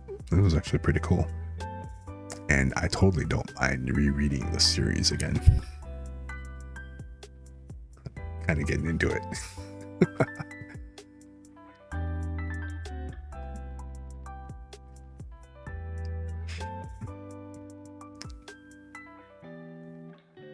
Chapter 9. Fina and the Bear, Part 1. Mom's medicine ran out, and I don't have enough money to buy anymore. I live with my mom and sister, who is 3 years younger than me. I don't have a dad. Apparently, he died while my sister was still in my mom's belly. I don't really remember him much. Mom can't move since she's sick. I try to work in her place and do the best job I can, but there isn't a lot I can do since I'm only 10.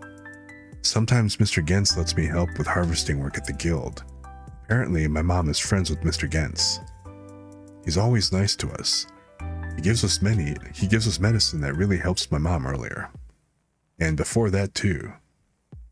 I can't make him take care of us more than he already has.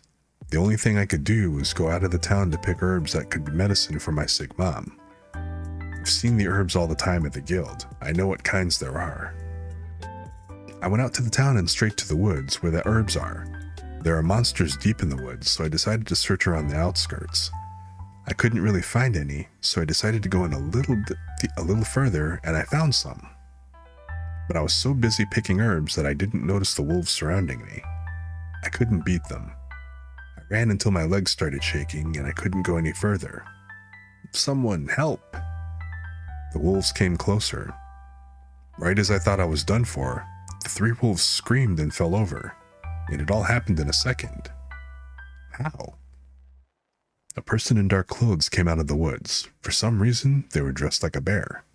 "Are you okay?" they asked me. Thank you? Why was that a question? The person who saved me was a girl in a cute bear outfit. "Are you going to eat me?" "I'm not." "Are you a bear?" The girl in the cute bear outfit responded to my even weirder question by taking off the hood on her head. Her long, pretty hair fell out of her hood and I found myself smiling. I think it was because I was relieved.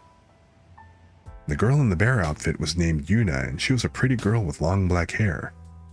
I'd never seen anyone so pretty before.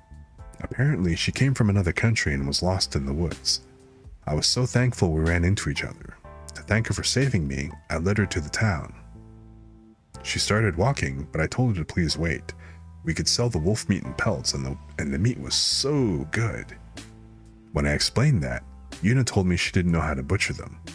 Maybe she came from a noble family somewhere. I could understand that after seeing how beautiful she was under the bear hood. So with her permission, I butchered the wolves. Yuna said she'd give me half the money from selling it, and that she would pay for food for days, and that would pay for food for days. It seems there's a lot Yuna doesn't know. She asks me a lot of questions. She must really be the daughter of some aristocrat. We went into the town and I got in trouble with Mr. Gens for worrying him. We sold the pelts and the meat after I took a little bit that wouldn't go bad. Of course, I got permission from Yuna to take the meat home. It's been a long time since I've had meat. I'm grateful to Yuna. I tried giving Yuna her half of the money, but she didn't take it. She asked me to take her to an inn, and I thanked her, and then did like she asked. The inn's between the guild and my house. It always smells good when there's time for food, and has a good reputation. We got a lot of attention on the way to the inn. Yuna's clothes were weird, right? I would definitely look at someone wearing weird clothes like that if they were walking around town. I was a little embarrassed, but Yuna had saved my life and she asked me for help. This was nothing. I took her to the inn, said thank you, and went home. I made medicine from the herbs. I'm not a specialist, so I can't make high quality medicine, but it can keep my mom's sickness away a little. We had a hearty meal with meat for the first time in a long time, and I still had money. I think I'll be able to buy something nutritious tomorrow. I'm really thankful to Yuna. I woke up really early the next day and, as usual, went to the guild and asked if they had butchering work. The inn I took Yuna to was on the way. I wanted to thank her again, but I thought I might be a nuisance if I went inside. Then a black bear came out. It was Yuna. Yuna was apparently going to the guild to make an ID. I was going too, so we went together. I wanted to hold her hand, but I kept myself from doing it. The bear gloves look so soft. I want to touch them sometime. When we got to the guild, I left Yuna to go see Mr. Gens, but there wasn't any work for me. I was thinking of giving up and going home, but there was a commotion in the guild. Based on the voices I heard, Yuna and the adventurers were going to fight. How did that happen? I ran into the training room in a hurry, but Yuna came over to me smiling. She asked to borrow my knife, so I lent it to her. I didn't have a reason to say no. The battle started. Yuna won. Her bear punch was awesome. She didn't even need the knife. When the match ended, she gave it back. I was worried, so I waited outside while she got her guild card. This time, she came out without any trouble. I was glad. When I told Yuna that there wasn't any work today, she asked me to show her around the town, and she said she would give me a reward. First, we went to the weapons shop. Yuna bought a sword and 100 knives. She's rich apparently, and it looks like one of her bear gloves is a bottomless bag. I was shocked. Then we went to the clothes store. I wonder if Yuna didn't have any sense of fashion. She asked me to choose clothes for her. I think those bear clothes are so cute, but maybe she's going to stop wearing them. After that, it was lunchtime. She told me I could choose where we ate, so I told her I wanted to eat at the inn I took her to. It was really good. She even ordered dinner for my mom and sister. Finally, we went to the bookshop. She picked some books, and then I was done leading her around for the day. It was over a lot faster than I expected. Yuna went back to the inn to read her new books. I didn't have anything else to do for the evening, so I picked up the dinner from the inn and decided to go home early. My mom and sister were really happy. I hope tomorrow is this fun too.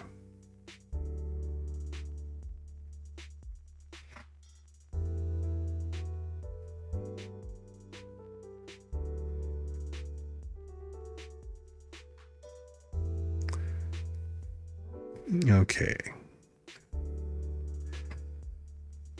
Let's see, I think last chapter, and then I'm going to go ahead and call it. So this is like, what, about six pages or so? So, Chapter 10, The Bear Practices Magic. I woke up early and headed out of town after breakfast. I was going to practice magic I couldn't try at the inn. The gate guard stepped away from his post to greet me. I was pretty sure he was the guy who helped me out a few days ago when I first came to town. "Oh, missing the weird clothes from earlier," he said. "Are you going outside?" "Yeah, here's my guild card." I showed him my guild card and held it over the crystal panel like I'd have to even when I was leaving from now on. This one gate was the only way in and out that I knew about. Nobody came or went without getting their criminal record checked. "Looks like you've become an adventurer," he said, looking over my card. "What's with this class bear thing?" "Just ignore that." "Well, it's not wrong." Saying that, he gave me a pat on my hooded head. "Whoa, feels real nice to the touch." "Could you stop it?" I pushed his hand away. "Yeah, sorry about that. It's dangerous out there, so be careful." "I'm just going to practice magic a little outside." "I see.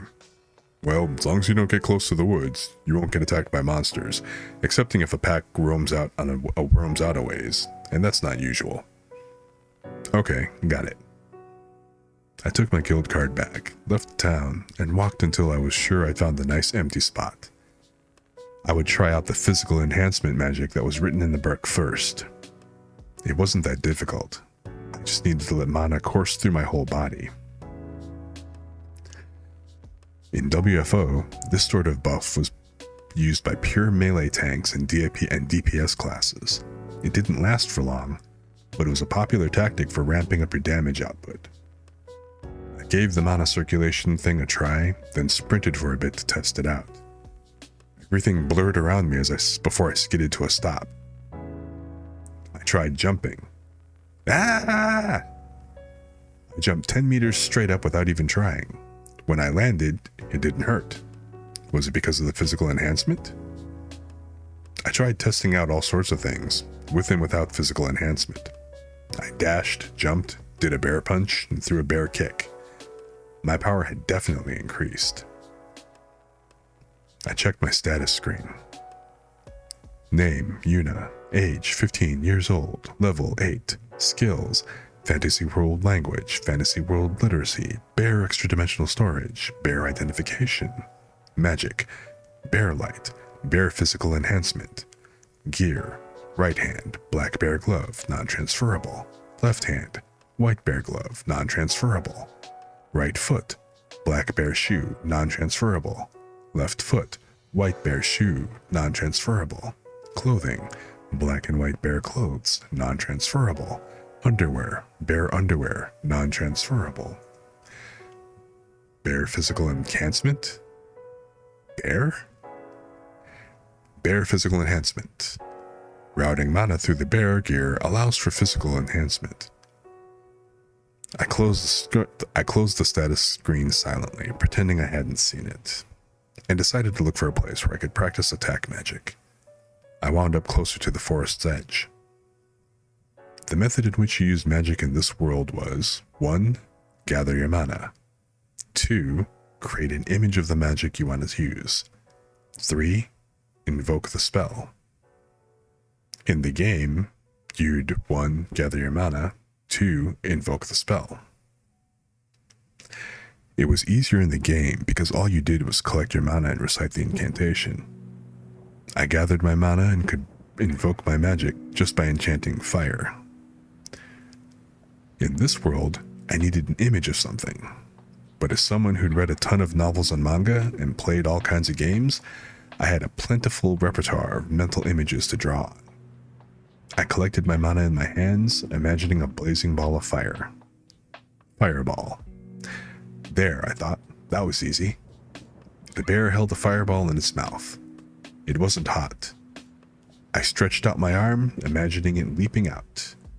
My target was a boulder about 10 meters ahead. The fireball streaked from the bear's mouth and into the boulder, demolishing it. Just to see if I could do it, I collected my mana and pictured the fireball. It took shape just like before. I confirmed that I could do it without an incantation. Still, it was easier to imagine when I yelled fireball with my mouth, and it was faster to invoke. You needed an incantation in order to invoke magic in the game, and it was easier to invoke magic in this world by yelling the incantation. Next, I tried using water magic. Water ball. Just like before, a ball of water took shape in the bear's mouth. I took aim at another boulder and released. My target shattered, but far less dramatically than the last boulder did. In that case, I speculated, I could try freezing the water first. I imagined the mass of water turning hard and sharp, and loosed another shot at the boulder. Ice arrows flew from my gloved hand and reduced it to shards. I couldn't use fire in the woods, so ice was useful. If I had fire and water, wind and earth would make sense to try next, I guess. I wrapped the wind around my hand. Air cutter. I let the wind blade go and watched it shear the next boulder right in half. Alright, that leaves earth magic. All my time spent gaming told me it was the sort of thing you'd use to pull a wall out of the ground between you and the enemy. Oops. Am I still live? Okay. I saw my bitrate drop for a second there. So, I collected mana in the bear and put my hand to the ground, imagining a wall coming together. Earth shield. The earth rose up into a wall. I didn't know how durable it was, but it was there. With that, I had conquered the 4 elements: fire, water, wind, and earth. I checked my status. Name, Yuna. Age, 15 years old. Level 8. Skills, Fantasy World Language, Fantasy World Literacy, Bear Extra-Dimensional Storage, Bear Identification, Magic, Bear Light, Bear Physical Enhancement, Bear Fire Magic, Bear Water Magic, Bear Wind Magic, Bear Earth Magic. Gear, right hand, Black Bear Glove, non-transferable. Left hand, White Bear Glove, non-transferable. Right foot, Black Bear Shoe, non-transferable. Left foot, Black Bear Shoe, non-transferable. Clothing, Black and White Bear Clothes, non-transferable. Underwear, Bear Underwear, non-transferable. Of course, all of it came with bears tacked on. Bear Fire Magic. Based on the mana that is gathered in the Bear Glove, gives the ability to use fire elemental magic. Power is proportional to mana and the mental image. When imagining a bear, power increases even more. Bear Water Magic. Based on the mana that is gathered in the Bear Glove, gives the ability to use water elemental magic. Power is proportional to mana and the mental image. When imagining a bear, power increases even more. Bear Wind Magic. Based on the mana that is gathered in the Bear Glove, gives the ability to use wind elemental magic. Power is proportional to mana and the mental image. When imagining a bear, power increases even more. Bear Earth Magic. Based on the mana that is gathered in the Bear Glove, gives the ability to use earth elemental magic. Power is proportional to mana and the mental image. When imagining a bear, power increases even more. In short, if I didn't have the bears, I couldn't use magic. Okay, I thought, I get it now. I'd already given up on never getting rid of these things, but there was one part that bothered me. When imagining a bear, power increases even more. In the spirit of scientific inquiry, I pictured flames in the shape of a bear. A bright red flaming bear appeared in front of me. For the time being, I let the bear go to town on a giant boulder, which promptly melted. I didn't want to ignite a forest fire, so I poured water on it to get it under control. But the fire didn't extinguish when I used normal water. I conjured up a water bear that threw itself onto the spreading pool of lava, cooling it until there was only burnt sedge, steam, and a much flatter rock left. This was dangerous. Really dangerous. After I rested a while, I heard something parting the vegetation in the woods, and a single wolf appeared. In other words, I had a new practice dummy. I'd probably burn the woods down if I used a fireball, so I collected my mana and pictured a razor-edged shard of ice, and the way the light would play off it in rainbow patterns at this time of day. Ice arrow. It lodged itself in the wolf's head, and the wolf stopped moving.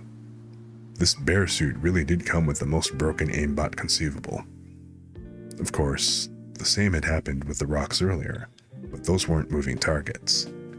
Now I knew that so long as I could aim, I'd hit. I didn't mind, it was useful. I got up close to the wolf and put its carcass in my bear storage to sell it against later. Wolves, huh? In WFO, wolves were usually mobs designed for beginner players to cut their teeth on.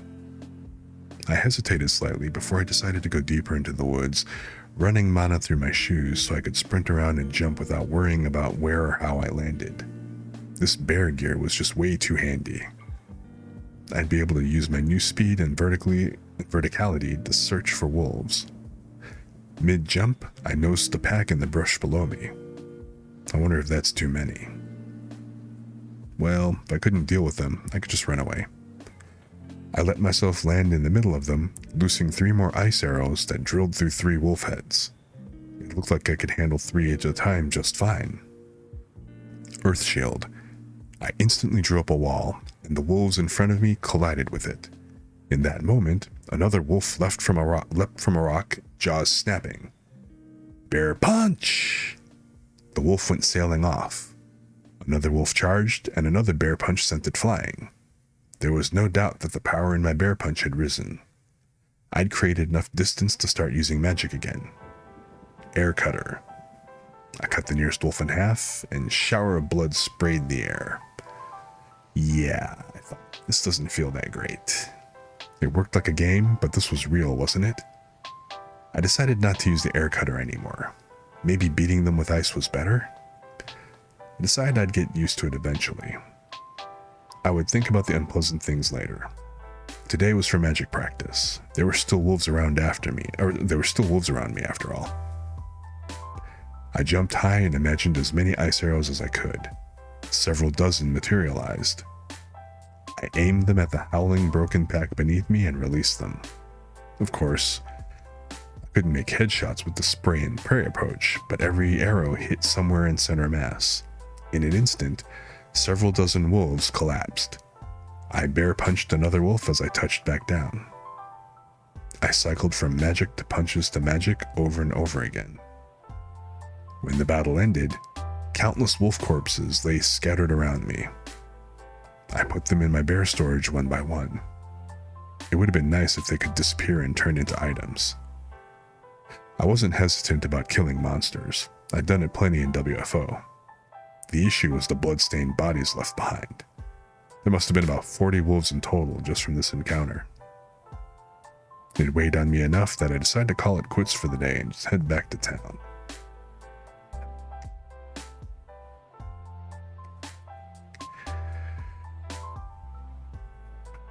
So, that was Kuma Kuma Kuma Bear Volume 1, Chapters 1 through 10, and the prologue.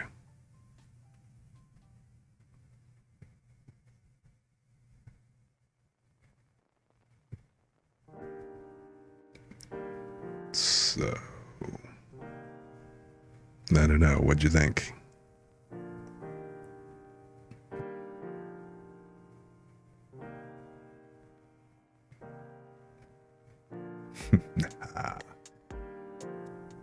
Everyone is asleep. Mission accomplished. Achievement unlocked. Sleepy time achieved.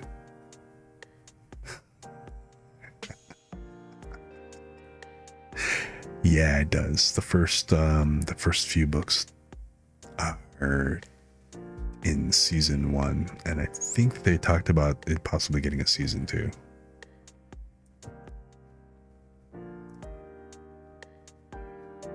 But yeah, I read this before the anime came out, so I was like really thrilled when this got a show.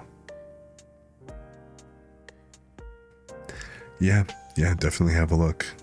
I think if I recall correctly, it's on Crunchyroll. I forget, but yeah, if you find it, by all means, check it out. It's definitely worth a look. And I guess with that, I think I'm going to go ahead and call it a night. This, another one of those signature long streams, huh? Almost 4.5 hours.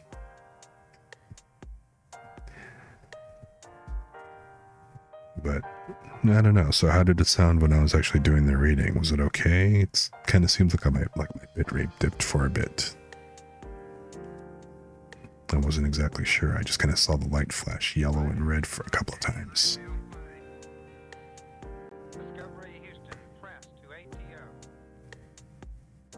But as long as it worked out, then I guess that's cool.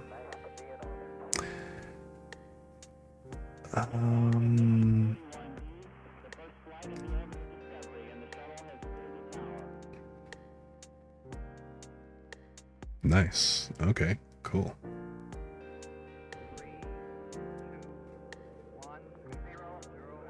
Alright, good. As long as there was no dip and stuff.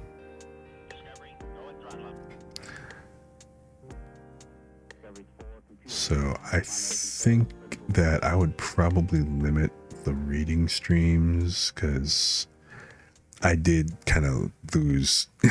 I kind of lost my place a little bit as it got a little bit later, so I might probably limit that to like maybe 4 hours tops.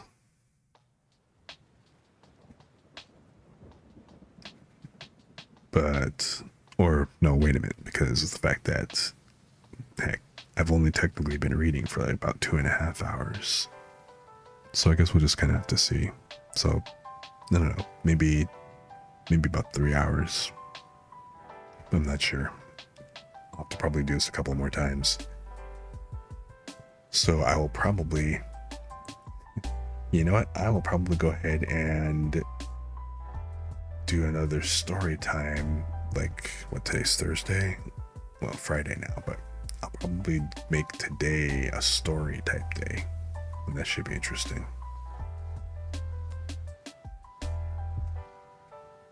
Yeah, just try this a couple more times to get the feel about reading it, and I'll just continue reading volume 1 of Kuma Kuma Kuma Bear for now.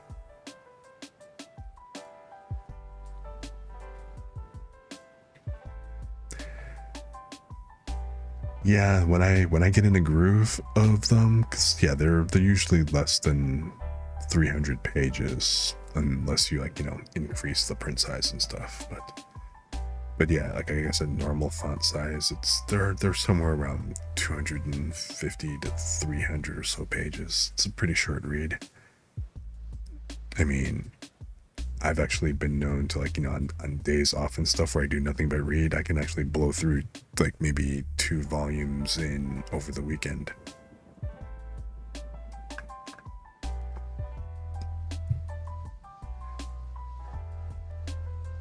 So that being said, I don't know of anybody on right now. Well, wait, actually, let me check and see who's live on my notice. I don't really have anybody on with the same vibe, and I'd kind of hate to go over and jar the mood and stuff, so I think I am just gonna go ahead and call it, unless you know of anybody that I could throw a raid on.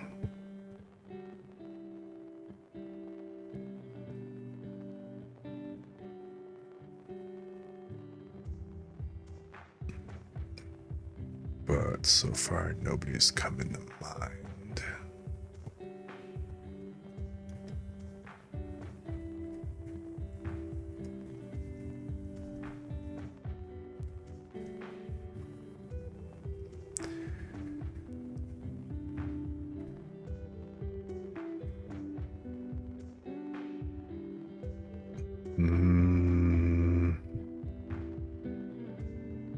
Anybody I'm following? Let me see.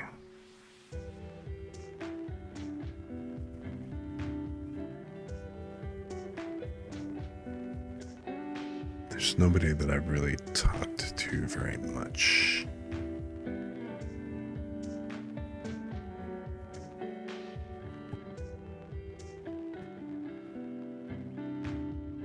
So, well, I guess in that case, because yeah, like I said, with everybody doing other stuff, and nobody that I've really talked to, yeah, I guess that instead of a raid, we're just gonna go ahead and call it and keep the vibe going and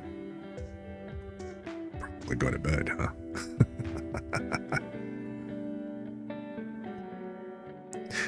So, where am I? Oh, okay. I was about to say, what happened?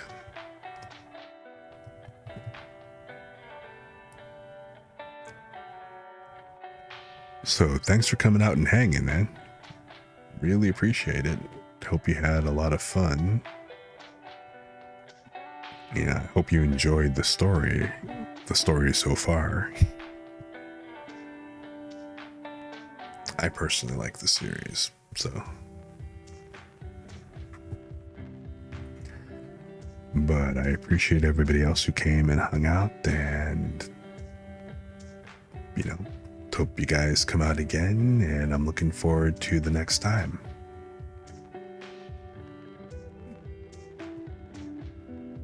So until then, I guess be cool, be chill, and yeah, man, definitely. If you get a chance,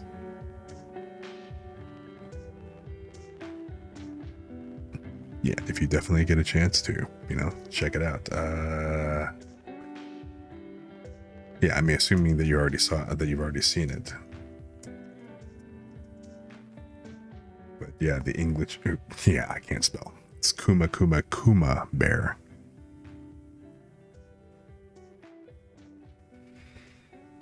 So yeah, I guess that's my cue that it is definitely time to go ahead and call it a night.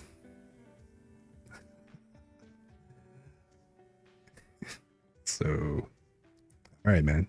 So again, thanks for hanging out and stuff, and I will catch you later.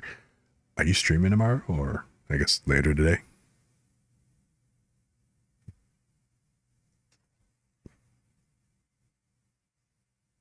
Oh, hey, it's only 2 this time. I guess I'm finishing up earlier than I thought. All right, man. I'll catch you later.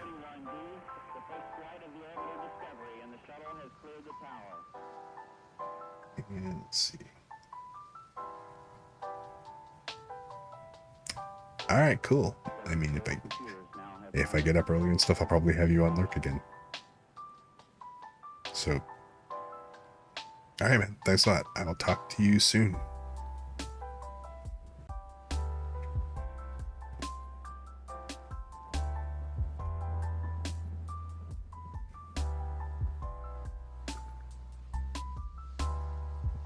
Have a good night.